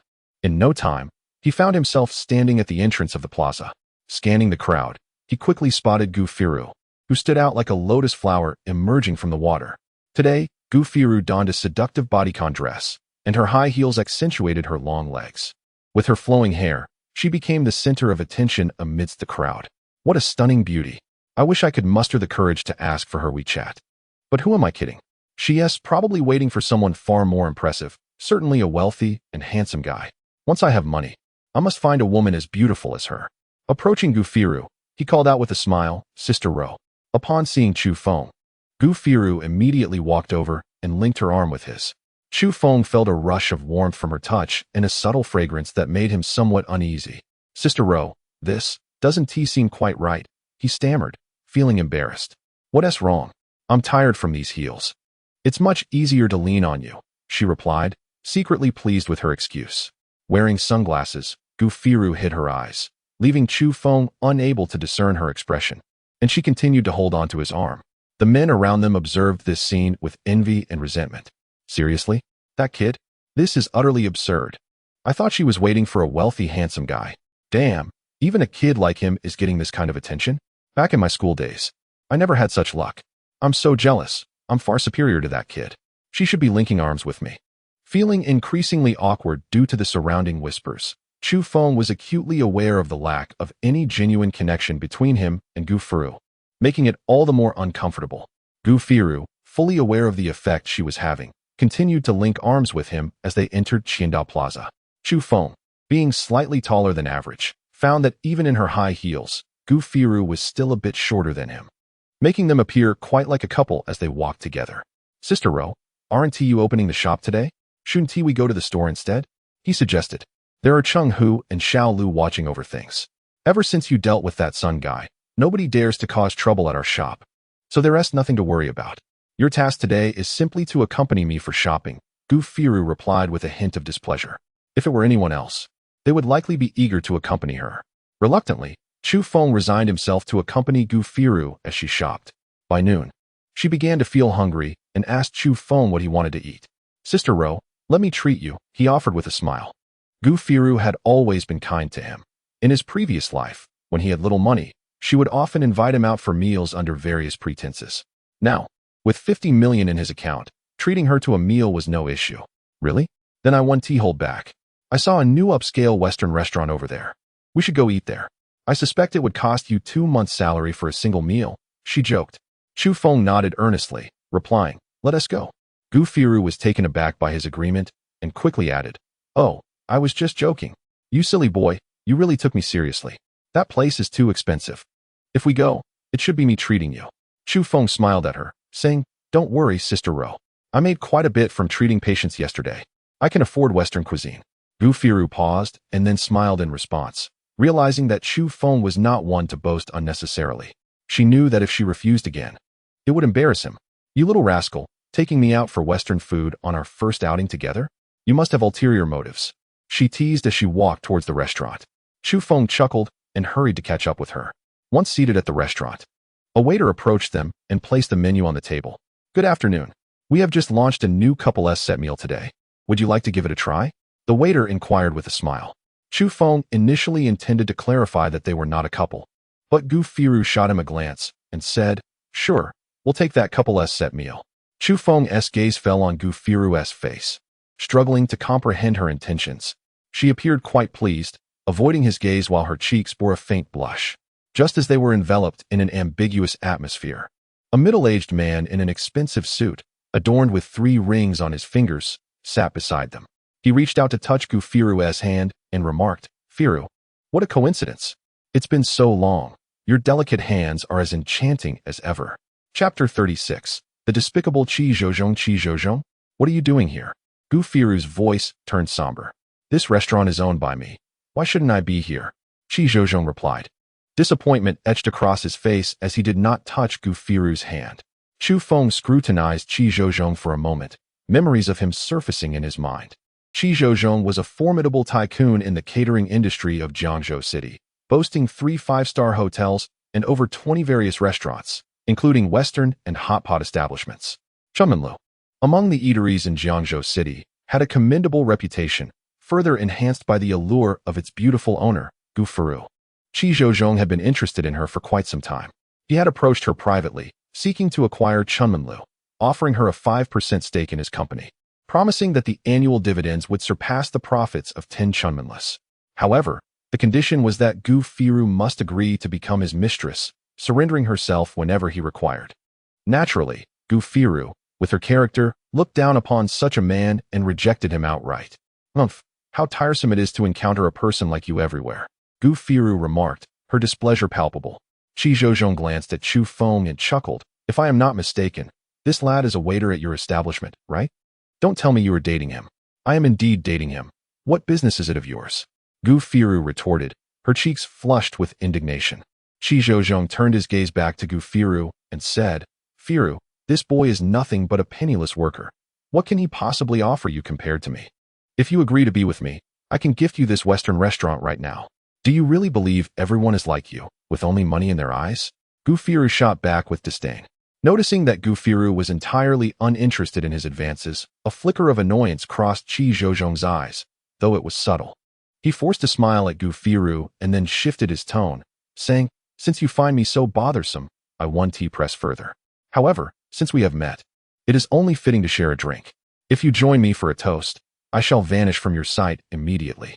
After he spoke, he snapped his fingers, and a waiter promptly approached with 2 glasses of wine. He presented one to Gu Firu, his face adorned with an eager smile, reluctant to see Qi Zhouzhong any longer. Gu Firu accepted the glass with reluctance and downed it in one gulp. I have finished. Can you leave now? Gu Firu said impatiently.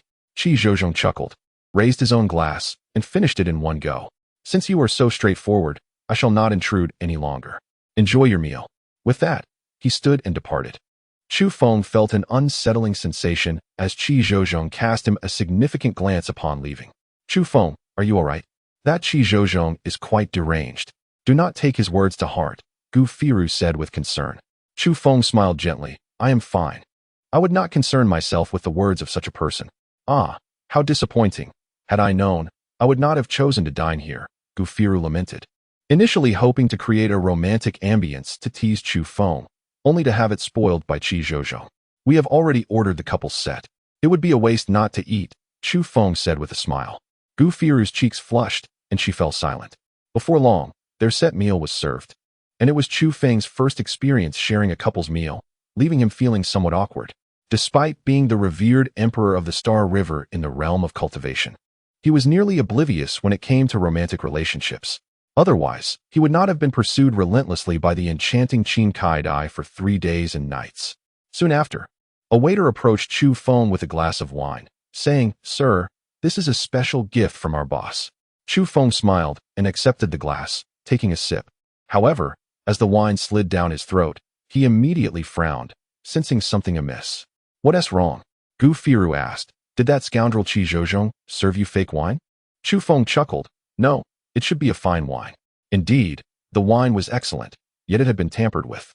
In an instant, he felt his body weaken, as though the strength within him was dissipating.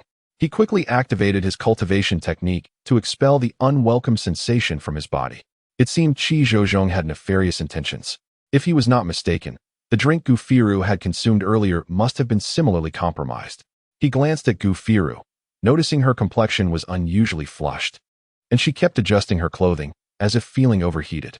The restaurant was air-conditioned, and the temperature was comfortable. It was inconceivable for her to be sweating.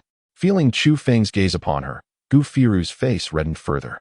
For some inexplicable reason, sitting across from him ignited an impulse within her to leap forward. This shouldn't be happening. Although I have a fondness for this lad, it shouldn't be to such an extent. Gu Firu murmured internally. Chu Feng turned his head to survey the surroundings, realizing they were the only two left in the restaurant. The other patrons had mysteriously departed. He concluded that this was the handiwork of Qi Zhouzhong. Having consumed that glass of wine, he anticipated that Qi Zhouzhong would soon make his move. However, what Qi Zhouzhong did not realize was that Chu Feng was far from the simpleton he presumed. A mere glass of wine, even laced with something, would not be sufficient to bring him down. Indeed, just 5 minutes later, a group of over a dozen men clad in black burst from the kitchen, encircling Chu Feng and Gu Firu. Gu Firu gasped, exclaiming, What are you doing? The voice of Qi Zhouzhong echoed as he approached with a sinister grin. Firu, do you feel a fire within you, yearning for a man? Do not fret, I shall soon help you quench that fire. Qi Zhouzhong leered, his expression lewd. Chapter 37. No antidote. Qi Zhouzhong, you beast. Did you drug my drink? Gu Firu exclaimed, panic etched across her face. Standing beside her, Qi Zhouzhong replied with a cough. How could I stoop to such depravity? It is you who drank too much and revealed your true nature. You. Gu Firu, infuriated, attempted to rise but found herself utterly weak and unable to stand. Chu Feng, quickly take me away from here. This Qi Zhouzhong must have drugged me. I feel so hot. She cast a pleading glance at Chu Feng. Qi Zhouzhong sneered, saying, Do not hold out hope for this useless fool. He is likely in worse shape than you. I could topple him with just a finger. He then sauntered over to Chu Feng and poked him.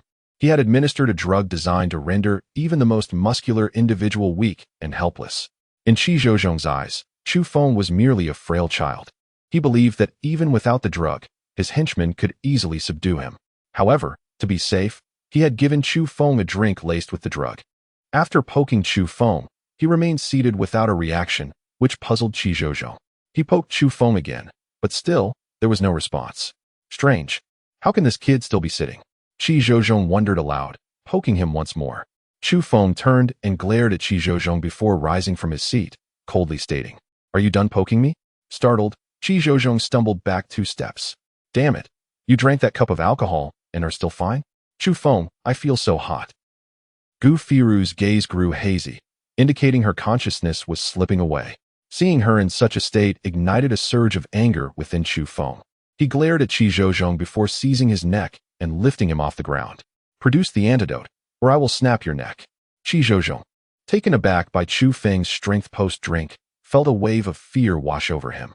He darted his eyes around before stammering, "Let me go, and I will fetch the antidote." Chu Feng had no intention of engaging in further dialogue. He threw Qi Zhouzhong to the ground. "Hurry up and get it." Qi Zhouzhong scrambled to his feet and hid behind his henchman, casting a venomous glare at Chu Feng. "You really are foolish. How could there be an antidote for such a drug? The antidote is a man. Do not worry, I will personally help her later. Brothers, seize this kid and beat him to a pulp. Look at him. He is clearly a weakling, no match for you." Qi Zhouzhong shouted to his men, who immediately surrounded Chu Feng, ready to subdue him. Chu Feng's expression darkened, a hint of murderous intent flickering in his gaze as he faced Qi Zhouzhong. The henchman, following Qi Zhouzhong's orders, lunged at Chu Feng to pin him down. Without a hint of mercy, Chu Feng retaliated swiftly. Gu Firu, in her vulnerable state, could become unpredictable. Thus, Chu Feng needed to act quickly to get her out of there. Qi Zhouzhong's henchmen were merely young men with brute strength, posing no real threat to Chu Feng. In a matter of moments, he dispatched them with ease. As bones cracked and anguished cries filled the air, chaos erupted in the restaurant. With tables shattered under the weight of the brawling men, Qi Zhouzhong stood dumbfounded, unable to comprehend Chu Feng's formidable prowess. What shocked him most was that Chu Feng had demolished his restaurant's tables and chairs. The establishment was now half in ruins. "Stop. Those tables and chairs are expensive. Can you even afford to pay for them?" Qi Zhouzhong cried out. In response, Chu Feng scoffed and hurled the remaining henchmen aside, all of whom crashed into the destroyed furniture. Within mere moments, he had neutralized Qi Zhouzhong's thugs, leaving the restaurant in shambles. Reopening would likely prove challenging. As he approached Qi Zhouzhong, the latter swallowed hard and turned to flee. Chu Feng lunged forward, swiftly catching up to him. A powerful blow sent Qi Zhouzhong sprawling to the ground, his insides churning as he tasted blood. "Ouch, that hurts," Qi Zhouzhong wailed. Placing a foot firmly on his back, Chu Feng coldly declared, "The last person who targeted Sister Ro has had all 10 fingers broken. What outcome do you desire?" Qi Zhouzhong's complexion paled. He could sense that Chu Feng was not jesting. "Little brother, please show mercy. I was momentarily foolish. I had no idea you were this formidable," he pleaded. Having heard countless similar pleas, Chu Feng remained unmoved. "Hand over the drug you gave to Sister Ro," he demanded coldly. In fear, Qi Zhouzhong produced a packet of powder from his clothing. Chu Feng took the packet, forced Qi Zhouzhong's mouth open, and poured the contents inside, compelling him to ingest it all. That much poison could kill someone. "Hurry, bring me a woman," Qi Zhouzhong panic-strickenly implored. Chu Feng seized him, found a length of rope, and bound him to a chair. "Since you enjoy drugging others, let us see how you fare with it yourself." His henchmen were incapacitated for the time being, and by the time reinforcements arrived, Qi Zhouzhong would likely be ruined. Chu Feng, Gu Firu had completely lost consciousness, her hands instinctively clawing at her clothing. Furrowing his brow, Chu Feng hurried over to support her. Gu Firu instinctively nestled into his embrace, the scent of man igniting a spark within her. "Little brother, please let me go. I can't breathe. I feel suffocated. I'm begging you. I don't want to be childless." Qi Zhouzhong shouted in despair. Ignoring him, Chu Feng removed Gu Firu's hand from his clothing and assisted her out of the Western restaurant. Chapter 39. A dog cannot change its nature. Gu Firu initially intended to jest with Chu Feng, but upon seeing him approach, she was taken aback. She quickly wrapped herself tighter in her blanket, her expression betraying a mixture of trepidation and curiosity as she addressed him. What do you want? Did I ask you for something?" Her cheeks flushed with embarrassment. "You mentioned wanting to be with me," Chu Feng began. "Stop. I was wrong. I merely wished to make a joke. Please, spare me," Gu Firu implored, her face a portrait of indignation, despite being Chu Feng's superior and several years his elder. In this moment, she resembled a timid young bride before him. Seeing her flustered demeanor, Chu Feng could not help but chuckle. "Sister Ro, you look truly adorable like this," he remarked playfully. It dawned on Gu Firu that her previously aloof and formidable image had completely crumbled in front of Chu Feng. She was astonished by her own vulnerability in his presence, her face burning with mortification at his words. "You little rascal, remember I am your boss. If you continue to frighten me, I shall deduct your wages. Now, go to the wardrobe and fetch me some clothes," she commanded. Chu Feng complied. Retrieving a top and a pair of jeans from the closet, which he offered to her. Gu Firu held the clothes, her gaze fixed on him for a prolonged moment. Confused, Chu Feng inquired, "What's the matter? Why are you staring at me like that? I need to change. If you stand there, how am I supposed to? Unless you wish to watch me change?" Gu Firu retorted, her irritation palpable. Realizing his faux pas, Chu Feng laughed sheepishly and quickly exited the room. Once she had changed, Gu Firu descended the stairs to find that Chu Feng had tidied up the store. Noticing her arrival, he inquired if she was hungry, to which she eagerly nodded, requesting he take her out for a meal. Chu Feng agreed with a smile, leading her on a leisurely stroll through the food street. Gu Firu appeared genuinely happy. Her previously aloof disposition had gradually transformed into a more vivacious one, influenced by her time with Chu Feng. This newfound liveliness seemed to emerge solely in his company. Upon entering her home, Chu Xiaoyu rushed over, sniffing Chu Feng for a moment before exclaiming, "Brother, you must have a girlfriend. You smell more fragrant today." The following morning, as Chu Feng settled into his seat at school, Ma Jingyuan hurried over. His expression fraught with urgency. "Chu Feng, trouble is brewing. That scoundrel Wang Yin has summoned some Taekwondo practitioners to challenge you." "A challenge?" Chu Feng fixed Ma Jingyuan with a scrutinizing glance, pondering aloud how Wang Yin still failed to learn from his past mistakes. Only true martial artists warranted his concern. "What should we do? Wang Yin and his crew are waiting for you at the school gym, claiming if you don't show up, you're a coward," Ma Jingyuan reported. "Let us go see what tricks they have up their sleeves," Chu Feng replied, rising to his feet and making his way outside. With Ma Jingyuan trailing behind, visibly anxious about the Taekwondo members, Chu Feng chuckled. Even if they are national champions, there is nothing to fear. Shortly thereafter, they arrived at the gym where the Taekwondo club held its own training ground, typically off-limits to outsiders. A crowd had gathered, drawn by Ma Jingyuan's mention of the senior involved. This senior, Li Kuan, had graduated 3 years prior and was currently in his 3rd year of university. He was indeed a champion from the municipal Taekwondo competition and had previously warded off a group of troublemakers at school. "Have you heard? Senior Li Kuan was called by Wang Yin to deal with someone named Chu Feng," one onlooker remarked. "I know. Wang Yin was humiliated by Chu Feng the other day and couldn't he take it, so he enlisted Li Kuan's help," another added. "Chu Feng must be quite formidable to have bested Wang Yin, but he can't possibly match Li Kuan's prowess," someone else remarked, predicting Chu Feng's impending misfortune. In the arena's center, a young man clad in a Taekwondo uniform, his black belt accentuating his authority, sparred with Qiao Wei, the club president. Though Qiao Wei was no slouch, he found himself outmatched, quickly subdued. "Senior Li Kuan, your skill is indeed impressive. My level is no match for yours," Qiao Wei admitted, admiration evident on his face. "If you practice a few more years, you might catch up to me," Li Kuan replied with unreserved confidence. Wang Yin and Li Xiaoman stood nearby, the former calculating how Li Kuan's abilities would surely dispatch Chu Feng without difficulty. "Senior Li Kuan, your reputation precedes you. I bet Chu Feng is too terrified to even show his face," Wang Yin jeered. Li Kuan, filled with arrogance, dismissed Chu Feng entirely. As the crowd surrounded him like moss to a flame, Chu Feng and Ma Jingyuan entered the Taekwondo area. Chu Feng surveyed the assembly and coldly declared, "Wang Yin, is it true that a dog cannot change its nature?" Chapter 40. One move is sufficient. The voice of Chu Feng was not loud, yet it resonated with vigor, capturing the attention of all present. Wang Yin's expression darkened instantly as he turned to face Chu Feng. "Damn it, I never expected you to actually show up. I thought you had scurried away into a hole." The crowd glanced toward Chu Feng and Ma Jingyuan, many casting disdainful looks. Chu Feng appeared frail and weak, hardly resembling someone capable of fighting.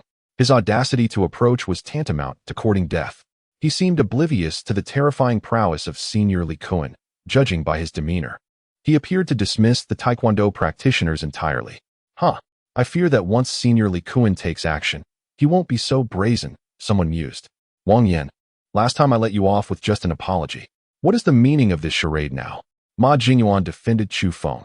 Wang Yin shot Ma Jingyuan a glare and retorted, "Mentioning that incident irks me. That day I chose not to engage with you. Do you really think Wang Yin is an easy target? This kid is indeed formidable, but no matter how strong he is, can he surpass Brother Kuan?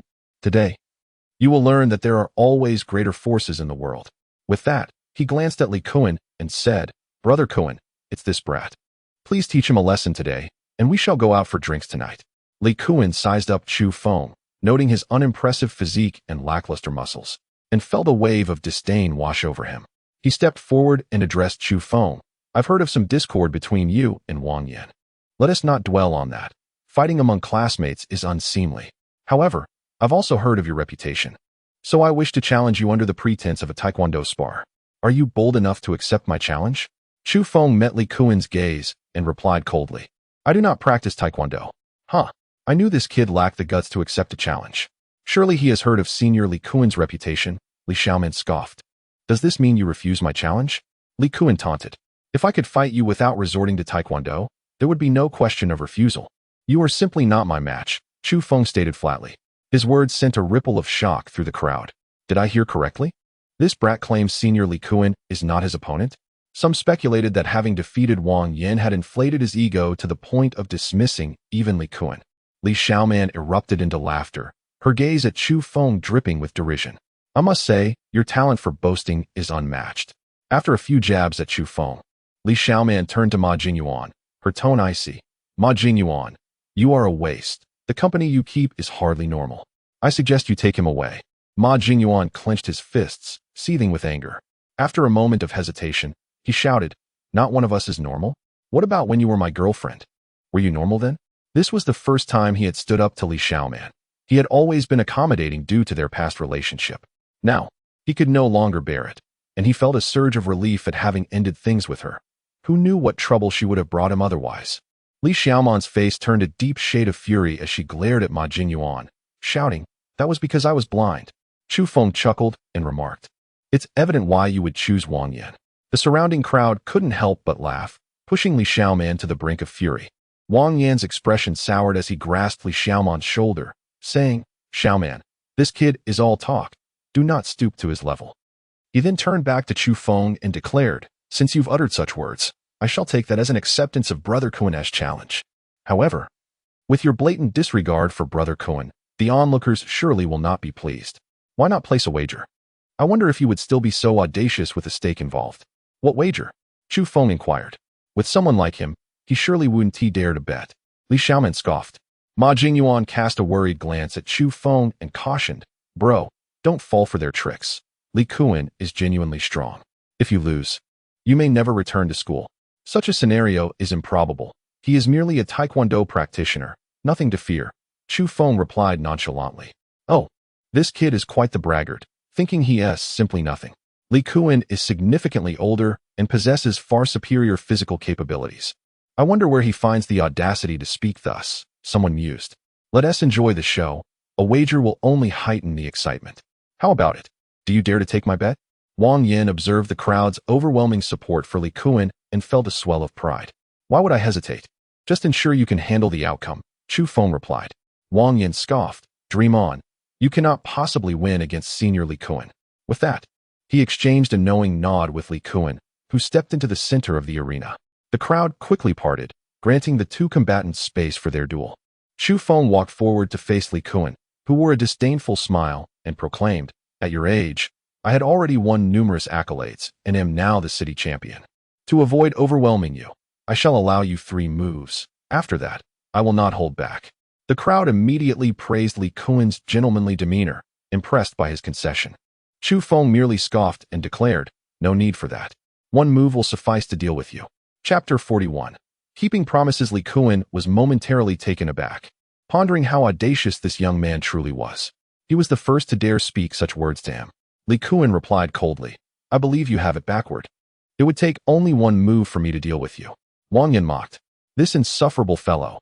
How dare he underestimate Senior Li Kuan? He certainly deserves a thorough lesson, Li Xiaoman murmured. Senior Li Kuan, this individual is utterly oblivious to his own limitations. You must teach him a lesson.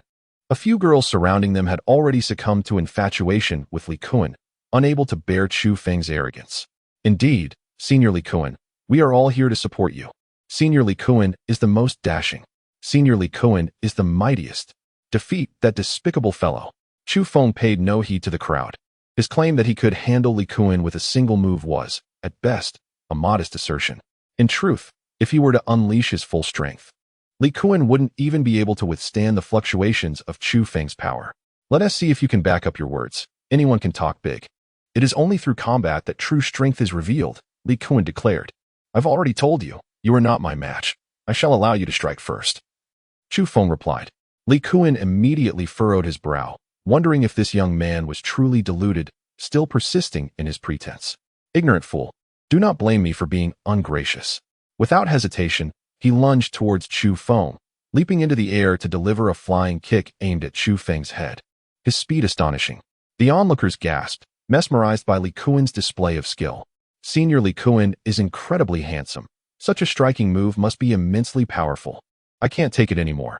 I'm utterly captivated by Senior Li Kuan's allure. As Li Kuan approached with his flying kick, Chu Feng smirked internally. Such ostentatious moves bore no advantage in a real fight. Just as Li Kuan was about to connect, Chu Feng sidestepped and swiftly struck Li Kuan in the abdomen. Li Kuan was sent flying backward, crashing to the ground. One move, direct and unequivocal. There was no hesitation. The crowd barely comprehended how Chu Feng had executed his strike. Upon Li Kuan's fall, silence enveloped the arena. Even those who had cheered for him now fell silent. Wang Yin and Li Xiaoman's expressions froze in disbelief as they gazed at Chu Feng, as if witnessing a specter. The onlookers were equally astonished. Their earlier mockery transformed into sheer shock. Did he truly defeat Senior Li Kuan with just one move? Unbelievable. It appears he was not boasting at all. We underestimated him. Li Kuan gritted his teeth and rose from the ground, now wary as he regarded Chu Feng, utterly taken aback by his strength. I was careless just now. I will not afford you any chance to retaliate. With a ferocious expression, Li Kuan charged at Chu Feng once more. Seeing Li Kuan's persistence, Chu Feng took a step forward, delivering a punch that collided with Li Kuan's fist. The sound of cracking echoed. Li Kuan cried out in agony, collapsing onto the ground. Do you wish to continue? Chu Feng inquired, fixating on Li Kuan. Li Kuan gazed at his hand, trembling with pain. He cast a wary glance at Chu Feng and stammered, "In no more fighting. I concede." Chu Feng turned and ignored him. In his eyes, Li Kuan was merely an insignificant insect. Wang Yin and Li Xiaoman wore even graver expressions. Regret crept into Li Xiaoman's heart. Had she known Chu Feng was so formidable, she would never have provoked him. How could Brother Kuan lose so easily? Wang Yin swallowed hard, feeling a shiver as Chu Feng approached him. You have lost, Chu Feng stated flatly. Wang Yin forced a smile, attempting to appease Chu Feng. Chu Feng, this was all Li Xiaoman's doing. She pressured me to confront you. It's not my fault. Li Xiaoman shot Wang Yin a glare, exclaiming, Wang Yin, are you out of your mind? You brought this upon yourself. It has nothing to do with me. I find you utterly unreasonable. Let us break up. Do not come near me again. With that, she cast a cold glance at Chu Feng and stormed out of the gymnasium. Left alone, Wang Yin awkwardly smiled at Chu Feng, feeling his legs weaken. Chu Feng, we are classmates. I truly recognize your strength now. Can we let this matter go, considering our relationship? Wang Yin proposed. Let it go? What about our wager? Chu Feng responded icily. A wager is merely a formality. There's no need to take it seriously, Wang Yin stammered. Chu Feng scoffed, gripping Wang Yin's arm tightly. What did you just say? I didn't quite catch that. Wang Yin grimaced in pain, howling, it hurts. Please, spare me. I understand my mistake. The crowd erupted in laughter at the sight of Wang Yin yielding before Chu Feng. I am a man of my word. If you wish for my mercy, you should be well aware of what must be done, Chu Feng stated. Wang Yin realized that Chu Feng was not someone to be trifled with. Understood.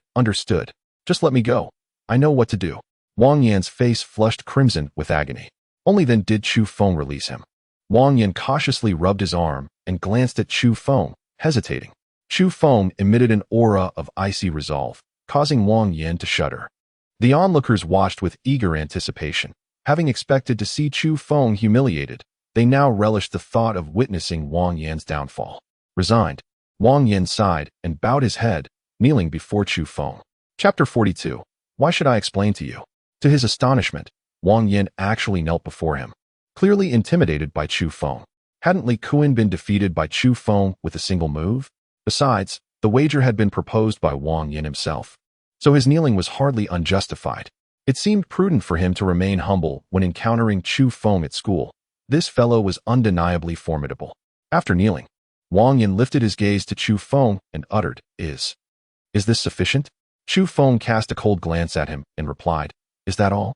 Wang Yin gritted his teeth, regretting his decision to wager against Chu Feng. He could hardly suppress the urge to slap himself. "Grandfather," he called out, as if expending all his strength, his body collapsing to the ground. Only then did Chu Feng turn away, signaling to Ma Jingyuan as they strode towards the sports hall. Following this incident, Chu Feng's reputation soared within the school. Everyone understood that it was unwise to provoke a senior like him.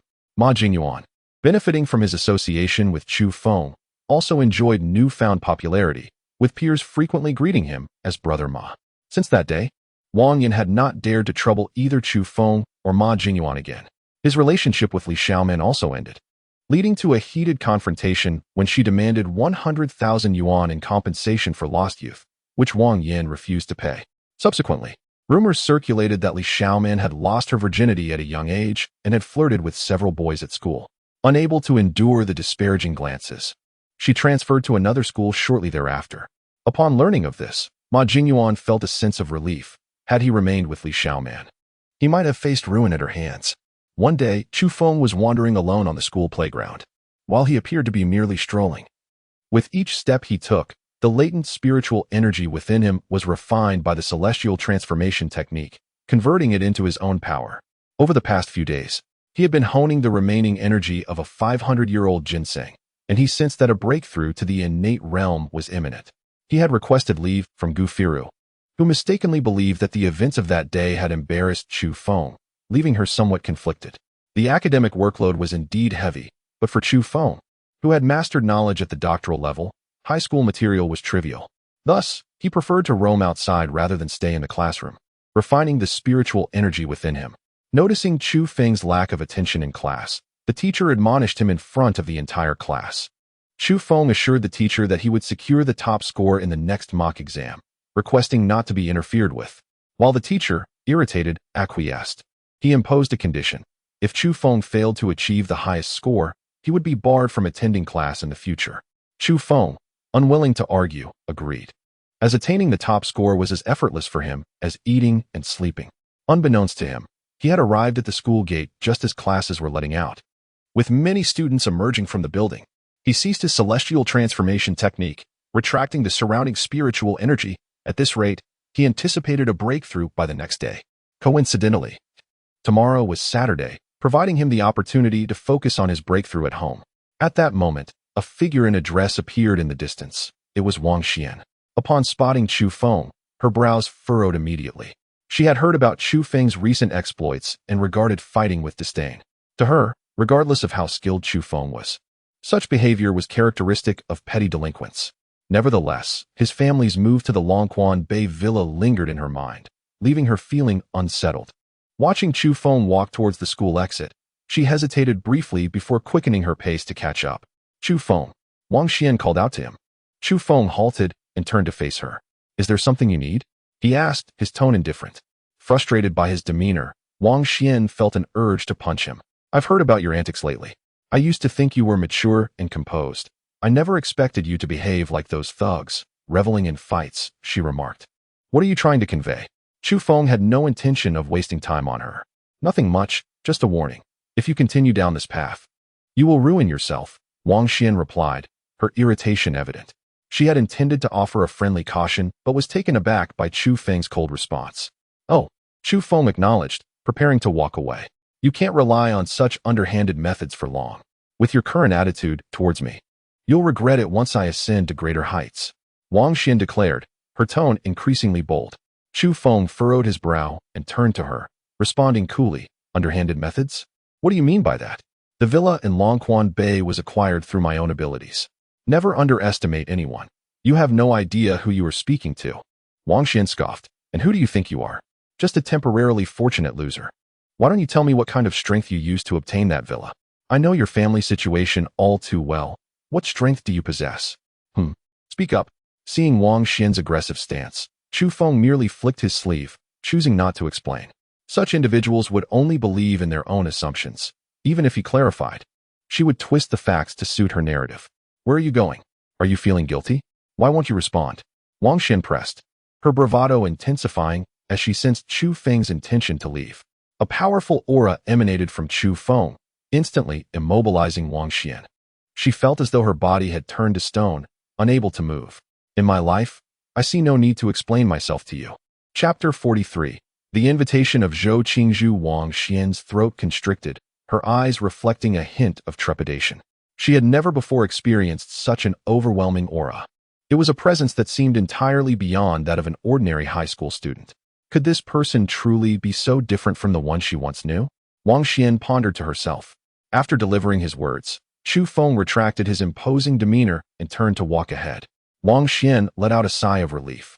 But soon a flicker of anger ignited within her, causing her to grit her teeth and stomp her foot in frustration. That insufferable fellow, what was he so proud of? Humph, tonight Qing Feng is taking me to a soiree for the elite, where I shall undoubtedly meet many influential individuals. Chu Feng, whether in academics or connections, you cannot possibly compare to me. One day, I shall trample you beneath my feet. As Chu Feng exited the school gates, heading towards Longquan Bay, he recognized that he and Wang Xian were no longer of the same world. There was no need for him to explain anything to her. The disparity between them would become evident in due course. Not long after, a luxurious car came to a halt before him. Two young women disembarked. One was the middle-aged granddaughter Zhong Linger, and the other was Zhou Qingzhu, granddaughter of Zhou Yongqian. Qingzhu, why are we seeking out this annoying fellow? Just seeing him irritates me, Zhong Linger remarked, casting a displeased glance at Chu Feng. Chu Feng Gij saved my life, and I haven't yet had the chance to properly thank him. Grandfather has always urged me to find an opportunity to express my gratitude. And since I have the time today, I thought it would be perfect to visit. Zhou Qingzhu replied innocently as she stepped towards Chu Feng. Chu Feng Gij. I hope I'm not being too forward. I haven't had the chance to thank you for curing my ailment last time, Zhou Qingzhu said shyly.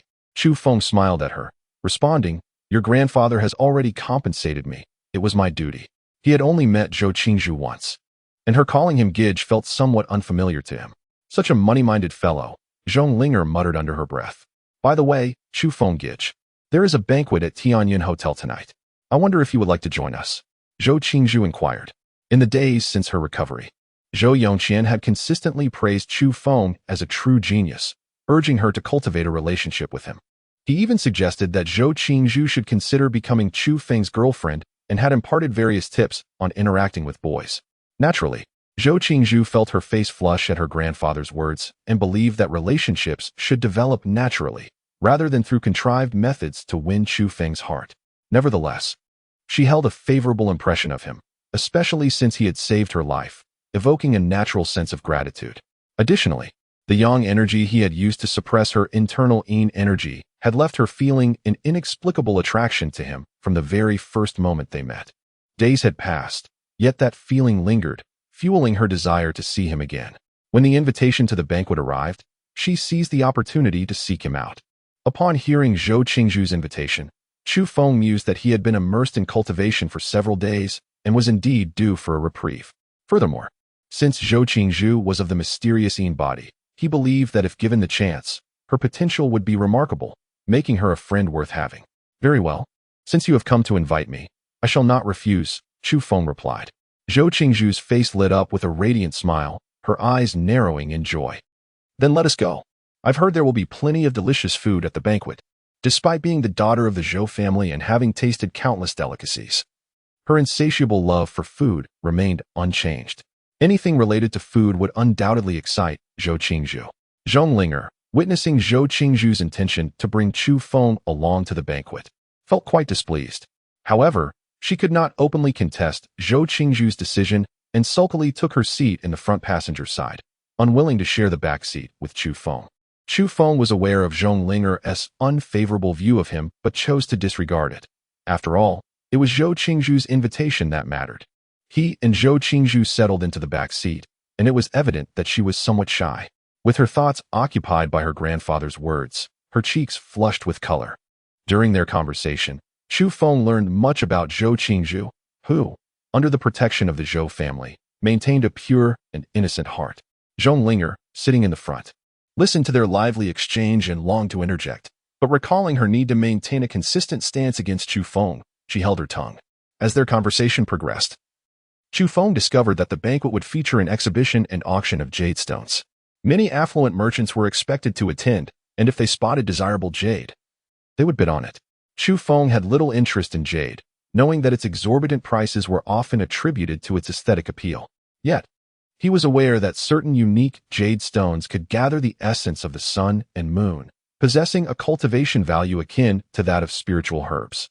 In the realm of cultivation, some individuals even utilized these special jade stones to forge magical artifacts and formations.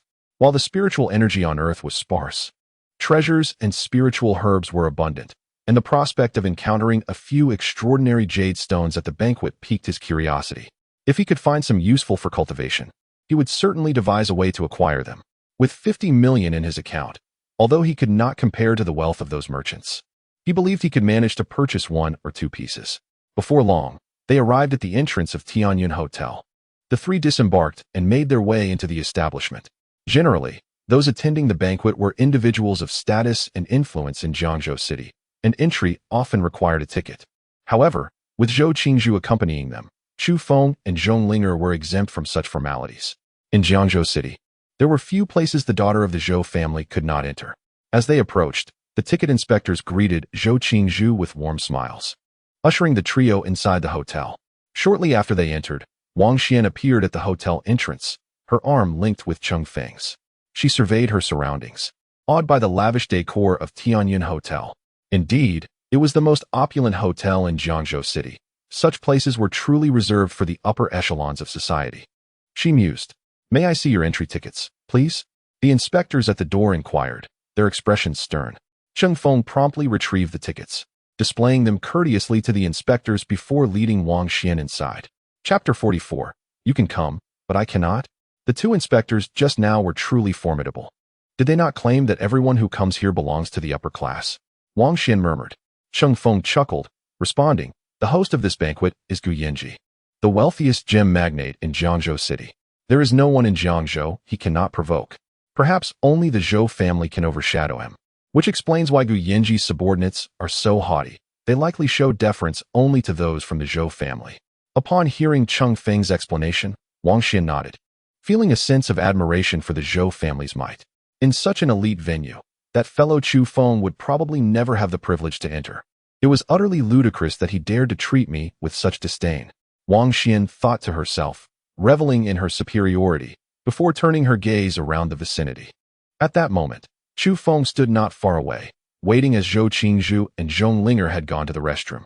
Wang Xian's attention fell upon Chu Feng, her expression one of disbelief.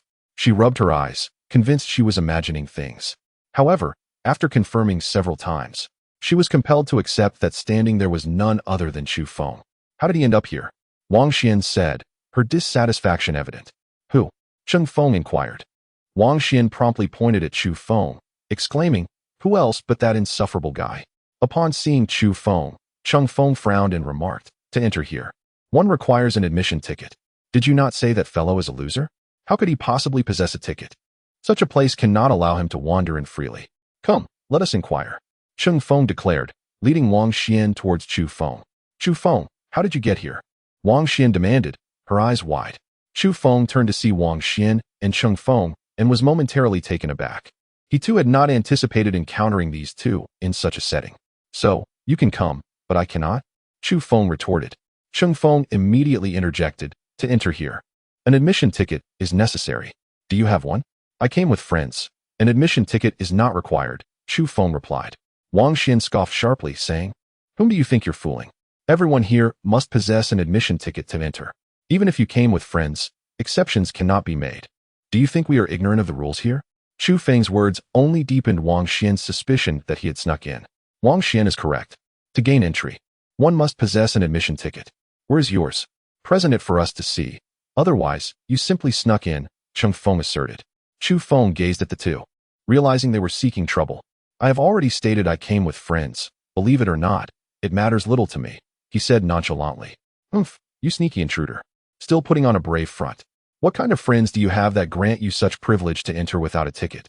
Wang Xian shouted, her voice loud enough to draw the attention of many nearby. Cheng Feng also fixed a scornful gaze on Chu Feng, saying, "I never expected you to be this kind of person, sneaking in without a ticket. What? Do you wish to mooch off the free food here? Did that fellow sneak in without a ticket? Such audacity. Sneaking in for a free meal? Is this not the behavior of a beggar?" murmured the surrounding crowd, their gazes filled with disdain. Wang Xian and Cheng Feng relished this outcome. their expressions brimming with satisfaction as they observed the reaction of those around them. Chu Feng frowned, directing his gaze at Wang Xian. "Do you find this amusing?" he queried. Wang Xian's confidence surged as she retorted, "What? Are you embarrassed because I exposed you? Had you known this would be your fate, you should never have attempted to enter. This place is not meant for you." At that moment, a young man in his 20s approached them, scrutinizing Chu Feng and Wang Xian. "Excuse me, may I inquire what is transpiring here? I am in charge of today's banquet, and any issues can be directed to me." Upon seeing the young man, Cheng Feng exclaimed, "It's Gu Yanji's eldest son, Gu Tian." Wang Xian glanced at Gu Tian, instantly struck by his commanding presence. Not only was he handsome, but his piercing gaze indicated he was a person of exceptional caliber. "Mr. Gu, we suspect this individual lacks an admission ticket and has entered unlawfully," Wang Xian stated to Gu Tian. Gu Tian paused, then turned his attention to Chu Feng, asking, "Is this true?" The organization of this banquet was a responsibility entrusted to him by his father. If someone had entered without a ticket, it would be a direct affront to him. Thus, hearing Wang Xian's words prompted him to adopt a more confrontational stance towards Chu Feng. "I came here with friends. With such stringent security, do you truly think I could sneak in?" Chu Feng replied coldly. "And where are your friends?" Gu Tian inquired. "Humph. Do not listen to his nonsense. He could not possibly have any friends capable of entering such a venue. He is merely stalling for time."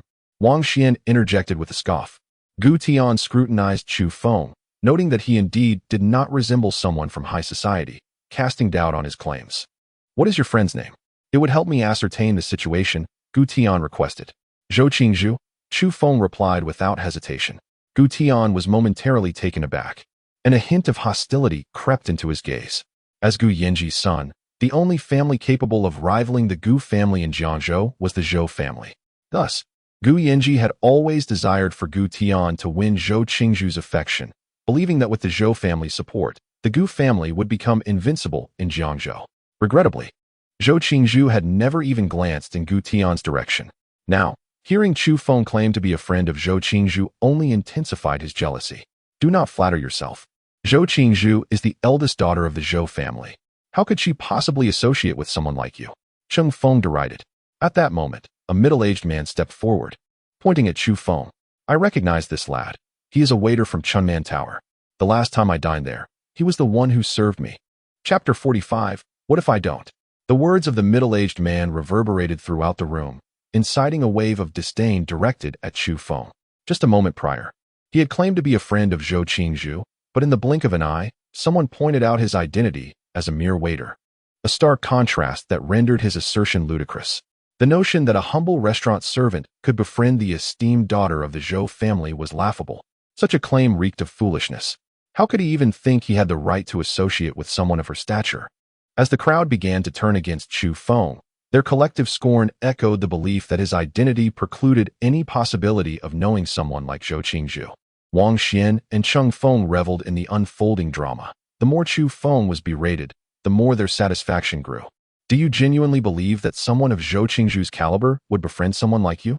Wang Xian taunted, hearing the derogatory remarks around him. A flicker of anger ignited within Chu Feng. He had merely stated a truth, yet it had elicited such a vehement reaction. Gu Tian, rolling his eyes, decided that regardless of whether Chu Feng was truly a friend of Zhou Qingzhu, it was imperative to challenge him. After all, Zhou Qingzhu had shown little interest in Gu Tian himself, let alone a waiter like Chu Feng. With a face clouded by jealousy, Gu Tian glared at Chu Feng and said, "I'm sorry, but as you lack a ticket, I must ask you to leave immediately. I have already stated that I entered with Zhou Qingzhu. You have no authority to expel me." Chu Feng replied coldly. Gu Tian scoffed. "Who can vouch for your relationship with Zhou Qingzhu? You are merely a waiter. It's impossible for someone like her to associate with you. Now leave, and stop wasting my time." "What if I choose not to?" Chu Feng shot back, meeting Gu Tian's gaze. A smirk crept onto Gu Tian's lips as he cracked his knuckles, attempting to intimidate Chu Feng. However, Chu Feng regarded him with indifference. Whether Gu Tian was a soldier or a martial artist, he was no match for him. "Are you looking for a fight?" Chu Feng inquired coldly. Seeing that Chu Feng was unyielding, Gu Tian's brow furrowed in frustration. This fool was truly deluded if he thought he could confront Gu Tian. The latter's reputation in Jiangzhou City was notorious. Among the younger generation, who could possibly stand against him? Should Chu Feng insist on defying Gu Tian, his outcome would not be favorable. Wang Xian, witnessing the situation escalate, frowned. She had only intended to embarrass Chu Feng, not incite Gu Tian to violence. Chu Feng, can't you just admit defeat? This is not the place for you. It would be wise for you to leave, she urged. Whether I should be here is not for you to decide, Chu Feng retorted coldly. Wang Xian ground her teeth in frustration, cursing Chu Feng's obstinacy. Given your lack of awareness, I shall show you the extent of Gu Tian's prowess. Gu Tian stepped forward, preparing to confront Chu Feng. Just then, an urgent voice interrupted, "Bring me my assistant." Everyone turned to see Zhou Qingzhu and Zhong Ling approaching. It's the young lady of the Zhou family. Could it be that this fellow truly is her friend? Gu Tian, realizing Zhou Qingzhu's arrival, hesitated to act against Chu Feng. He quickly turned to her with a forced smile. "Qingzhu, you've arrived. You should have informed me.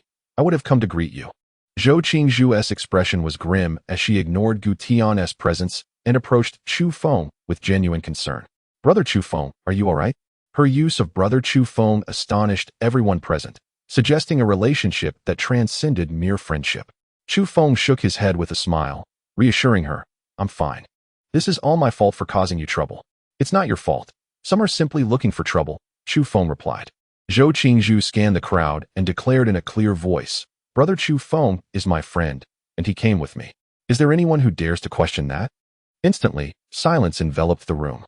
With the esteemed Zhou Qingzhu vouching for Chu Feng, any further doubt would be tantamount to courting disaster. Wang Xian and Cheng Feng stood agape, completely taken aback. They had not anticipated that Chu Feng was indeed accompanying Zhou Qingzhu. Chu Feng, how could he possibly be friends with the young lady of the Zhou family? Wang Xian felt a fresh wave of humiliation wash over her. Her previous mockery of Chu Feng had transformed into a stinging slap to her face. This young man's connections surpassed hers. No wonder she had seen him stepping out of a continental car, likely another vehicle from the Zhou family. Cheng Feng swallowed hard, realizing how foolish he had been to oppose Wang Xian and Chu Feng. Gu Tian's expression shifted several times before he feigned a smile and approached Zhou Qingzhu and Chu Feng. "Qingzhu, I had no idea he was your friend. It seems there was a misunderstanding. My apologies for any offense caused. I hope you can forgive me." He extended his hand towards Chu Feng, seeking to reconcile. However, Chu Feng deliberately ignored Gu Tian's outstretched hand, leaving it suspended in the air. Zhou Qingzhu glanced at Chu Feng and suggested, "Brother Chu Feng, there are some delicious dishes over there. Let us go check them out." Chu Feng nodded and turned away with Zhou Qingzhu, leaving Gu Tian standing awkwardly alone. He glared at Chu Feng's retreating figure, a flicker of malice crossing his face, but it quickly vanished. "You insolent fool. Don't think that just because Zhou Qingzhu is protecting you, you are safe. The day will come when you will regret this." Before long, the banquet commenced in earnest, as staff began to bring forth display cases filled with jade stones.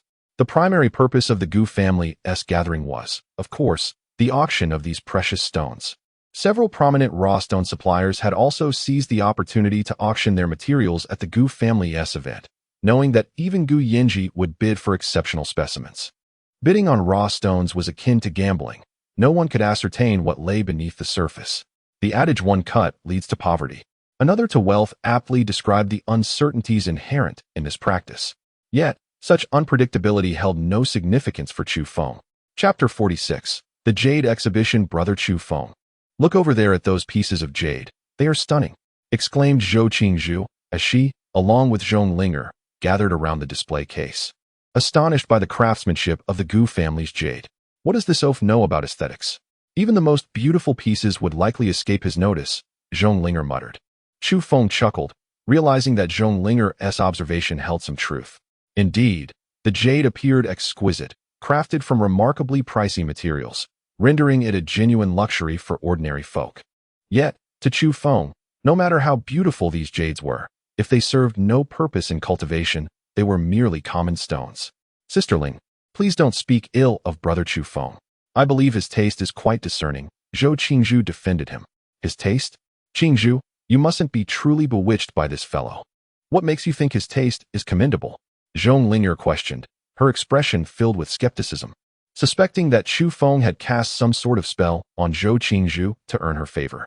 Zhou Qingzhu pointed to the display case ahead and inquired, "Then, Sister Linger, Which piece do you find the most beautiful?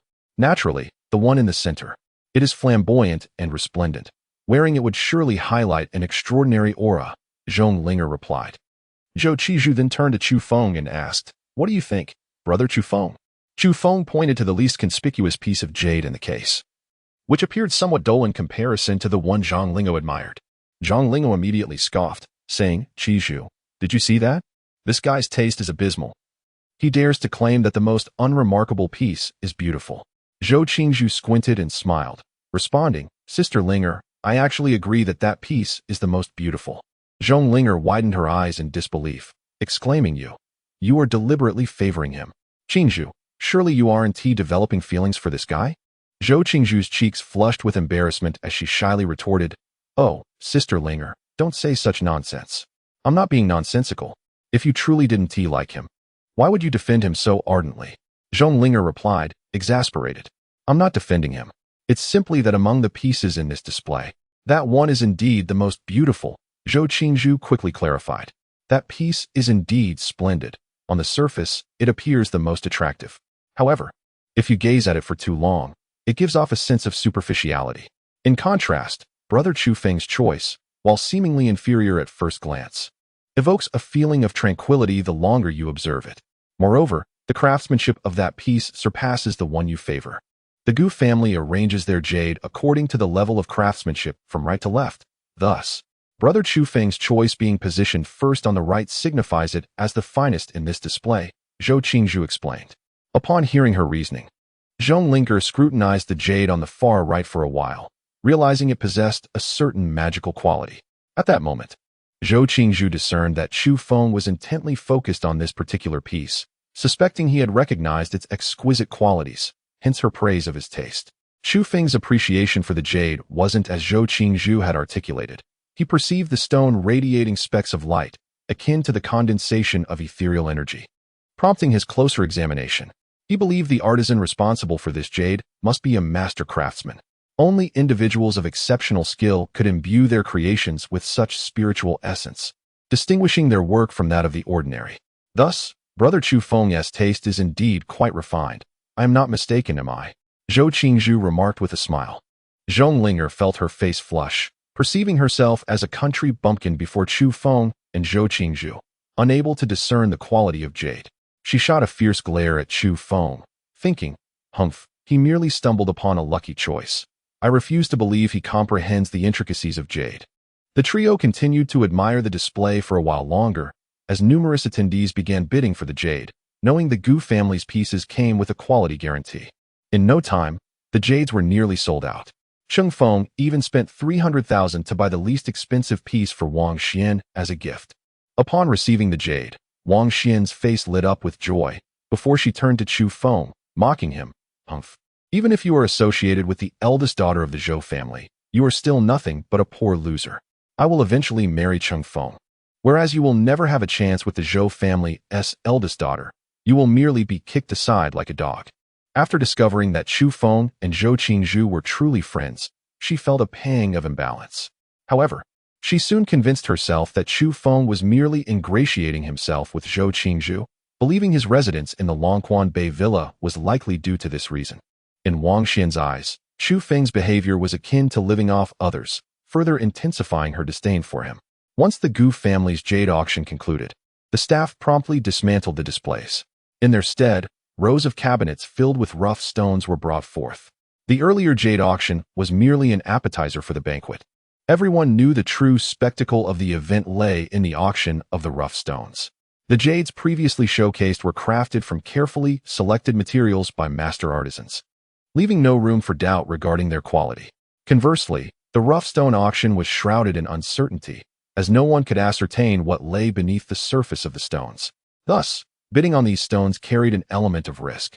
People have always been drawn to the thrill of chance, and the exhilaration of uncovering valuable materials would excite even the onlookers. Furthermore, these rough stones were supplied by the finest sources in Jiangzhou City, attracting numerous jewelers eager to bid. Securing top-grade materials would yield immense profits for them. According to the rules, rough stones auctioned at the banquet would be opened on site, satisfying the curiosity of the guests while also capturing the attention of jewelers. If suitable, Many would be willing to pay handsomely for them.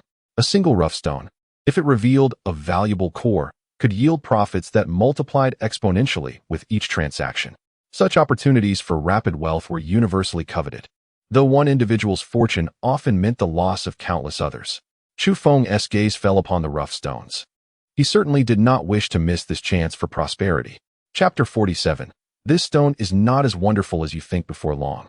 The crowd gathered around the display cases of raw stones. Many individuals produced magnifying glasses and flashlights for a meticulous examination. Chu Feng approached the display, and a glimmer of golden light flashed in his eyes as he soon focused on the smallest stone in the case. Don't tell me you actually understand stone gambling. You could only have guessed that piece of jade by chance, murmured Zhonglinger, standing nearby. Chu Feng chuckled and replied, What? Are you afraid I might become fabulously wealthy overnight? Uffed. With your caliber, the best you can hope for is to be someone else's pawn, Zhonglinger retorted dismissively. Zhou Qingzhu glanced at the raw stones and said, I have no understanding of these stones. My grandfather used to say that if one does not comprehend, one should never gamble on stones. Otherwise, one may regret it for a lifetime. This is undeniably true. The more alluring something appears, the more perilous it tends to be. However, for me, these dangers are virtually non-existent, Chu Feng said with a smile. Zhonglinger immediately made a face of disgust, exclaiming, What utter arrogance! Do you think you're a master appraiser of treasures? While the three conversed, a commotion erupted outside the door. Everyone turned to see a middle-aged man in a suit entering, flanked by a throng of admirers. Look, it's Gu Yanji, someone exclaimed. Wang Xian and Cheng Feng happened to be standing beside Gu Yanji, and upon sensing the air of opulence surrounding him, both felt a surge of excitement. Is this truly the foremost jeweler of Jiangzhou City, Gu Yanji? I never expected to see him so closely, Wang Xian exclaimed with enthusiasm. Though she longed to greet Gu Yanji, she was acutely aware of her own status. Someone of Gu Yanji's wealth and stature would hardly pay her any mind. After entering, Gu Yanji strode directly toward Zhou Qingzhu. Gu Tian quickly approached Gu Yanji to greet him. Gu Yanji merely nodded in acknowledgement before turning his gaze to Zhou Qingzhu. Qingzhu, I never expected you to attend this banquet. You should have informed your uncle in advance so I could host you well, Gu Yanji said with a smile. Surrounding them, people gazed at Zhou Qingzhu with envy. Only members of the Zhou family received such treatment from Gu Yanji. These two must be your friends. Indeed, strikingly handsome and beautiful, Gu Yanji remarked, glancing at Chu Feng and Zhonglinger. I am the beauty, but this fellow hardly qualifies as handsome, Zhonglinger interjected immediately. Gu Yanji paused momentarily before bursting into laughter, replying, What a humorous young lady. This young man appears quite extraordinary. He must also be a remarkable talent. Gu Tian, you should learn from him and not hold back. His words were a thinly veiled suggestion for Gu Tian to seize the opportunity to befriend Zhou Qingzhu. If someone as seemingly unremarkable as Chu Feng could be associated with her, Gu Tian would indeed be shameful if he failed in this regard. Yes, father, Gu Tian replied, casting a venomous glance at Chu Feng. In the distance, Wang Xian and Cheng Feng watched, their hearts brimming with jealousy as they saw Gu Yanji conversing amiably with Chu Feng. Just because he is linked to the young lady of the Zhou family. He thinks he has something special. Without her, he has nothing, Wang Xian fumed. Exactly, this guy has no wealth of his own. It's evident he is merely being indulged because of the Zhou family's favor, Cheng Feng concurred, equally displeased. After exchanging pleasantries with Zhou Qingzhu, Gu Yanji turned his attention back to the raw stones in the display case. His primary objective was to acquire several valuable specimens, making the observation of these stones paramount. Just then, a man in his 30s, donning sunglasses and casual attire, entered the hall. He surveyed the surroundings, and upon spotting Gu Yanji, a mocking smile spread across his face as he approached. Gu Yanji glanced at the man, his expression shifting, and he said, Wang Chong, what brings you here? Hey, why can't I attend an exhibition of raw stones? Since we are both in the jewelry business, I see no reason not to come, Wang Chong replied with a grin. So you intend to poach business from me? Gu Yanji retorted coldly. Wang Chong was indeed in the jewelry trade as well, and was a formidable rival to Gu Yanji, albeit not from Jiangzhou City. Gu Yanji had not anticipated Wang Chong's presence here. After the crowd had examined and discussed the raw stones, they had largely identified which ones had the highest likelihood of yielding valuable materials. Subsequently, the stones would be auctioned off, with Gu Yanji, as the foremost jeweler of Jiangzhou City, typically facing little competition when he placed bids. It was rare for anyone to challenge him, allowing him to acquire stones at remarkably low prices. However, with Wang Chong's arrival, it meant there was now a competitor of equivalent standing, which would inevitably drive up prices during the bidding process. This was the reason behind Gu Yanji's grim expression upon seeing Wang Chong. Everyone will bid fairly. There is no such thing as poaching business, Gu boss. Your words are quite unfounded, Wang Chong said with a smirk, pulling out his tools to begin examining the stones. Despite his anger, Gu Yanji found himself at a loss in dealing with Wang Chong and could only curse under his breath as he resumed his examination. Before long, the crowd had identified the raw stone with the highest probability of containing valuable material among those presented that evening. It was a notably large stone, and many seasoned veterans believed it had the potential to yield treasures. Given its size, if it truly contained something valuable, the profit would be substantial. Chu Feng scrutinized the stone and quickly discerned that the color within was merely a thin layer, far less impressive than the others claimed. The supplier of the raw stones arranged them sequentially before commencing the auction, which would be followed by an immediate reveal. The initial stones sparked fierce competition among smaller jewelers, but ultimately only one yielded a good quality gem, while the others became mere waste. Soon, the stone that had attracted everyone's attention was brought forth. Gu Yanji and Wang Chong were both eager to bid, and the animosity between them intensified. "Humph, Wang Chong, on my turf in Jiangzhou City. You think you can compete with me for stones? You're dreaming," Gu Yanji declared coldly. Chu Feng cast a glance at Gu Yanji and stepped forward to offer a friendly warning. This stone is not as remarkable as it appears. If he desires it, it would be wise to let him have it. Chapter 48. Master Zhang. Upon hearing Chu Feng's words, Gu Yanji was momentarily taken aback and turned to inquire, "Young brother, do you also possess knowledge of stone gambling?" "I do not claim to understand stone gambling," Chu Feng replied nonchalantly, "but I assure you that the stone in question does not contain what you seek." Those standing beside Chu Feng instantly began to murmur, astonished that this young man, not yet 20, dared to contradict the widely acknowledged belief that this particular raw stone had the highest probability of yielding valuable materials. Among the crowd were numerous seasoned veterans of stone gambling, whose collective choice was deemed to have an exceedingly low chance of error. Zhong Linger, noticing Chu Feng's interjection, furrowed her brow and remarked, "You, lacking understanding of stone gambling, should refrain from causing confusion." Zhou Qingzhu was equally taken aback by Chu Feng's sudden interruption, casting him a look of bewilderment.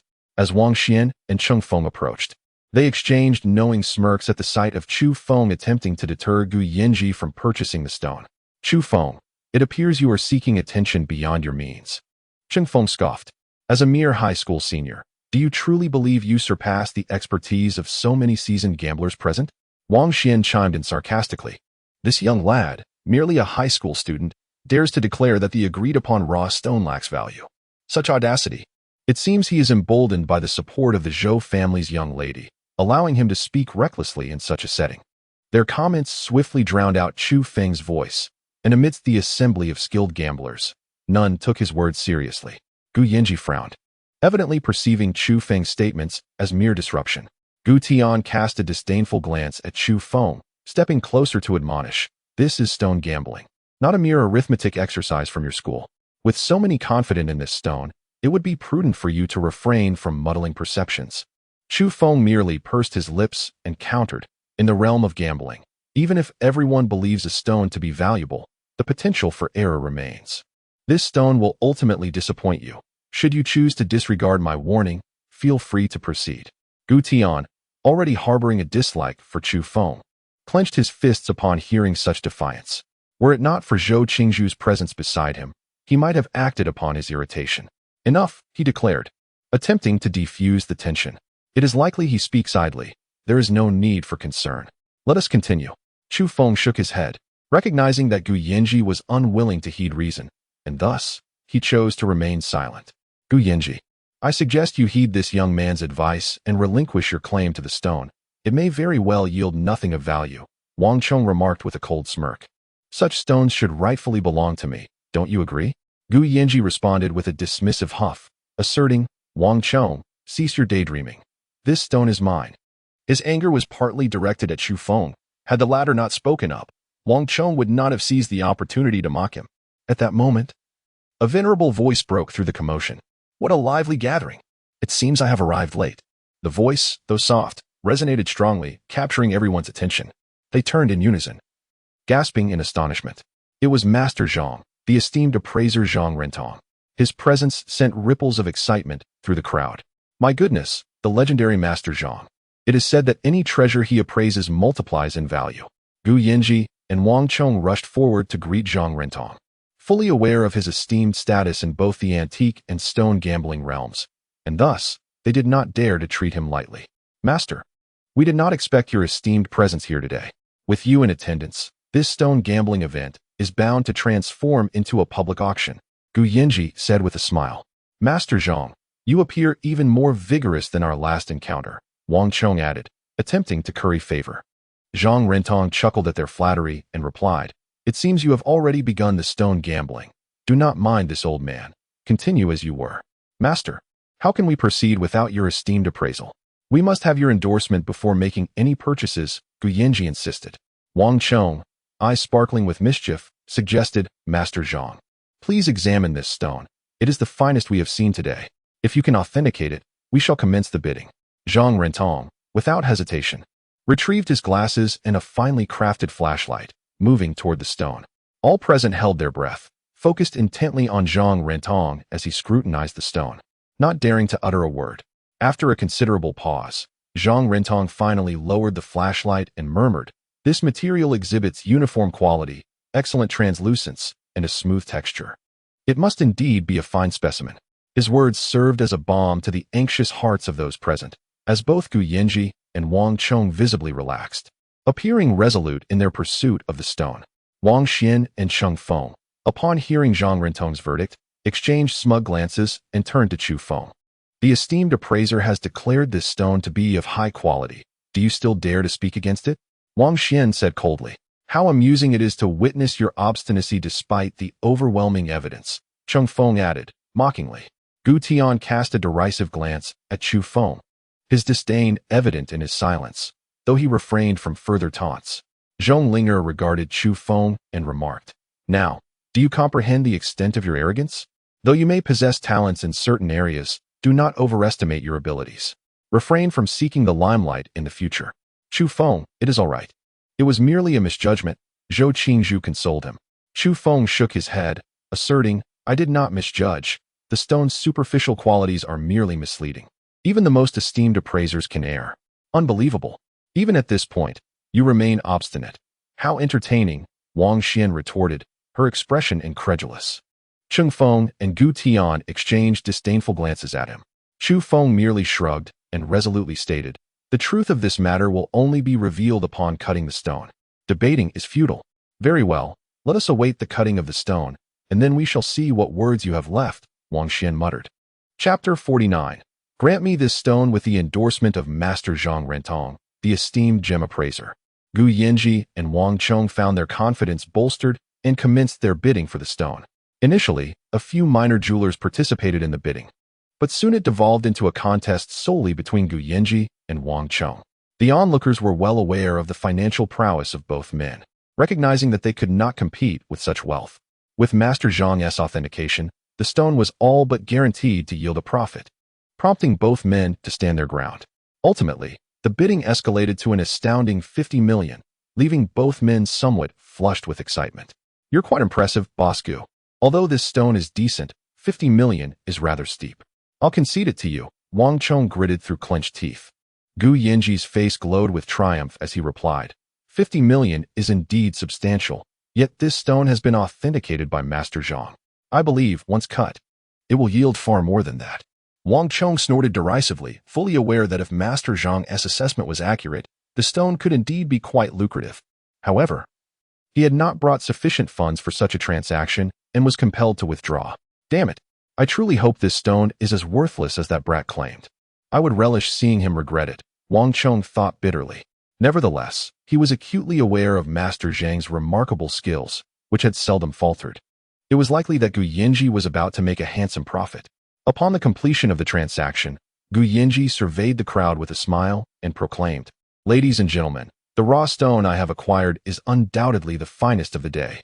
Therefore, I intend to wait until the remaining stones have been auctioned before commencing the cutting, lest the audience lose interest in the remaining stones, which would surely vex the suppliers.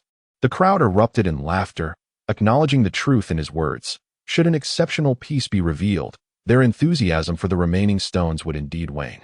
Following this, Master Zhang Rentong provided appraisals for several other stones, and Wang Chong seized the opportunity to bid on one. Upon cutting, it revealed a high-quality agate. The crowd immediately began to extol Master Zhang's exceptional appraisal skills, noting that none of the stones he had assessed had ever missed the mark. Wang Chong felt a surge of joy. Although he had not secured the best stone, acquiring the agate rendered his visit worthwhile.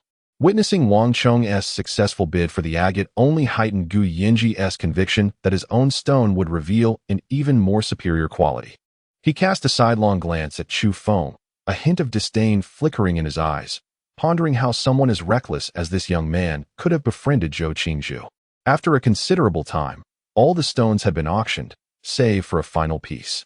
This last stone was relatively small, with a rough exterior and a loose structure, leaving the audience unimpressed. Yet, this was precisely the stone that had captured Chu Feng's attention earlier. Ladies and gentlemen, this is the final stone of the day. As you can see, the probability of this stone yielding valuable material is quite low, yet there remains a chance to take a gamble. The starting bid is 500,000. If anyone is interested, please place your bids, the supplier announced with enthusiasm. Zhang Rentong did not even bother to inspect the stone, declaring outright, "This stone is unworthy based solely on its appearance and uneven texture. It is likely just scrap." Typically, stones presented last are of inferior quality, and Zhang's assertion was not unfounded, considering that the likelihood of a gem emerging from such a lot is less than 1 in 10,000. Unfortunately, he did not anticipate that he would encounter that very 1 in 10,000. With Zhang's proclamation and the audience's prior observations of the stone, which had led them to conclude that it was unlikely to yield anything of value, no one immediately stepped forward to bid. Noticing the silence, the supplier cheerfully remarked, "Despite this stone's unpromising appearance, the essence of gambling lies in taking chances.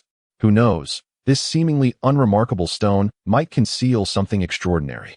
Is there anyone willing to test their luck? You might just find yourself wealthy overnight."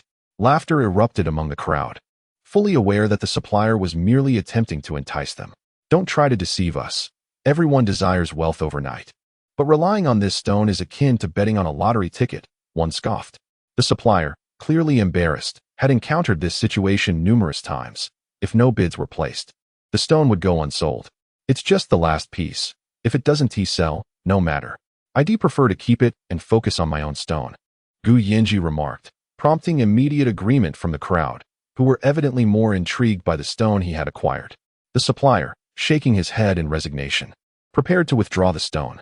At that moment, Chu Feng stepped forward and declared, "I'll bid 500,000 for this stone." All eyes turned to him. Astonishment etched on every face. "Chu Feng, what are you doing? Master Zhang has already declared this stone worthless. Bidding now is akin to throwing your money away." Zhongling exclaimed in frustration. "Until it is cut, how can you be certain it is scrap?" Chu Feng replied calmly. You're as foolish as a dog biting Lu Dongbin." Zhongling seethed, having intended to caution him, but now facing his obstinate demeanor. "Brother Chu Feng, are you truly certain? According to the rules, once you place a bid, you must follow through. There's no backing out," Zhou Qingzhu added with concern. Chu Feng nodded and responded, "Rest assured, I genuinely desire this stone." Seeing his resolve, Zhou Qingzhu opted not to press further. Wang Xian and Cheng Feng were equally taken aback by Chu Feng's sudden bid, rendered speechless by his audacity. Is this fellow out of his mind? 50,000 for a worthless stone? Is his family truly so wealthy? Cheng Feng questioned. How could he possibly have such disposable income? I believe he is simply bored and seeking attention. Everyone claims this is scrap, yet he rushes to bid. Wang Xian scoffed, casting Chu Feng a derisive glance. Gu Yinji and Gu Tian also regarded Chu Feng with incredulity, convinced that he had lost his senses, consistently opposing the consensus. This fool must be irked by our comments. To the point of abandoning common sense and purchasing this worthless stone, Gu Tian mocked. It's his choice to buy, when he realizes his money has gone to waste. He'll undoubtedly regret it, Gu Yinji stated dismissively. You truly have an eye for gems, young man. Is there anyone else willing to bid? If not, this stone shall belong to our young friend here. The supplier beamed, surprised to find a willing buyer. Ignoring the laughter directed at him, Chu Feng remained steadfast, confident that soon they would recognize who truly lacked discernment. Chapter 50. Bidding Xianxian, are you certain that this lad comes from a wealthy family? Cheng Feng inquired of Wang Xian. He was utterly impoverished before, but after getting involved with the eldest daughter of the Zhou family, he moved into a villa. Even if he has some money now, it's likely not a substantial amount, Wang Xian replied. If that's the case, we could seize this opportunity to render him utterly destitute. Cheng Feng smirked maliciously. What do you mean? Wang Xian questioned, puzzled. Look at that fellow. He genuinely appears to desire this stone. Moreover, he has openly stated that even if someone raises the price, he will surely follow suit, Cheng Feng elaborated. Wang Xian immediately grasped Cheng Feng's intention, a sinister smile creeping onto her face. That fellow's family wealth is likely only a few 100,000. If we inflate the price of this stone to 1 million today, it will be amusing to see how he pays. Without hesitation, Cheng Feng raised his hand and declared, I bid 600,000. He was untroubled by the prospect of being stuck with the stone, for his own family was affluent enough. If it fell into his hands, he would merely face a reprimand from his father. The crowd turned their attention to Cheng Feng, surprised that someone dared to compete with Chu Feng. However, upon realizing it was Cheng Feng, the one who had previously mocked Chu Feng, many understood his ulterior motive, to ensnare Chu Feng. Chu Feng, this fellow is being deliberate. Do not raise your bid. Allow him to take the stone, and you shall avoid wasting your money. Zhong Linger cautioned Chu Feng once more. The onlookers fixated on Chu Feng, eager to see if he would continue to raise the bid. Chu Feng smiled at Zhong Linger, then turned to Cheng Feng and stated, I bid 700,000. Zhong Linger was incensed, stamping her foot as she shouted, How can you be so foolish? He is clearly raising the price intentionally, and yet you follow suit. Are you simply burning through your money? A mere few 100,000 is inconsequential, Chu Feng replied nonchalantly. Zhong Linger recalled the previous encounter at the Zhou family, where Zhou Yongqian had given him 50 million, making the amount needed for the stone seem trivial. However, her well-intentioned warning was met with indifference from Chu Feng, which irked her further. Seeing Chu Feng persist in raising the bid, Cheng Feng sneered again, declaring, I bid 750,000. Wang Xian gleefully fixated on Chu Feng, loudly taunting, Didn't you want this stone desperately? Have the courage to continue bidding. Everyone is watching. Don't back down now. Chu Feng cast a disdainful glance at both Cheng Feng and Wang Xian, harboring intense loathing for them. Raise the bid. Are you truly afraid? Cheng Feng derided. 2 million. Chu Feng stated resolutely. Gasps echoed throughout the room. No one anticipated that Chu Feng would suddenly double the price. While 2 million might not be a significant sum for many present, spending such an amount on what was essentially scrap seemed utterly foolish. I don't believe this lad appears to be wealthy. Judging by his attire, it likely totals no more than 200. Can he genuinely produce 2 million to purchase this stone? Regardless of his financial status, the bid was made, and there could be no turning back. Should he fail to provide the funds, the supplier would undoubtedly come after him. The supplier was undoubtedly the most pleased. Having sold a worthless piece for 2 million, an occurrence he had never experienced in his life, Cheng Feng had anticipated that Chu Feng would continue to bid, likely by small increments of 5 or 10,000, perhaps even 1,000 at a time to avoid overspending. Hearing Chu Feng's sudden declaration of 2 million, his eyes widened in astonishment. However, that surprise quickly morphed into schadenfreude, the derision in his gaze unmistakable. Well played, daring to shout such a high price. I won't contest you any further. The stone is yours, Cheng Feng sneered. Wang Xian, equally taken aback by Chu Feng's bold bid, wore an expression of disbelief. She pointed at him, exclaiming, He cannot possibly have that much money. I know his family situation. Even if he sold everything, he could never muster 2 million. Her words shocked the crowd, and their gazes shifted to Chu Feng, now filled with skepticism. Could he truly shout such a price without the means to back it? Was he perhaps expecting Qingzhu to foot the bill? Gu Tian watched Chu Feng coldly, filled with disdain. Upon hearing Wang Xian's statement, the supplier's eyes widened in disbelief. Confronting Chu Feng, are you here to buy the stone, or to create chaos? Can you back up your claims? I must warn you, if you cannot produce the funds, I will not be lenient.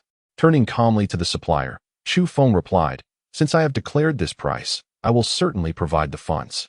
If no one bids higher, I shall pay you now. The supplier promptly concluded the bidding, announcing the stone belonged to Chu Feng, and inquired how he wished to proceed with the payment. Chu Feng produced his bank card, waving it before the supplier, who quickly retrieved the POS machine, fearing that Chu Feng might flee.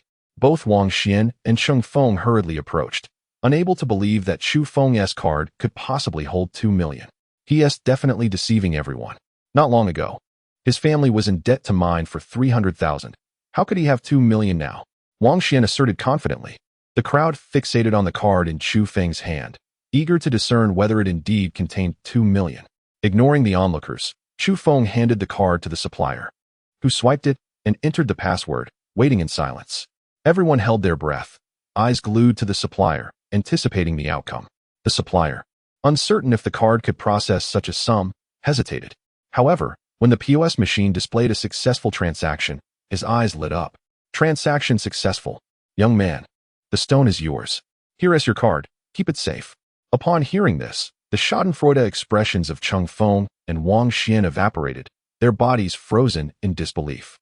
Chapter 51. No more than 3 millimeters. How is this possible? He truly possesses such wealth? Wang Xian felt as though something had lodged in her throat, causing her voice to waver. This young man spent 2 million without batting an eye. Even my father would deliberate for a long time before spending such a sum. How much money does he have in that card? Cheng Feng was left dumbfounded, unable to comprehend how Chu Feng could be perceived as the impoverished individual Wang Xian described.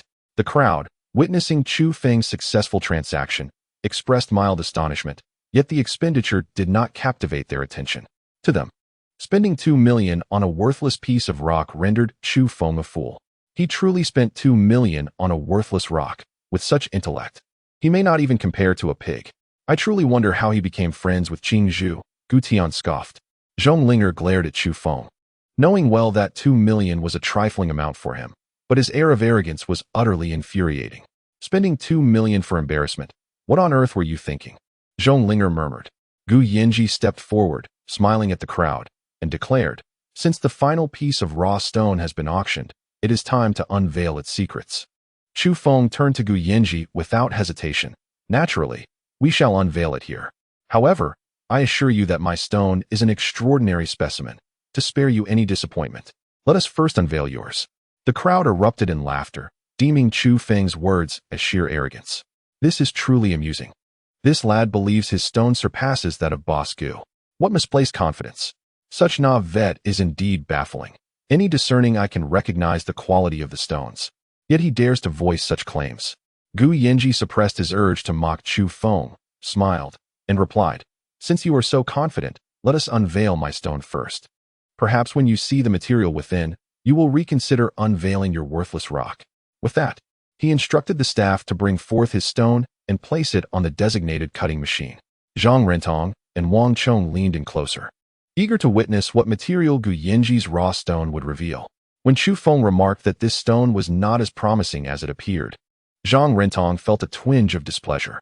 Having navigated the gambling stone industry for many years, he had rarely faltered in his judgments. Few dared to question his expertise. The audacity of this barely 20-year-old lad to challenge his discernment was, understandably, irksome. He awaited the moment the stone would be cut open, eager to prove his judgment and teach Chu Feng a lesson. Gu Tian stood behind Gu Yanji, equally focused, convinced that Chu Feng possessed no genuine ability to appraise treasures. Once the stone was sliced, he would seize the opportunity to ridicule him. Even if Zhou Qingzhu showed little interest in him, he would ensure she recognized that someone like Chu Feng was unworthy of her friendship. Soon, Gu Yanji's stone was prepared to be cut, and Zhong Linger remarked, soon. We shall see how long you can maintain your haughty demeanor. Wang Xian and Cheng Feng also gathered around, though they were alarmed by Chu Feng's wealth. They still considered him foolish. Once the stone was cut, they would relish the opportunity to ridicule him. The staff operated the machine, gradually slicing through Gu Yanji's stone. He held his breath. Though he trusted Zhang Rentong's appraisal, he could not quell his anxiety. Soon, a small piece of the stone was cut away, and the crowd gazed at the smooth surface, their eyes widening in astonishment. It was indeed a glass variety. My heavens, this material is extraordinary. Its value must have increased at least threefold. Clearly, Master Zhang's judgment remains impeccable, inspiring admiration. Gu Yanji, upon seeing the glass-like color, felt a surge of excitement and exhaled deeply. Master Zhang is indeed a titan in the treasure appraisal realm. It appears following his guidance was undeniably wise. Gu Yanji remarked with a smile. Zhang Rentong, feigning humility, felt a swell of pride within. Gu Boss's courage is commendable, he replied with a grin. How delightful that father has unearthed a glass variety. Just moments ago, someone suggested this stone was unworthy. They almost caused my father to miss out on this opportunity. Gu Tian scoffed, casting a disdainful glance at Chu Feng. The crowd also regarded Chu Feng with contempt, eager to witness his reaction. Yet, Chu Feng remained unfazed, showing no sign of disturbance despite Gu Yanji's success. Chu Feng, did you not claim this stone was worthless? Now that it has revealed a glass variety, what do you have to say? Cheng Feng shouted vehemently. I warned you. Master Zhang has confirmed it, yet you remain so self-assured. Now, look at your embarrassment. Zhong Linger rolled her eyes. Wang Chong, witnessing the glass variety revealed by Gu Yanji, cursed under his breath, regretting that he had brought insufficient funds this time. Otherwise, he would have seized that stone without hesitation. Gu Yanji and Zhang Rentong exchanged glances with Chu Feng, their eyes filled with derision. It is understandable for a young lad to seek attention. However, in future matters, it would be prudent not to speak so recklessly, Gu Yanji advised. I did not speak recklessly. The finest part of this stone is precisely what you have caught, but it is merely that. It measures no more than 3 millimeters in thickness, Chu Feng asserted. Seeing Chu Feng so obstinate, Gu Yanji snorted coldly and instructed the staff. Since this young man remains unconvinced, let us proceed with my plan and make another cut, ensuring he is thoroughly convinced. The staff promptly complied, commencing the second cut. The gazes of all present shifted to Chu Feng, now tinged with disdain. His obstinacy only fueled their irritation.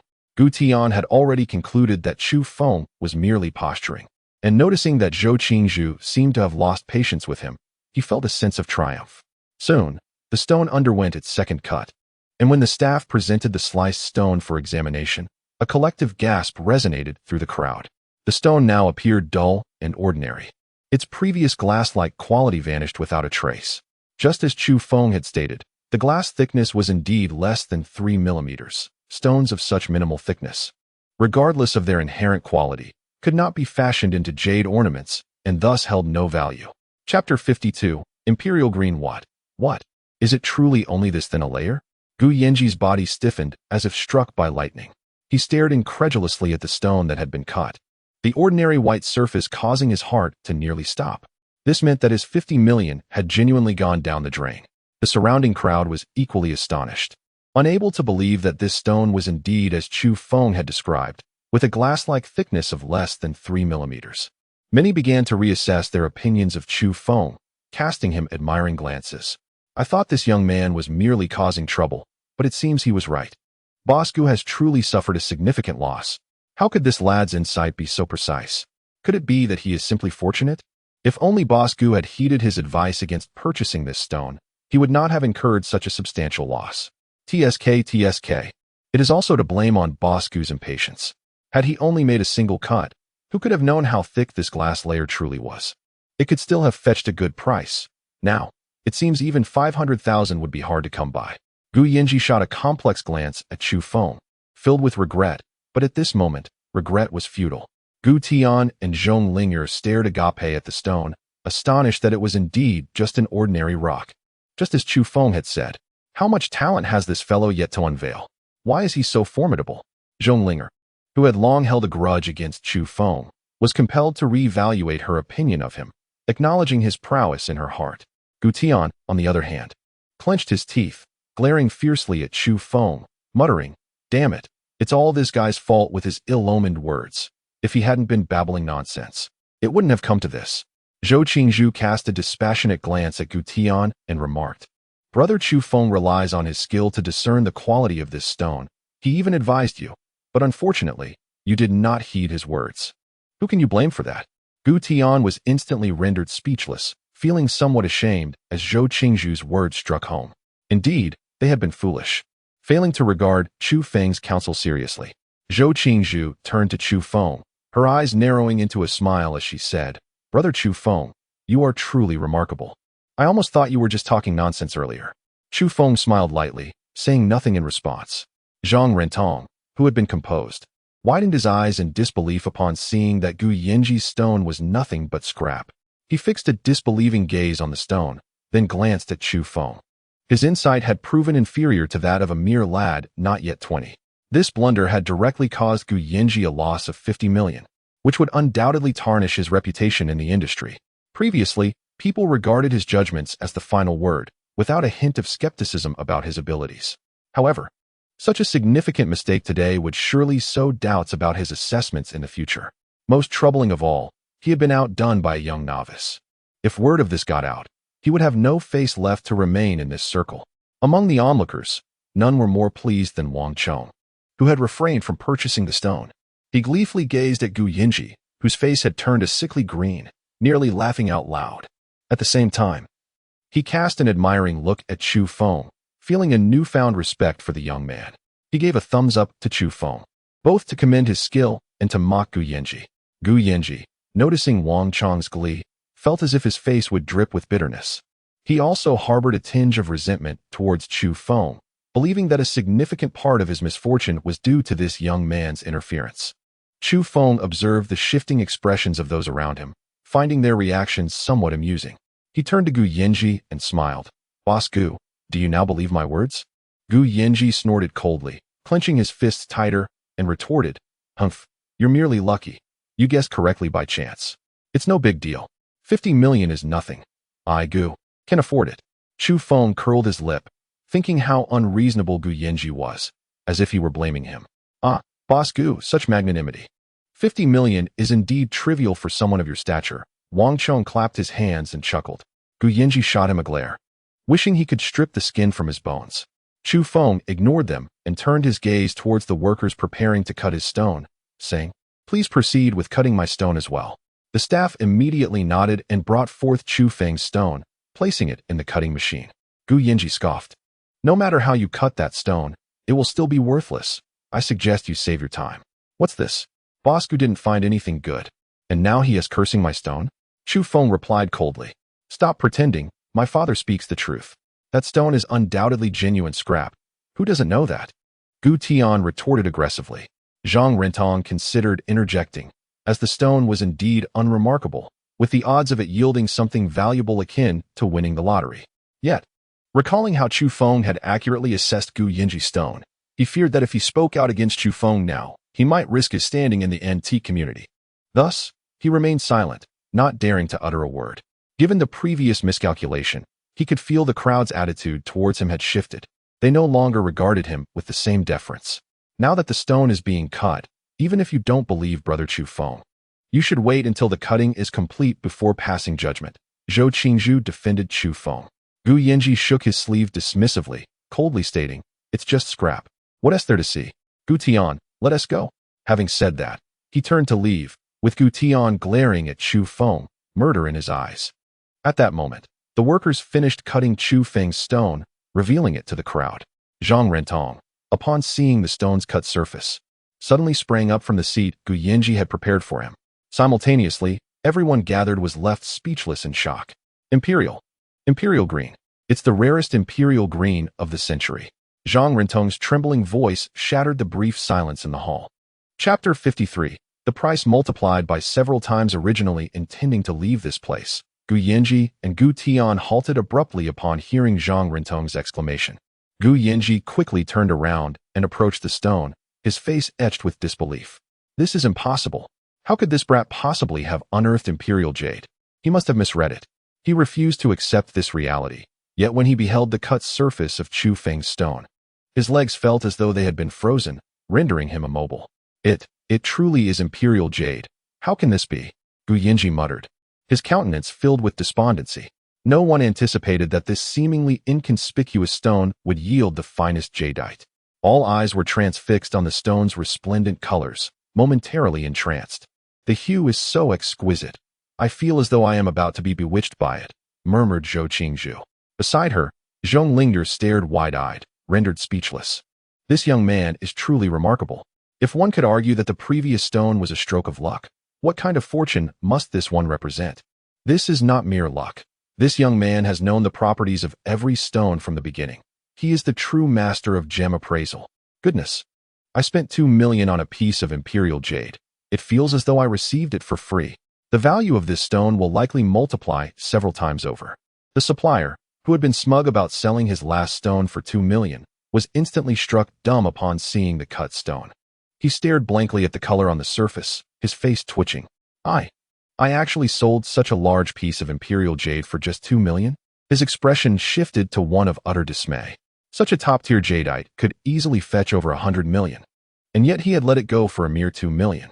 However, in the realm of antiques, once the transaction is made, there is no room for regret. Even if he realized he had lost out on a fortune, the supplier could only swallow this bitter pill in silence. From a distance, Cheng Feng and Wang Xian, though lacking understanding of the nuances in stone gambling, recognized from the astonished expressions around them that Chu Feng had indeed uncovered something remarkable. It's just a worthless stone. Why are they so surprised? Wang Xian muttered. Cheng Feng furrowed his brow and replied, I've heard that when good material is revealed, the price can double. Chu Feng has likely struck it rich this time. What's it matter if it doubles? It merely means he got a bargain, no matter how much he profits. It won't exceed 10 million.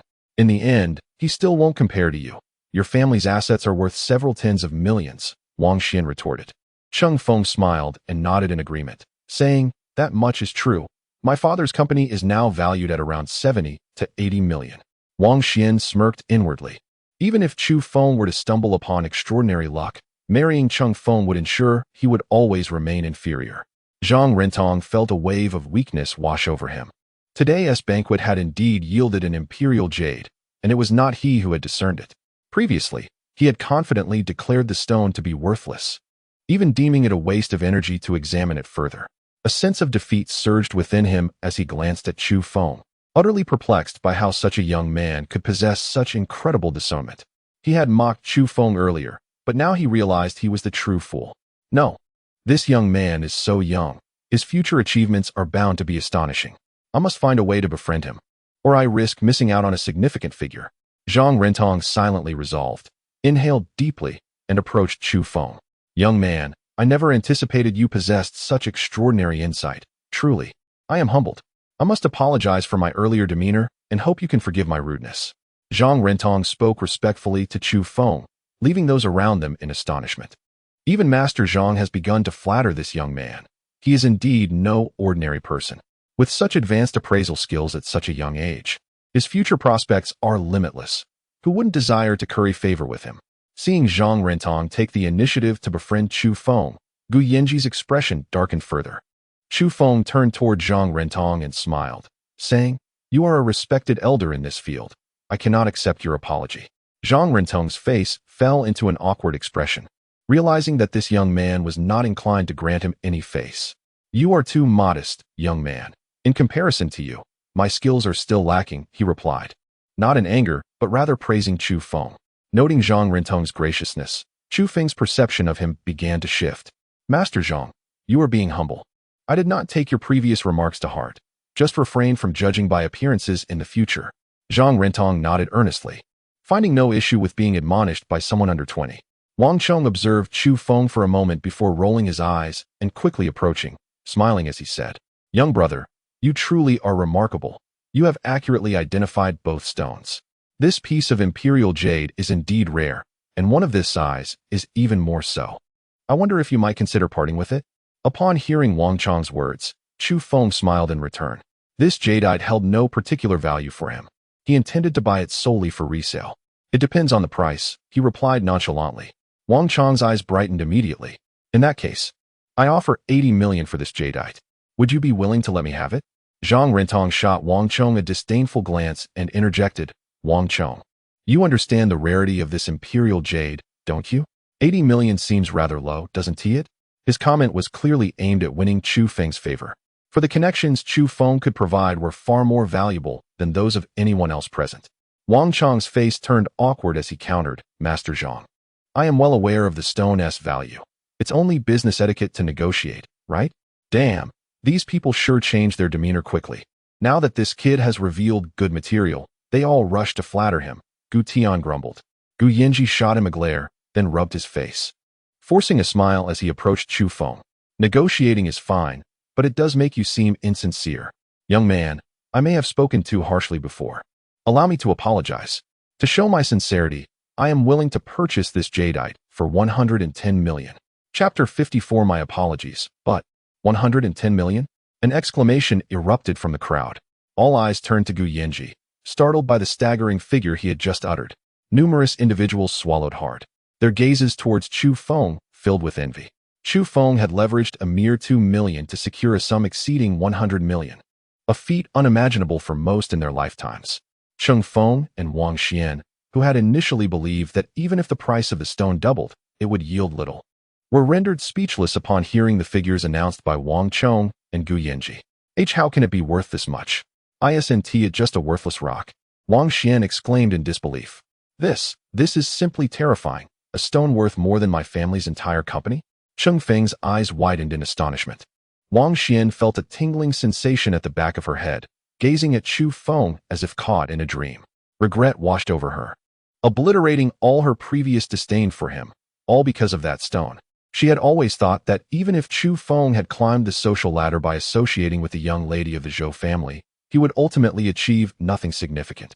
To her, he was merely a parasite. Yet today, she truly witnessed Chu Feng's prowess and understood why the Zhou family's heiress would choose to befriend him. With his own merit, Chu Feng had transformed 2 million into over 100 million, a feat far beyond the capabilities of an ordinary individual. It was evident to all that this was not mere luck. He had believed from the outset that this stone was extraordinary. Once he sold it, his worth would surpass that of most present. Although Cheng Feng's family business was valued at 70 to 80 million, it remained an intangible figure. And compared to the cash Chu Feng would obtain from the sale, Cheng Feng seemed woefully inadequate. Regret consumed Wang Xian's thoughts. Only then did she realize that when Chu Feng tore up their engagement contract, she had missed the opportunity to be with someone truly exceptional. Unfortunately, her prejudices had blinded her, and no amount of regret could alter the past. Wang Chong furrowed his brow upon hearing that Gu Yanji had the audacity to bid. Mr. Gu, do you recall how you spoke of this young man earlier? Everyone witnessed your words. For you to place a bid now is quite brazen. Gu Yanji paid no heed to Wang Chong's remarks. In business, one must have a thick skin. Besides, I have already apologized to the young man and expressed my sincerity. I trust he will overlook past grievances. He was well aware of the allure of wealth. The price he had called out was enough to drive anyone mad. And he believed that at such a young age, Chu Feng would be unable to resist the temptation. Wang Chong gritted his teeth, fully aware of the value of the imperial green. Even if it sold for 110 million, it would still yield a tremendous profit. Unfortunately, he had only brought 40 million, having spent 10 million on a piece of agate earlier, leaving insufficient funds to compete with Gu Yanji. Yet he was unwilling to concede easily. Young man, Gu Yanji is a petty person. You heard how he spoke of you. Now, seeing you bid for the imperial green, he rushes to curry favor. Such people are the most despicable, Wang Chong asserted earnestly. Gu Yanji shot Wang Chong a venomous glare. Wang Chong, who are you calling despicable? I'm merely conducting business, and you don't have the funds to even dream of acquiring this stone. Turning back to Chu Feng, he forced a smile. You heard him. He lacks the money. If you sell this stone to me, I can transfer the funds immediately. Wang Chong stepped forward, gripping Chu Feng's arm. Since he claims sincerity, I shall express mine too. I still have 30 million. I am willing to offer it as a deposit without requiring you to give me the stone just yet. Once I gather the rest, you can hand over the stone then. Gasps filled the air as everyone realized the lengths Wang Chong was willing to go to secure the stone. If Chu Feng took the money and vanished without delivering the stone, Wang Chong would be left empty-handed. Enough. Stop the bickering, Chu Feng interjected. Both Gu Yanji and Wang Chong halted, turning their attention to him. Chu Feng cast a sidelong glance at Gu Yanji and then faced Wang Chong with a smile. I accept your terms. I will sell you the stone. Wang Chong was momentarily stunned. Then his expression transformed into one of exhilaration. With trembling hands, he grasped Chu Feng's hand and exclaimed, Young man, your willingness to sell me the stone is an immense favor. I shall transfer the 30 million to you right away. Once I gather the remaining funds, you can deliver the stone. Gu Yanji was taken aback by Chu Feng's decision, left speechless. He had been prepared to offer cash on the spot, and given their shared connection to Zhangzhou City, it baffled him that Chu Feng chose Wang Chong instead. This left him feeling deeply unsettled. Young man, I can pay you right now, and our prices are equal. Don't you wish to secure your funds swiftly? Gu Yanji pressed. Chu Feng regarded him with narrowed eyes, a smile playing on his lips. My apologies, Mr. Gu. But you previously declared that this stone was undoubtedly worthless. You wouldn't even spare it a glance. I believe it is best I do not sell it to you. Your piece of glass is more than sufficient. Chapter 55. Murder and Robbery. Gu Yanji immediately clenched his fists. Not only did Chu Feng refuse to sell him the raw stone, but he also mocked him for spending 50 million on what he deemed worthless. This ignited a fiery rage within him. Chu Feng chose to ignore Gu Yanji and turned his attention to Wang Chong, saying, "Please transfer the 30 million to me, and we shall draft an agreement. Once you have gathered the remaining funds, I will hand over the stone." Wang Chong nodded eagerly and promptly summoned his private banking manager to transfer the 30 million to Chu Feng's account. Subsequently, he drafted an agreement, and both signed it. Should Chu Feng abscond with the money, Wang Chong would possess a legal document to report to the authorities. After finalizing the transaction, Wang Chong requested Chu Feng's phone number, assuring him that he would gather the remaining funds as swiftly as possible and reach out then. Chu Feng nodded and proceeded to pack away the stone he had cut earlier. The evening had proven remarkably fruitful. Exchanging 2 million for over 100 million felt more exhilarating than robbing a bank. Gu Yanji and Gu Tian glared at Chu Feng with murderous intent, clearly incensed by his actions. "Father, this brat is utterly ungrateful. Should I teach him a lesson?" Gu Tian spoke coldly. "In the presence of so many people, how do you intend to do that? Moreover, he is a friend of Zhou Qingzhu. If you decide to confront him, it must be in private," Gu Yanji replied. Gu Tian instantly grasped his father's implication, a cold smile gracing his lips as he affirmed, "Yes, father." Gu Yanji's eyes narrowed, his mind already made up. He publicly portrayed himself as a jeweler, yet secretly, he was a martial artist of exceptional prowess. Gu Tian, a veteran special forces operative, was not easily outmatched even by the world's top assassins. The success of the Gu family's jewelry business was attributed not only to Gu Yanji's business acumen, but also to the ruthless nature shared between father and son. Over the years, numerous wealthy individuals had been robbed of their precious acquisitions shortly after auctioning them, and many of those incidents were orchestrated by this father-son duo. With considerable strength backing him, Gu Yanji was unconcerned about exposure. The rare objects he could not acquire through wealth were typically seized by force. It was evident that he had set his sights on Chu Feng. Given Chu Feng's blatant disregard for decorum, Gu Yanji saw no reason not to let him experience the darker side of society. "Brother Chu Feng, let me have the driver take you home," Zhou Qingzhu interjected promptly. Zhang Rentong, seeing that Chu Feng was about to leave, quickly approached him with a smile, saying, "Young brother, since we have met, it would be a shame not to exchange contact information. I would love the opportunity to learn from you about appraising treasures in the future." After a moment of contemplation, Chu Feng decided there was no harm in befriending Zhang Rentong, and shared his phone number. As an expert in treasure appraisal, Zhang Rentong frequently encountered antiques and jadeite. Chu Feng understood that the spiritual energy contained within certain antiquities could rival that of medicinal herbs. Thus, fostering a connection with Zhang Rentong could enhance his chances of finding such beneficial items for his cultivation. Zhang Rentong beamed with joy upon receiving Chu Feng's contact details, jotting down the number before personally escorting him toward the exit. Just then, Cheng Feng and Wang Xian stood in Chu Feng's path. Wang Xian, her expression complicated, gazed at Chu Feng as he approached and called out, "Chu Feng." Chu Feng, however, ignored her and continued toward the hotel exit.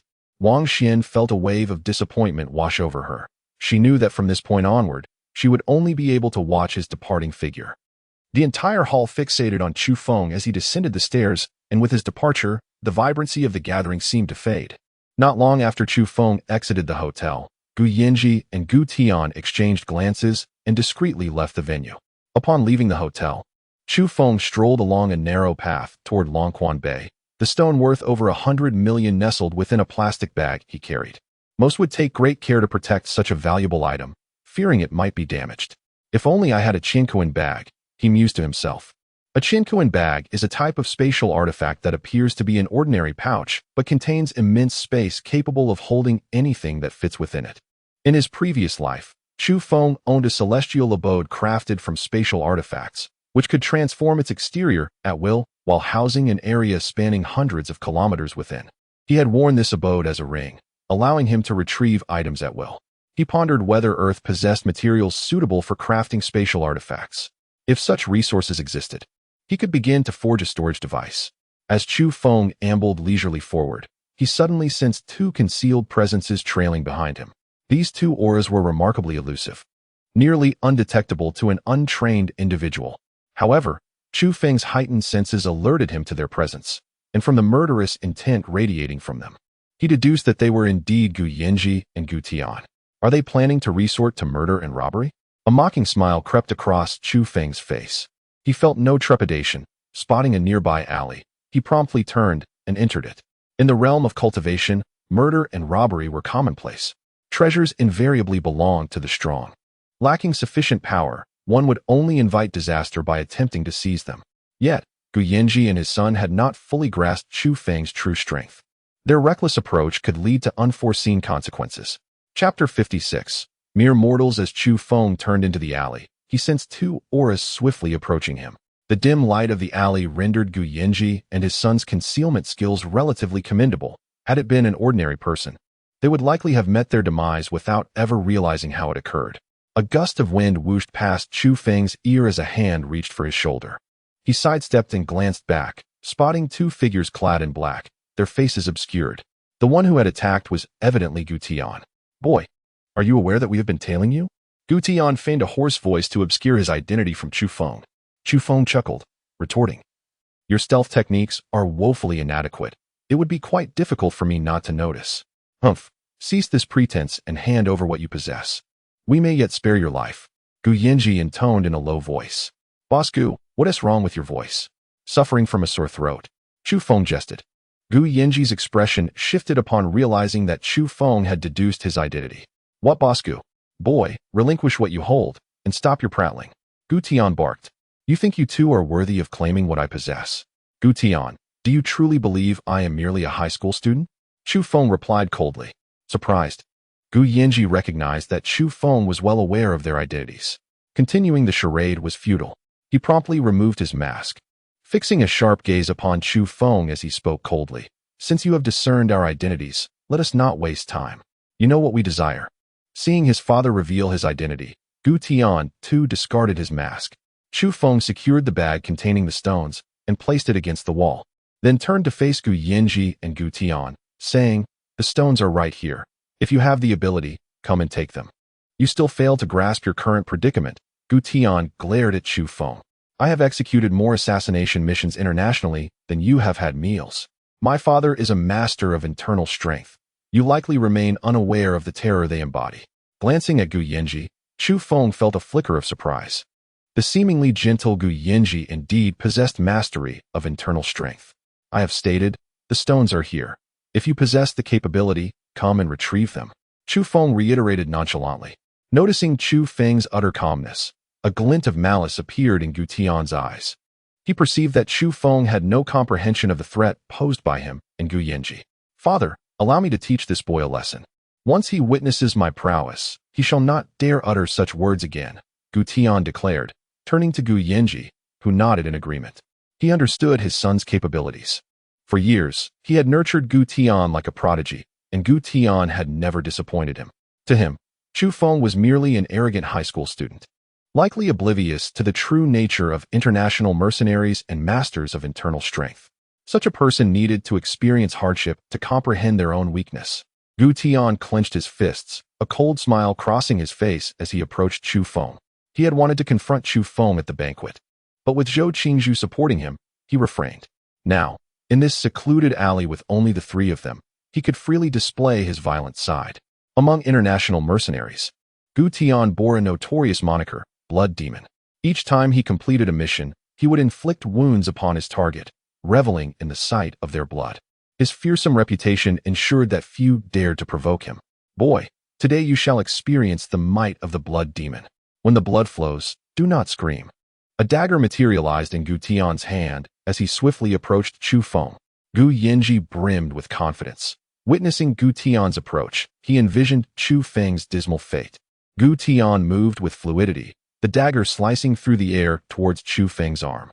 Sensing the malice emanating from Chu Feng, a smirk crossed his face. In the realm of cultivation, he had earned the title of Star River Emperor by stacking bodies high. Gu Tian's aura seemed trivial in comparison. As the dagger neared his arm, Chu Feng raised his hand, seizing Gu Tian's wrist.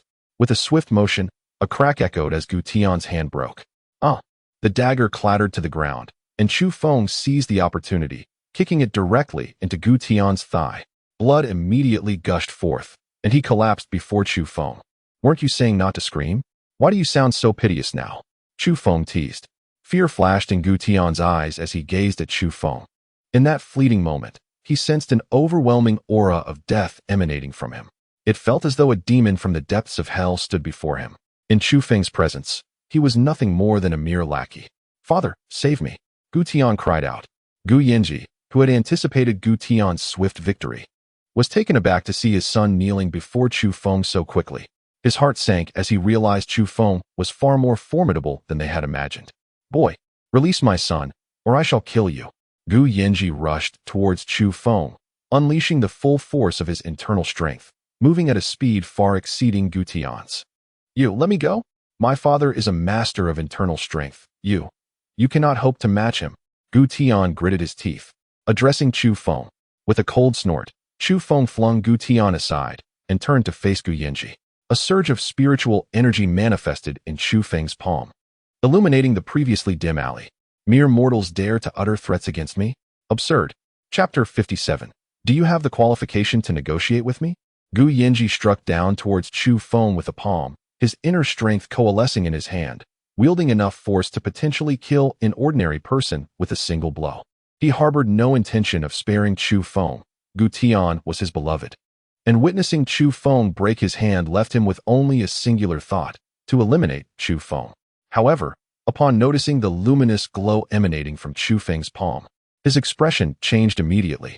Chu Feng raised his hand to meet Gu Yanji's strike, and the spiritual energy in his palm erupted, effortlessly dismantling Gu Yanji's inner strength before swiftly attacking Gu Yanji's chest.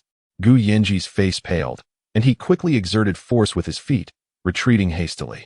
Chu Feng's spiritual energy seemed to cling to Gu Yanji, following closely behind him as he retreated. Outer release of inner strength. Are you a master-level expert? Gu Yanji was filled with shock, his skin prickling in fear. Yet, soon he discerned that the power Chu Feng unleashed differed from inner strength. It appeared to be more pure. Having once witnessed a master-level expert in action, he realized that while Chu Feng had managed to release his power, there remained a gap when compared to true masters. "This power of mine is far more enigmatic than inner strength." Chu Feng scoffed, forming several hand seals with one hand. The spiritual energy that followed Gu Yanji instantly coalesced into a palm, imbued with overwhelming might as it struck down towards Gu Yanji's chest, capable of claiming half his life. Gu Yanji's expression turned fearful as he raised his hand to fend off Chu Feng's attack, yet the anticipated outcome did not unfold. The palm, upon contact, instantly transformed into streams of energy that surged into his chest. Chu Feng was momentarily stunned, unable to comprehend why his spiritual energy had inflicted no harm on Gu Yanji, which puzzled him greatly. Seeing that he was unharmed, Gu Yanji also appeared bewildered. He touched his chest, then adjusted his clothing to reveal a piece of jade hanging around his neck. The jade emitted a faint glow, seemingly absorbing Chu Feng's power. "I never imagined this jade could absorb your strength. Let's see how you contend with me now." Gu Yanji sneered at Chu Feng, feeling fortunate for wearing the jade today. Even he was surprised that the jade not only had protective properties, but could also absorb power, saving his life. Chu Feng squinted at the jade on Gu Yanji's chest, then widened his eyes in astonishment, exclaiming, "Is that a spirit-absorbing jade?" The spirit-absorbing jade is a rare material in the realm of cultivation, known for its ability to absorb power. Its capacity to absorb strength is due to an independent space formed within by spatial energy, into which all absorbed power is drawn. In the cultivation world, the primary use of the spirit-absorbing jade is to create storage-type artifacts. The piece Gu Yanji wore was not small. If crafted into a spatial ring, it could offer several square meters of space. Upon seeing the spirit-absorbing jade, Chu Feng felt a surge of excitement. He had just been wishing for a storage-type artifact, and now someone had inadvertently provided him with the material to create one. Although the jade belonged to Gu Yanji, he would not let such a valuable treasure slip away. Gu Yanji believed that this jade could counter Chu Feng's power, thus his wariness diminished. Observing his son still writhing on the ground, he scoffed and clenched his fist, charging once more towards Chu Feng. "Boy, your strength is ineffective against me. You harmed my son, and now I shall avenge him." Chu Feng curled his lips in disdain. As Gu Yanji approached, he swiftly delivered a punch. The collision of Gu Yanji's inner strength-laden fist and Chu Feng's strike resulted in a stalemate. Aware of the jade's power to absorb force, he realized that even his perfected postnatal strength could not surpass the jade's limits, rendering the use of spiritual energy a waste of time. Yet, perfected postnatal strength meant surpassing physical limits, without relying on spiritual energy. He could still match the prowess of a master of inner strength. This is impossible. How can you withstand my punch without using that kind of power? Gu Yanji exclaimed in disbelief. Who told you I possess nothing but spiritual energy? Chu Feng retorted coldly, launching another flurry of attacks. With celestial-level combat skills, he could unleash terrifying strength even without relying on spiritual energy. Gu Yanji, being a martial artist with considerable knowledge of martial arts, managed to withstand all of Chu Feng's assaults for a brief period. However, he soon realized that Chu Feng's combat techniques were exceptionally shrewd. A moment's inattention could lead to his downfall. He was astonished that such a young individual possessed such formidable strength, and a wave of regret washed over him for having attempted to seize the raw stone from Chu Feng. Boy, I no longer want that raw stone. Let us cease hostilities and pretend nothing has occurred. What do you say? Gu Yanji proposed. Chu Feng replied icily. Do you possess the qualification to negotiate with me? Gu Yanji gritted his teeth and said, if this continues, it will benefit neither of us. We can only end up mutually assured destruction. Chu Feng narrowed his eyes and stated, very well, give me the jade from your chest, and I shall cease my attacks. Gu Yanji barely managed to deflect another of Chu Feng's strikes, retreating 2 steps while frowning. Do you think I'm a fool? If I give you this jade, I will have no means to counter your strength. Won't I then be at your mercy? I am not so shameless as to demand the jade from you. Hand it over, and I shall not pursue today's events, Chu Feng asserted. Though he could defeat Gu Yanji, doing so without utilizing spiritual energy would still require considerable effort, and he saw no need to engage in a life-or-death struggle. Gu Yanji hesitated, clearly reluctant to part with the jade on his chest. Sensing his indecision, Chu Feng conjured another surge of spiritual energy in his palm. As long as this jade remains with me, your power is useless. Do you still intend to rely on that strength against me? Gu Yanji scoffed. Chu Feng smiled, then pointed at Gu Tian, lying not far away, and said, my strength may be ineffective against you, but what about against him? Chapter 58. Breaking through to the innate realm. Gu Yanji's expression changed dramatically as he spoke in a grave tone. What do you intend to do? Hand over that piece of jade, or I shall take his life this very instant. Chu Feng's voice brooked no dissent. As Gu Yanji beheld the force coalescing in Chu Feng's palm, a flicker of fear ignited within him. He had not anticipated that this youth, seemingly no more than 20, possessed such a decisive and ruthless spirit. Moreover, the strength Chu Feng displayed left Gu Yanji astounded. Although he was unaware of the nature of this power, he could sense its terrifying essence. Were it not for the jade in his possession, he might have already crumpled before Chu Feng. If you desire my jade, then let us trade for the raw stone. Gu Yanji, unwilling to leave empty-handed, contemplated negotiating with Chu Feng. Chu Feng regarded him with a cool glance and replied, it appears you have yet to grasp your current predicament. No sooner had he spoken than a surge of spiritual energy shot toward Gu Tian, piercing through one of his arms. Gu Tian's agonized scream reverberated through the air as he collapsed to the ground, his body writhing in pain. A chill ran through Gu Yanji as he realized that Chu Feng was not jesting. Terrified, he quickly retrieved the jade from his chest. Here, take it. Spare my son, he said, his voice trembling. Chu Feng accepted the jade and absorbed the spiritual energy within. He cast a pleased glance at the jade, delighted that Gu Yanji and his son had so generously delivered such a treasure to him. After handing over the jade, Gu Yanji hurried to Gu Tian's side, filled with regret upon seeing the blood pooling on the ground. Chu Feng stored the jade away and moved to the corner, retrieving the bag containing the raw stone before exiting the alley. Throughout the encounter, he had not cast a single glance at Gu Yanji and his son, for he was a man of his word and had no further inclination to trouble them. He harbored no fears of future reprisals from them. In his eyes, they were but insignificant creatures, incapable of inciting any substantial turmoil. Gu Yanji and Gu Tian, on the other hand, were already steeped in an overwhelming dread of Chu Feng. Even if granted several lifetimes of courage, they would not dare to provoke him again. Not long after exiting the alley, Chu Feng arrived at Longquan Bay Community. He made his way to the villa, retrieved his keys, and stepped inside. He placed the bag containing the raw stone on the table before heading toward the bathroom. He twisted the doorknob and entered, only to be met with a rush of steam. To his surprise, he discovered Chu Xiaoyu bathing inside. Startled, she grabbed a towel to cover herself and shouted, "Brother, you pervert! Why did you barge in while I was bathing?" Chu Feng, equally taken aback and embarrassed, quickly turned his head away. "I thought you were asleep, and you didn't lock the door while bathing. How can you blame me?" he retorted, somewhat shamelessly. "Close the door at once. The bathroom on the first floor is for me and Mom. If you need to use the toilet, go upstairs." "This is infuriating," Chu Xiaoyu exclaimed. Instinctively, Chu Feng shut the door, reflecting on his pitiable status at home, having to run upstairs just to relieve himself. With a wry smile, he retrieved the raw stone and ascended to the second floor. The spiritual energy contained in the ginseng he had consumed over the past few days was nearly depleted. It seemed time to make a breakthrough to the innate realm. Without hesitation, he activated the heavenly creation divine art. The latent spiritual energy within his meridians began to surface, forming a golden shield around him. The Xianling jade at his chest radiated beams of light, continuously channeling spiritual energy into his body. Transitioning from the postnatal to the innate stage was relatively simple within the realm of cultivation. With even a modicum of talent and the abundant spiritual energy present, a breakthrough could be achieved with ease. However, on Earth, where spiritual energy was sparse, had he not obtained a 500-year-old ginseng and absorbed the energy emitted by the Xianling jade daily, he might have had to wait an extended period to advance. The postnatal realm merely serves as a foundational step on the path of cultivation. In the cultivation world, many powerful families could leverage their bloodlines to enable newborns to bypass the postnatal stage and be born directly into the innate realm.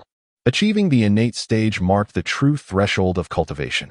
Given the harsh survival conditions of the cultivation world, reaching the innate stage was considered a meager means of self-preservation. This very pressure of existence rendered lives in the postnatal realm as inconsequential as grass. Everyone sought various means to ascend to the innate stage and embark on the path of cultivation. In contrast, the environment on Earth was considerably more forgiving. Attaining postnatal perfection was already deemed a mark of strength in the eyes of most. Presumably, once Chu Feng reached the innate stage, he would be able to roam freely throughout Jiangzhou City. Of course, this was merely Chu Feng's conjecture based on his current experiences. In reality, Earth was far more complex than he imagined. His lack of exposure to the secrets of this world was simply due to his insufficient strength. The heavenly creation divine art guided the spiritual energy surrounding Chu Feng along a convoluted path before it surged into his brow, relentlessly assaulting the barrier between the postnatal and innate stages within him. Approximately 2 hours later, all the spiritual energy was absorbed into his body, forming a swirling vortex within his dantian that slowly rotated, continuously drawing in energy from all directions. With closed eyes and a focused mind, Chu Feng found himself at a critical juncture for the breakthrough. He could not afford to relax for even a moment. The primary distinction between the innate and postnatal realms lay in the perception of the spiritual energy of the heavens and earth.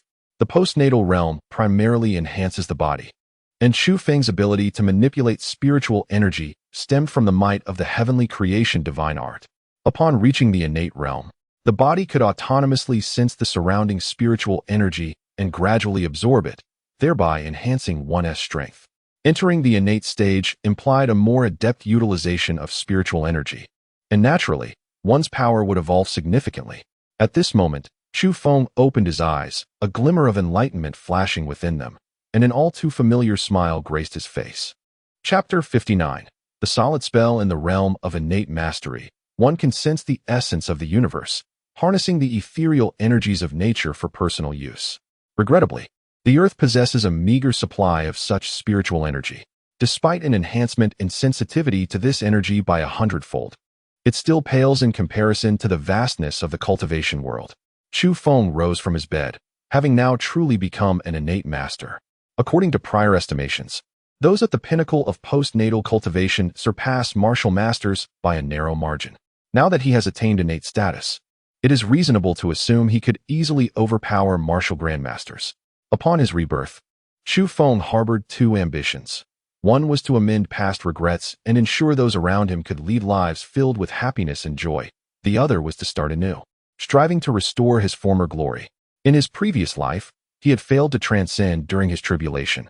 And while his innate talent for cultivation was extraordinary, allowing him to reach the great completion stage in a remarkably brief time, it was precisely this rapid advancement that left his foundation unstable, causing him to falter during the crucial moment of his tribulation.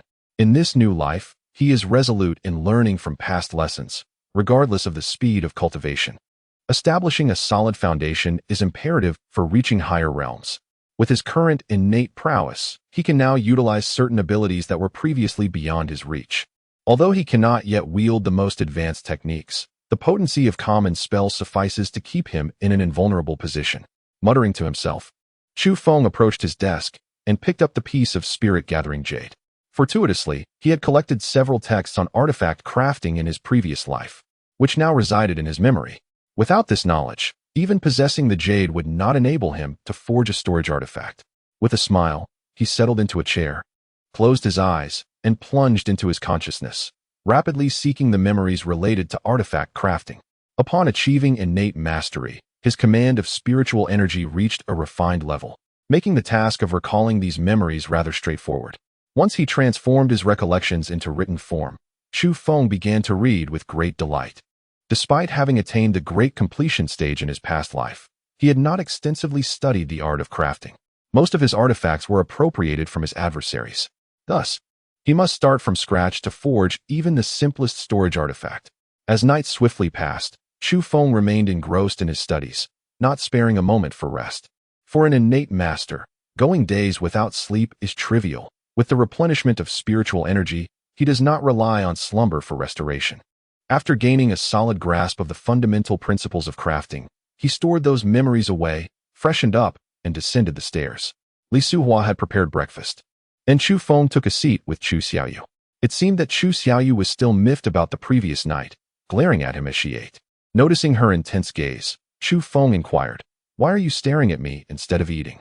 Reporting on him was one of Chu Xiaoyu's favorite tactics. He shot her an annoyed look in return. "Who would believe you? You've been acting strangely lately.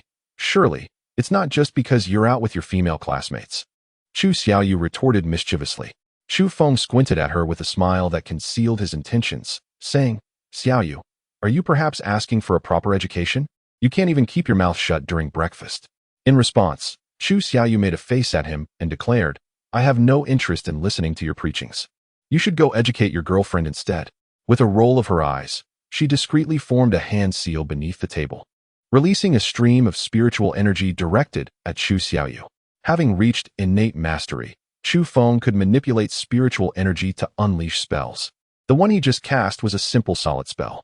This spell only affects ordinary individuals, compelling the afflicted to reveal their true thoughts. "Since you insist I have a girlfriend, I must inquire about that fellow named Cheng Hao," Chu Feng said with a mischievous grin. "Cheng Hao is my desk mate. He is handsome, and he excels at gaming. I've liked him for a long time now," Chu Xiaoyu blurted out. Upon uttering those words, her eyes widened, and she quickly covered her mouth with her hands, shock etched across her face. She was bewildered as to why she had revealed such a truth. Li Suhua immediately turned her gaze to Chu Xiaoyu, her expression stern as she asked, "Xiaoyu, what did you just say? Have you started dating early at school?" "Not yet. We Haven Tea confirmed our relationship, but I feel it's coming soon," Chu Xiaoyu admitted once again, feeling as if she had seen a ghost, her heart racing with panic. "Oh no, I've let the cat out of the bag. How could I have blurted that out?" Li Suhua shot Chu Xiaoyu a fierce look, standing up and declaring, "I'm the one who has seen a ghost. You dare to start dating early at school? Come here, we need to talk."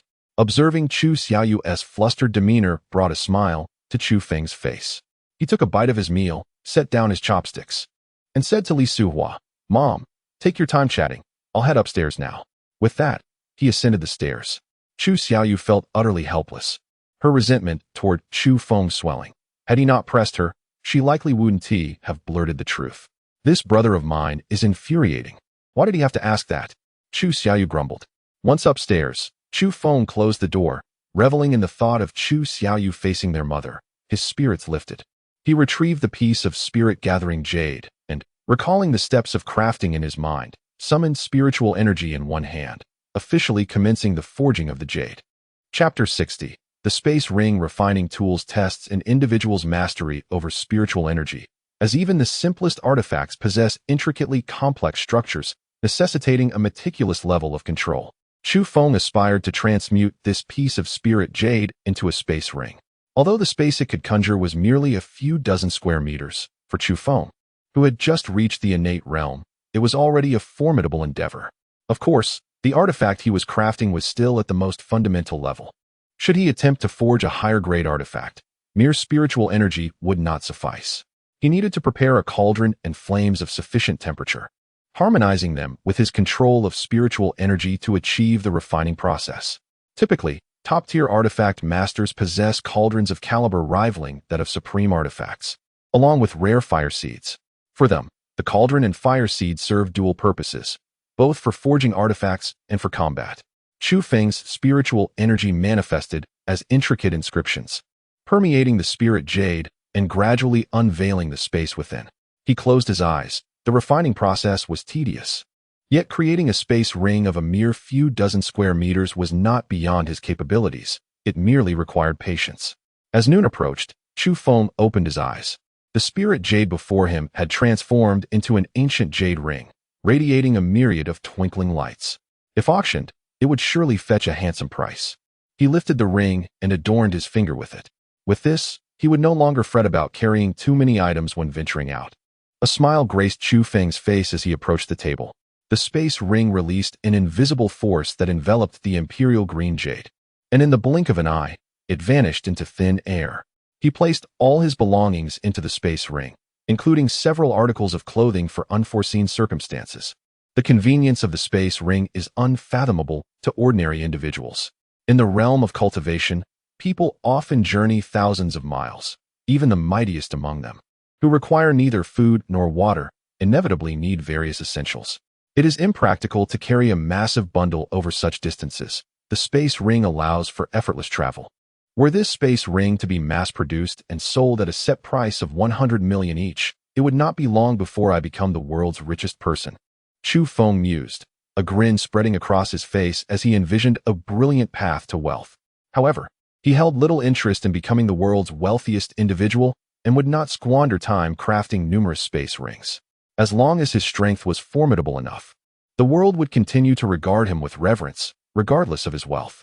Noticing it was time for lunch, Chu Feng descended the stairs and spotted Chu Xiaoyu standing alone in a corner, her expression one of grievance.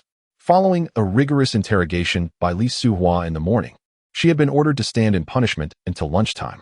Upon seeing Chu Feng descend, Chu Xiaoyu cast him a resentful glance, blaming him for her predicament. "You wait, Chu Feng. I will uncover evidence of your romantic escapades and ensure that Mother reprimands you thoroughly." She seethed. Chu Feng, unfazed, tilted his head as he walked towards the dining table, calling out, "Mother, what is for lunch today?" Fuming with indignation, Chu Xiaoyu wished she could rush over and bite him. After their meal, as Chu Feng and Chu Xiaoyu engaged in playful banter, his phone rang. Upon answering, a gentle voice resonated from the other end. "Hello, Mr. Chu, this is Jiang Minjing. Do you have a moment? The arena match between the Jiang and Guo families is this afternoon. And where are you now?" "I will come to fetch you," Jiang Minjing inquired. Chu Feng glanced at Chu Xiaoyu and thought it best not to invite her to Longquan Bay, for if she saw, it would undoubtedly cause an uproar. Thus, he mentioned the nearby bus stop instead. Chu Xiaoyu, eyeing him intently, leaned closer to his phone and heard Jiang Minjing's voice. "Okay, I'll be there shortly. Mother, my brother is definitely dating someone. A girl with a lovely voice is calling him." Chu Xiaoyu exclaimed, wide-eyed. In a flash, Chu Feng hung up the phone and glared at her. "Don't jump to conclusions. She asked just a friend seeking my assistance. I believe it's a girlfriend. Mother, you must discipline him and make him stand in the corner." Chu Xiaoyu seized the opportunity, pressing on. Li Suhua shot her a disapproving look. "It's a good thing for your brother to have a girlfriend. Why should he be punished?" Chu Xiaoyu's eyes widened in disbelief, as if hearing something scandalous. "Mother, you're biased. Why do you ignore my brother's romantic pursuits while punishing me for simply liking someone?" She felt the unfairness keenly. Li Suhua chuckled. "Your brother is a boy. Having a girlfriend is essential for our lineage, especially since he is nearing graduation. It's entirely normal. You're only in your first year of high school and a girl. I worry you might be deceived," she added. Chu Xiaoyu clearly disagreed, her thoughts swirling with discontent. Chu Feng, wearing a grim expression, was taken aback that Li Suhua genuinely believed he had a girlfriend. Mother, she is truly just a friend needing help. I must take my leave now. I want to discuss this further. He stood up and headed out of the villa, anxious that Li Suhua might pursue him with more questions. Upon reaching the bus stop, Chu Feng surveyed his surroundings. Soon, a striking red Audi approached. The window rolled down, revealing Jiang Minjing at the wheel. Mr. Chu, please get in. He nodded and took a seat in the passenger side. Jiang Minjing had applied a light touch of makeup today. Her already stunning features were further enhanced, exuding an alluring charm. Her attire was somewhat provocative, accentuating her long, graceful legs beneath the fitted skirt. The arena is at my family's martial arts school. We should head there now, Jiang Minjing announced. Noticing that her appearance seemed to have no effect on Chu Feng, a tinge of disappointment washed over her. She was a woman of her word. Her previous promise to Chu Feng was not made lightly.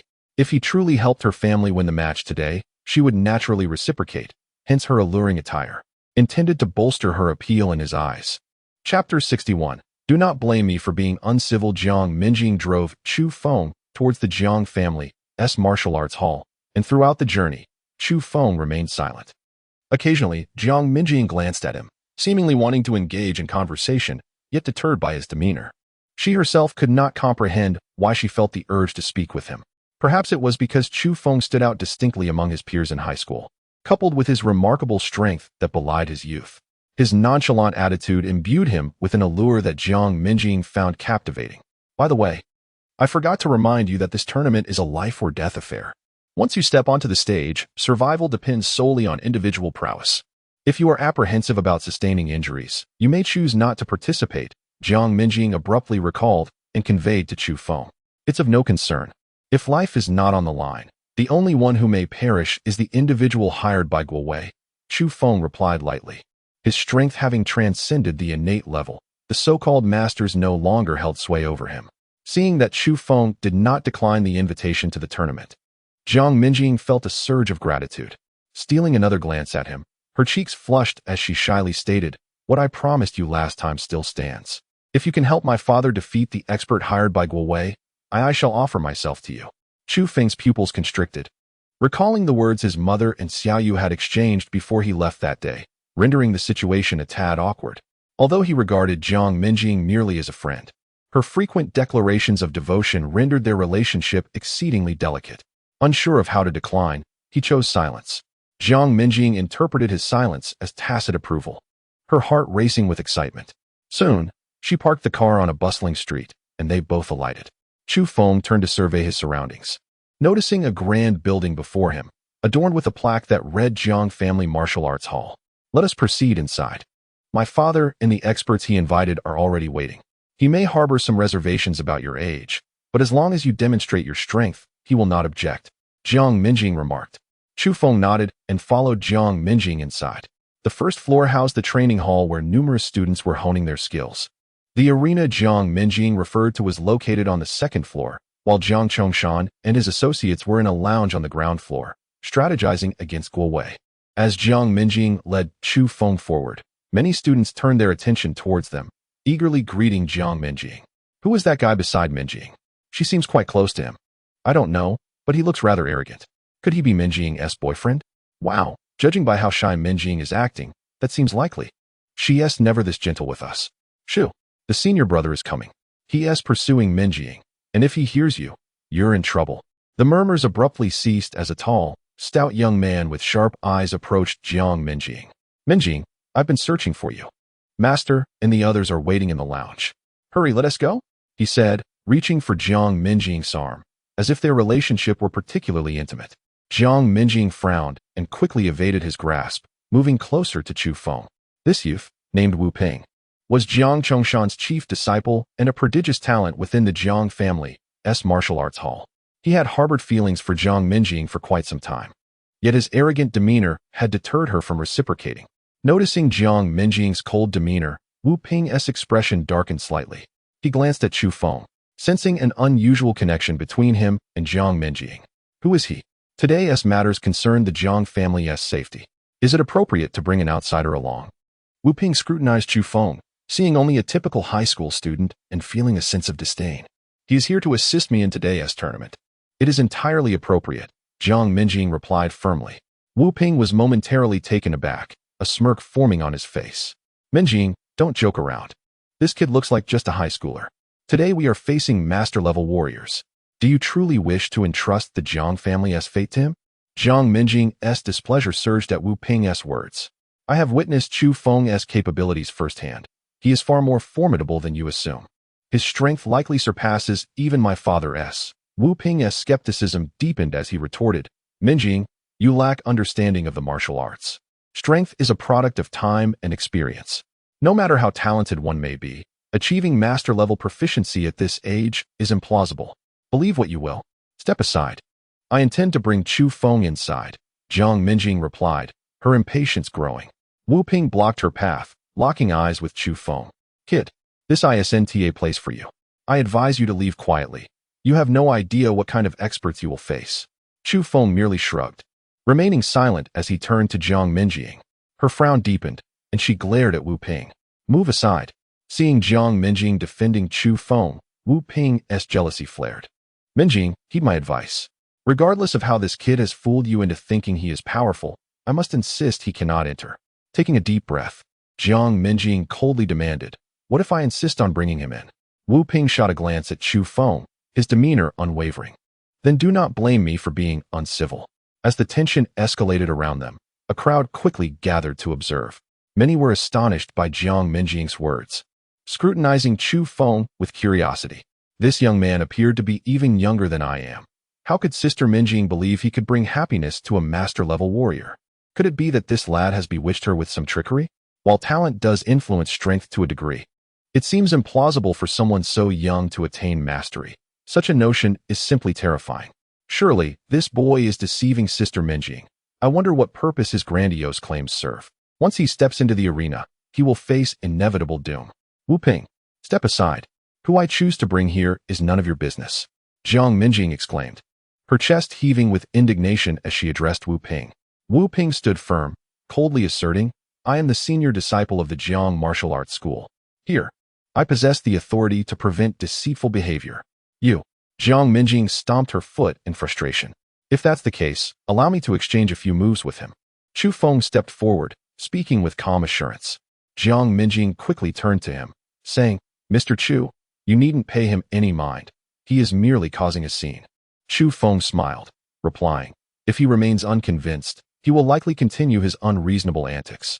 It would be wiser to address the issue at its source. Seeing Chu Feng's confidence, Jiang Minjing found herself unable to counter his reasoning. She trusted in his abilities, knowing Wu Ping posed no real threat to him, and nodded in agreement. Wu Ping scoffed, convinced that Chu Feng's words were nothing short of arrogance. Boy, excessive pride is dangerous. Today, allow me to temper your overconfidence. Otherwise, you will inevitably stumble. Chu Feng remained silent, choosing instead to step into an open space. Wu Ping, without hesitation, positioned himself opposite Chu Feng, eager to engage. The onlookers promptly cleared an area for the two. Those from the martial arts school were well aware of Wu Ping's prowess. Given Chu Feng's unassuming demeanor, they unanimously believed Wu Ping would surely prevail. Only Jiang Minjing maintained faith in Chu Feng's ability to overpower Wu Ping. Our school's rules dictate that once a match begins, it cannot cease unless one concedes or is incapacitated. If you surrender now, you may suffer less. Otherwise, prepare for the consequences, Wu Ping intoned coldly. You overestimate yourself. One strike will suffice to deal with you. There is no need for complications, Chu Feng replied with indifference. Such arrogance. Wu Ping wasted no time, launching himself at Chu Feng in a swift motion. An intangible pressure emanated from him, a stark reminder of the significant divide between martial artists and ordinary individuals. This aura was distinctly Wu Ping's. Onlookers gazed at Wu Ping with admiration and envy, exclaiming how swift he was, and yearning to reach such heights. Wu Ping was regarded as the foremost talent of their school, his martial prowess far surpassing theirs. I sense a tremendous explosive power in him. I wonder if that boy can withstand it. You're mistaken. Previously, a ruffian provoked Wu Ping, and with one punch, Wu Ping shattered 5 of his ribs. This boy appears even weaker than that last ruffian. In mere moments, Wu Ping closed the distance to Chu Feng, coiling his fist to deliver a decisive blow. The strength of a martial artist is formidable. As he clenched his fist, the muscles in his arm bulged, veins standing out ominously, a sight that instilled fear. "Prepare to fall," Wu Ping bellowed, unleashing the full force of his attack. When he struck, a rush of wind swept past Chu Feng, startling the crowd. As the punch neared Chu Feng's chest, he stood resolute, unmoving. Could it be that this boy is paralyzed with fear? If he does not evade, he will surely end up in the hospital today. Wu Ping sneered, confident that since Chu Feng had initiated the challenge, he would face no repercussions should he injure him. Unperturbed, Chu Feng had no intention of evading. As Wu Ping's fist approached, he effortlessly raised his hand, seizing Wu Ping's punch with astounding speed. The once dominant aura Wu Ping exuded vanished in an instant. To his astonishment, his full-force strike met an immovable barrier in Chu Feng's grasp. In stark contrast, Chu Feng remained composed, as if Wu Ping's attack were inconsequential. With an effortless motion, he halted Wu Ping's fist. The crowd stared in disbelief. Their perceptions of Chu Feng radically altered. "Your strength is still woefully inadequate," Chu Feng remarked casually, raising his other hand. Wu Ping felt immobilized, beads of cold sweat cascading down his forehead. How is this possible? With a single palm strike to Wu Ping's chest, Chu Feng unleashed a powerful surge, sending Wu Ping hurtling backward. Chapter 63. The Arena of Life and Death. Oh my goodness. This seemingly casual strike possesses such formidable power. How can someone younger than me wield such incredible strength? The onlookers were left in utter astonishment as they gazed at Chu Feng, completely taken aback by his display. The most ordinary of techniques concealed an unimaginable force, making the impact all the more shocking. As Chu Feng sent Wu Ping flying with a single palm, Jiang Minjing exhaled in relief, her admiration for him deepening further. He was truly captivating, his calm demeanor incredibly attractive, she mused. The heart of a young girl was thus stirred by Chu Feng. Wu Ping, sprawled on the ground, revealed a profound sense of dread on his face. He had not anticipated Chu Feng's prowess. That strike could have easily cost him his life. Yet, he sensed that Chu Feng had held back considerably, merely sending him flying without inflicting any real harm. He would no longer underestimate Chu Feng. "Mr. Chu, I apologize for the trouble. Shall we proceed inside?" Jiang Minjing said with a smile. Chu Feng nodded and followed her into the training hall, where the assembled crowd watched in bewilderment as they left, none daring to challenge Chu Feng's capabilities any longer. Chu Feng and Jiang Minjing arrived at the entrance of the lounge. Through the window, they could see several individuals seated within. At the head of the assembly was a tall, middle-aged man, Jiang Minjing's father, Jiang Zhongshan. He appeared to be engaged in a pleasant conversation with an elderly gentleman, displaying a respectful demeanor. Surrounding them were the skilled fighters Jiang's family had summoned to contend with Guo Wei. Jiang Minjing led Chu Feng into the room and introduced him. "Father, this is Mr. Chu Feng, a master martial artist I enlisted to help deal with Guo Wei." Jiang Zhongshan turned to glance at Chu Feng, a hint of embarrassment crossing his face as he remarked, "Minjing, do not jest. This young man appears no older than a high school student. How could he possibly compete in the arena?" Anticipating her father's reaction, Jiang Minjing quickly interjected, "Father, Mr. Chu may be youthful, but his strength is formidable. If you doubt this, you might spar with him to see for yourself." "Minjing, I appreciate your concern, but this is a life-and-death arena against Guo Wei. You are not aiding me. You are sending this young man to his doom," Jiang Zhongshan replied firmly.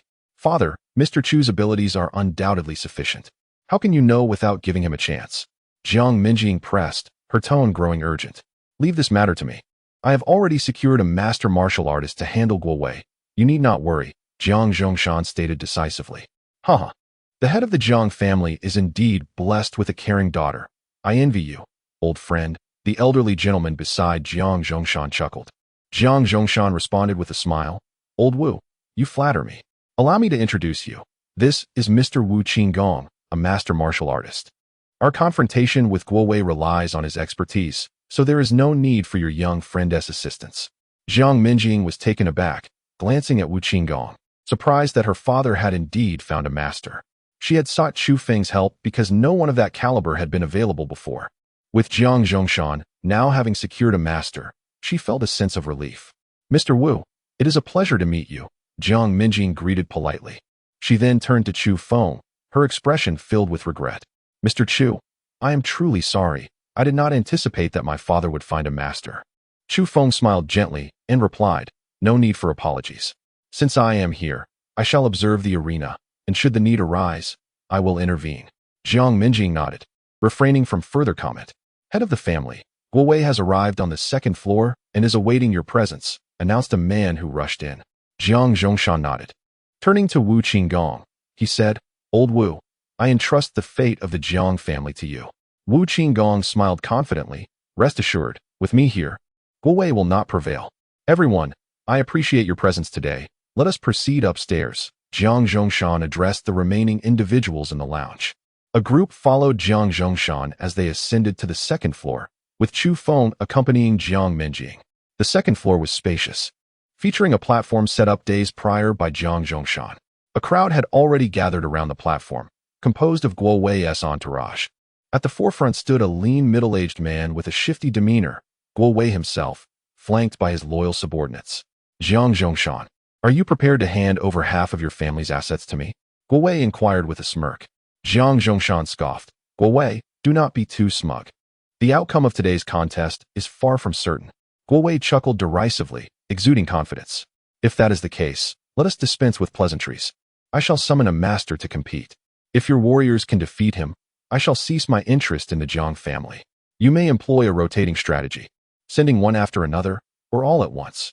However, I must warn you, no matter how many of you come, victory is unattainable, he declared. Jiang Zhongshan surveyed Guo Wei's team, noting the lack of remarkable figures among them. Such arrogance. When your fighters lose, let us see if you can maintain that bravado. He turned to Wu Qinggong, having staked the Jiang family's future on his capabilities. Wu Qinggong nodded resolutely, exuding confidence in securing victory for the Jiang family. He leaped onto the platform, declaring, Send forth your challengers. With me, Wu Qinggong, here, you shall not prevail today. Guo Wei, recognizing Wu Qinggong as a master, remained unfazed. He turned to one of his men, saying, I entrust this task to you. The man nodded and swiftly ascended the platform. The Jiang family members gasped upon seeing Guo Wei's chosen fighter, who appeared to be of similar age to Chu Feng. As Chu Feng reached the second floor, he sensed a dangerous aura emanating from this individual. However, he sensed that Chu Feng had restrained much of his strength when he made his move, merely sending him flying. At that moment, he no longer dared to underestimate Chu Feng. Mr. Chu, I apologize for the earlier misunderstanding. Shall we proceed inside? Jiang Minjing smiled as she spoke. Chu Feng nodded and followed her into the building. The onlookers in the training hall watched in astonishment as Jiang Minjing and Chu Feng departed, none daring to question Chu Feng's capabilities anymore. Chu Feng accompanied Jiang Minjing to the door of the lounge. Through the window, they could see several individuals seated inside. At the head of the gathering was a tall, middle-aged man, Jiang Minjing's father, Jiang Zhongshan. He was engaged in a conversation with an elderly gentleman, appearing quite pleased and treating the old man with considerable respect. Surrounding them were various masters invited by the Jiang family to confront Guo Wei. Jiang Minjing led Chu Feng inside and introduced him to Jiang Zhongshan. Father, this is Mr. Chu Feng, a master martial artist I invited to assist us in dealing with Guo Wei. Jiang Zhongshan turned to glance at Chu Feng, a hint of embarrassment crossing his face as he replied, Minjing, do not jest. This young man appears to be no more than a high school student. How could he possibly contend in the arena? Jiang Minjing had anticipated her father's reaction and quickly interjected, Father, Mr. Chu may be young, but his strength is formidable. If you doubt his abilities, why not spar with him? Minjing, I understand your good intentions, but this is a life-and-death match against Guo Wei. You are not helping me. You are merely sending this young man to his demise, Jiang Zhongshan stated firmly. Father, Mr. Chu's strength is undoubtedly sufficient. How can you ascertain his capabilities without giving him a chance? Jiang Minjing pleaded earnestly. This matter is not for you to meddle in. I have already secured a master martial artist to handle Guo Wei. There is no need for you to worry about this, Jiang Zhongshan replied decisively. Haha, the head of the Jiang family is truly blessed with a caring daughter. I envy you, my old friend, the elderly gentleman standing beside Jiang Zhongshan remarked with a smile. Jiang Zhongshan chuckled, saying, Old Wu, you flatter me. Minjing, allow me to introduce this esteemed gentleman, Mr. Wu Qinggong.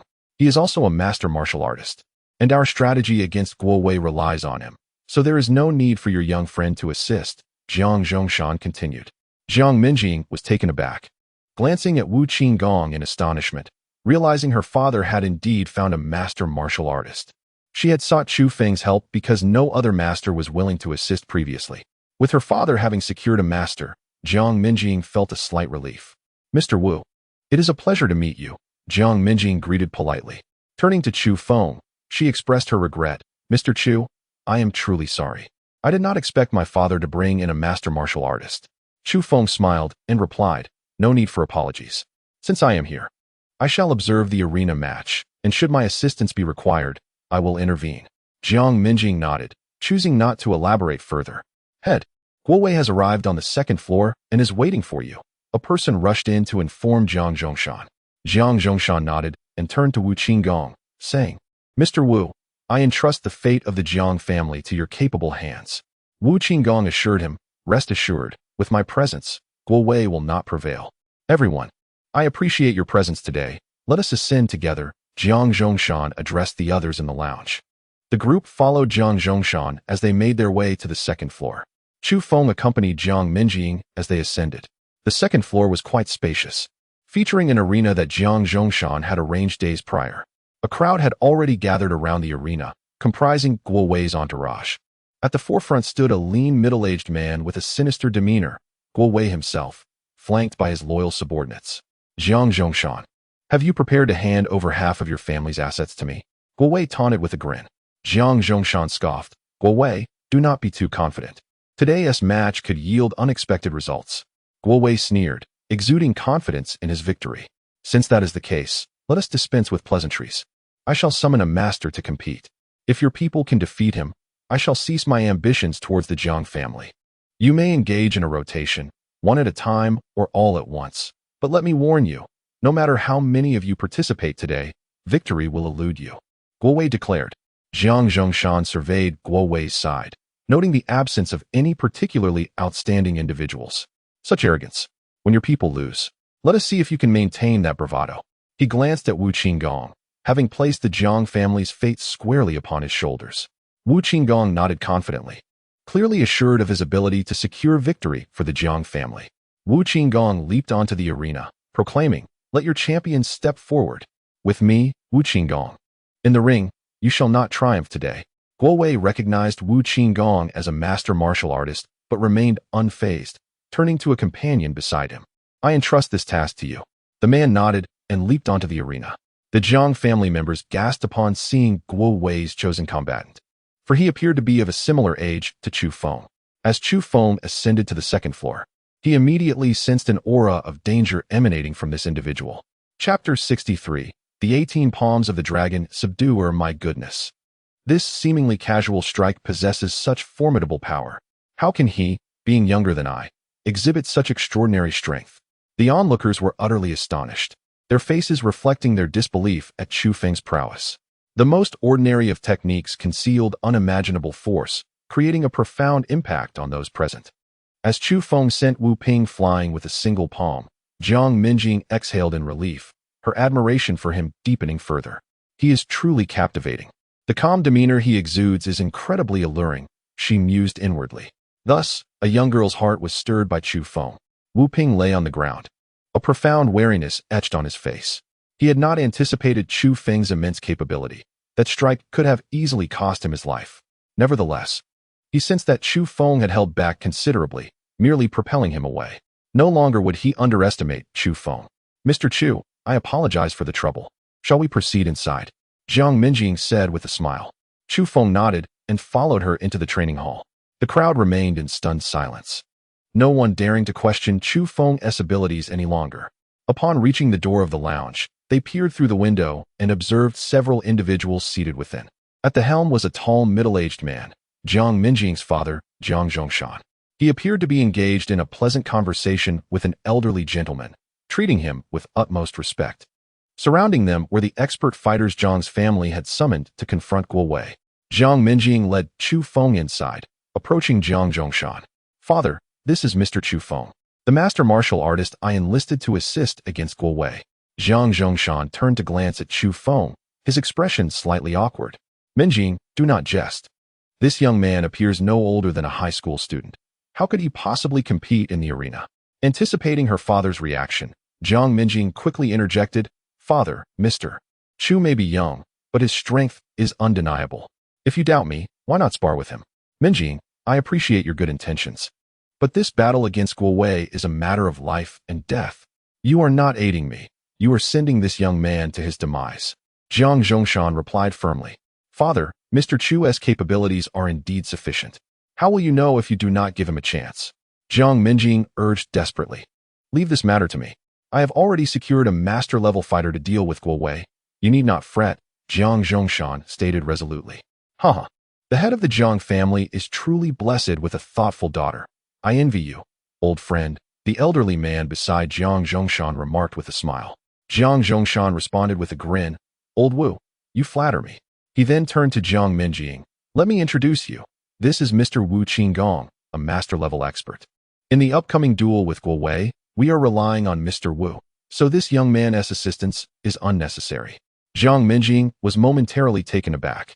Glancing at Wu Qinggong, surprised that her father had indeed found a master-level fighter. She had sought Chu Feng's help because no master-level martial artist had been willing to assist before. Now that Jiang Zhongshan had secured such an ally, she felt a slight sense of relief. Mr. Wu, it is a pleasure to meet you, Jiang Minjing greeted politely. Turning to Chu Feng, she expressed her remorse. Mr. Chu, I truly apologize. I did not expect my father to find a master-level expert. Chu Feng smiled and replied, no need for apologies. Since I am here, I shall observe the arena. Should the need arise, I will step in.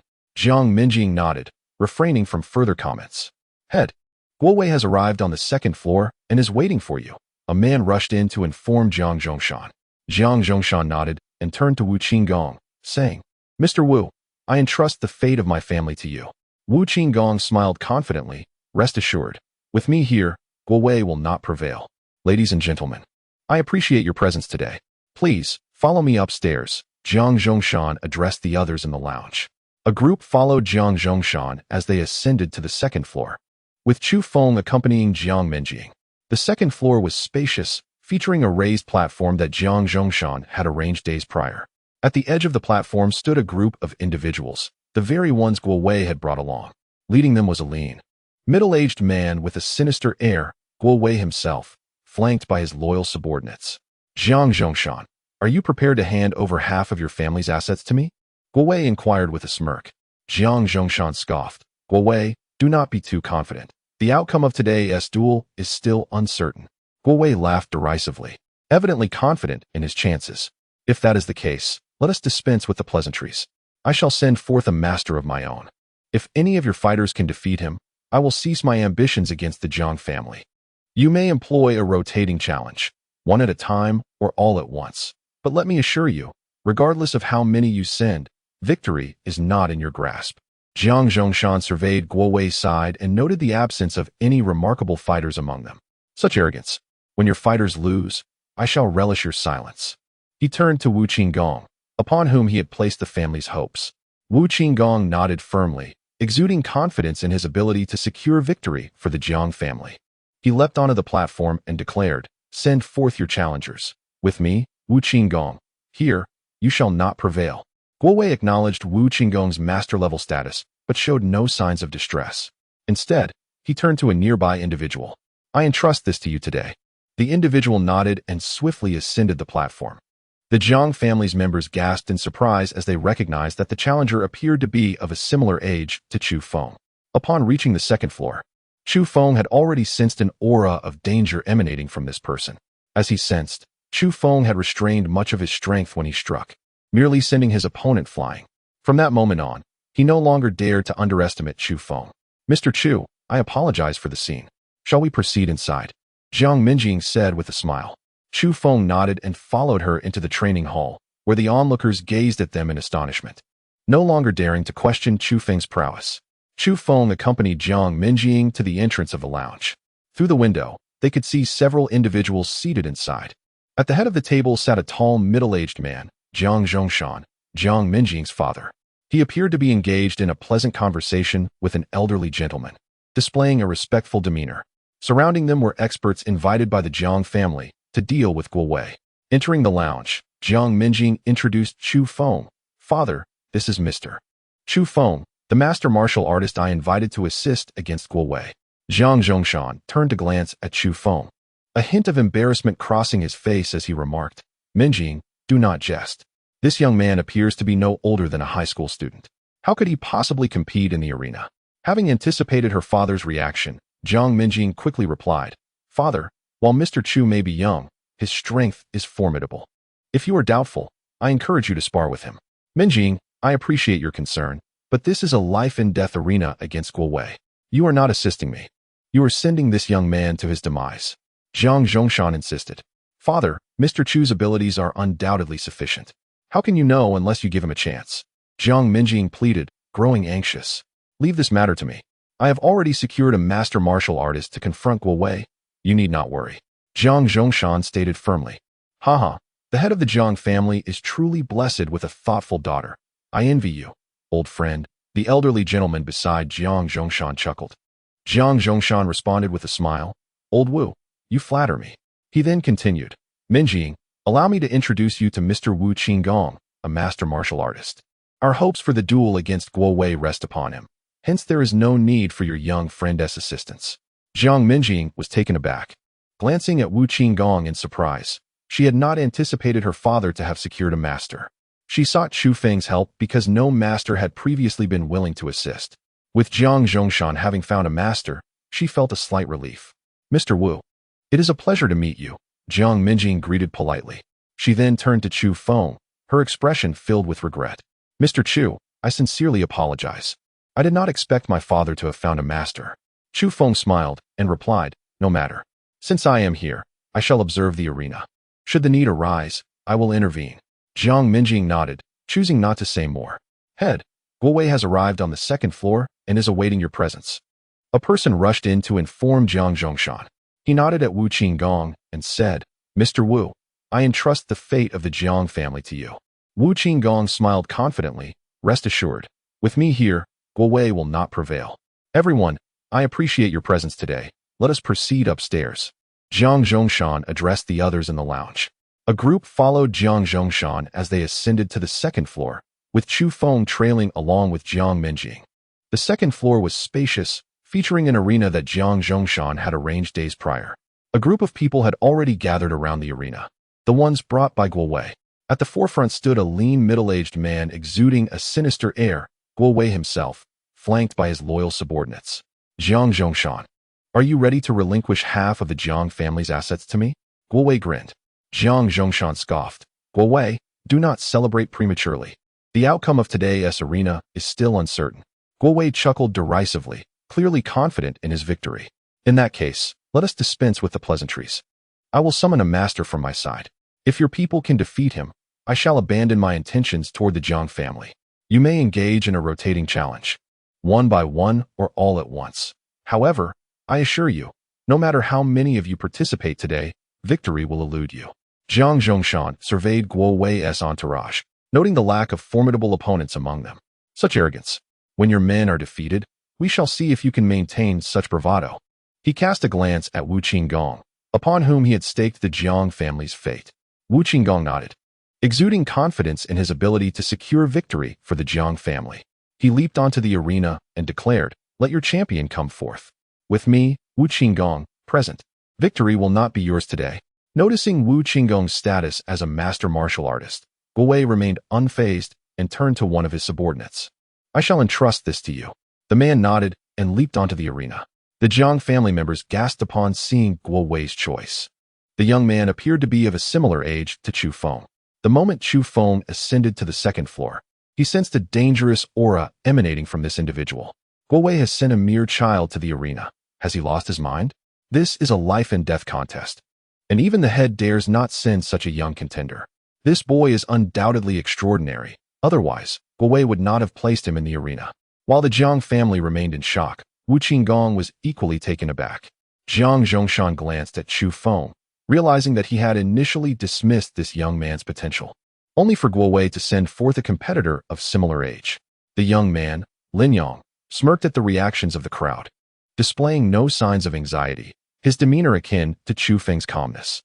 "Lin Yang, since they doubt your abilities, show these short-sighted Jiang family members what true strength is," Guowei urged. Lin Yang wore a serene smile, as if accustomed to such situations.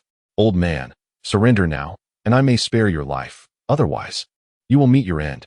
Lin Yang dismissed Wu Qinggong, a master martial artist, with disdain. In fact, with his powerful enhancements, he felt no fear of anyone. Enough chatter. Let us commence. I am eager for my reward, he exclaimed. Wu Qinggong, incensed by the disrespect, no longer hesitated. He channeled his inner strength and charged at Lin Yang. Standing his ground, Lin Yang calmly observed Wu Qinggong, reminiscent of how Chu Feng had dealt with Wu Ping earlier. Upon witnessing this, Chu Feng's pupils constricted. He was convinced that Wu Qinggong was no match for Lin Yang. The martial arts of Earth are regarded as the most rudimentary form of cultivation. With the memories of his past life, Chu Feng has encountered a myriad of cultivation techniques, and thus his perspective on issues diverges from that of others. However, when he now observes Lin Yang through the lens of a cultivator, he finds himself unable to discern the true extent of Lin Yang's strength. Moreover, he senses an otherworldly power emanating from Lin Yang, a force that is profoundly enigmatic. Even Chu Feng, who has been exposed to various peculiar powers within the realm of cultivation, cannot fathom the nature of this energy. It is evident that Lin Yang is far from ordinary.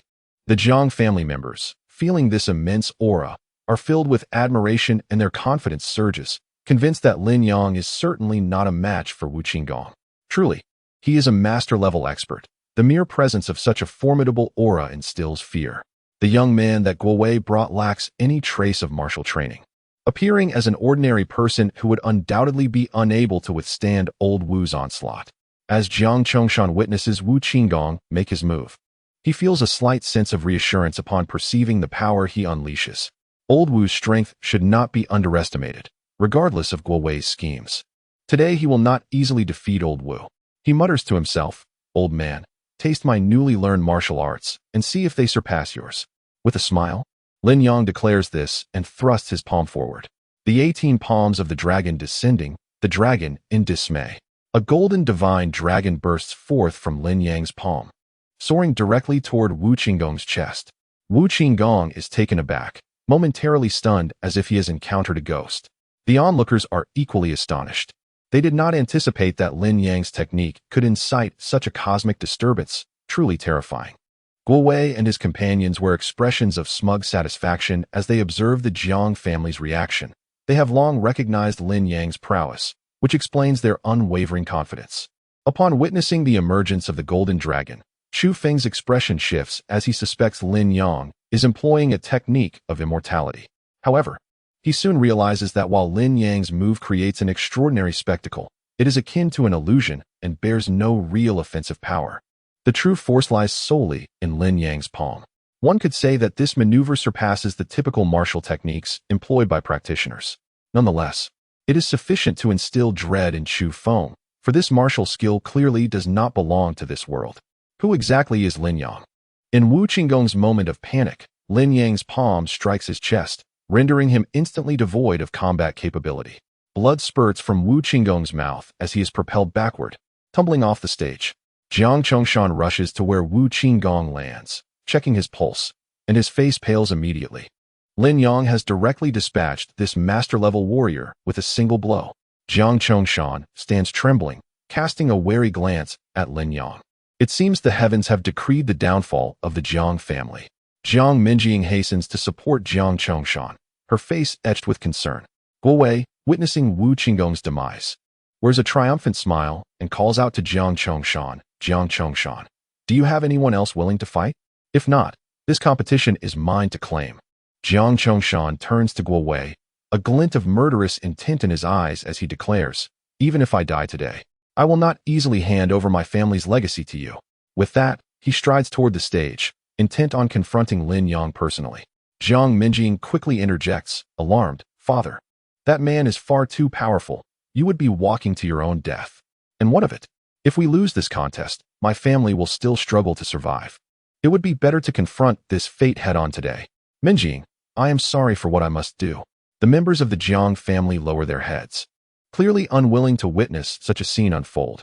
Guo Wei, observing Jiang Chongshan's willingness to sacrifice himself, is filled with derision.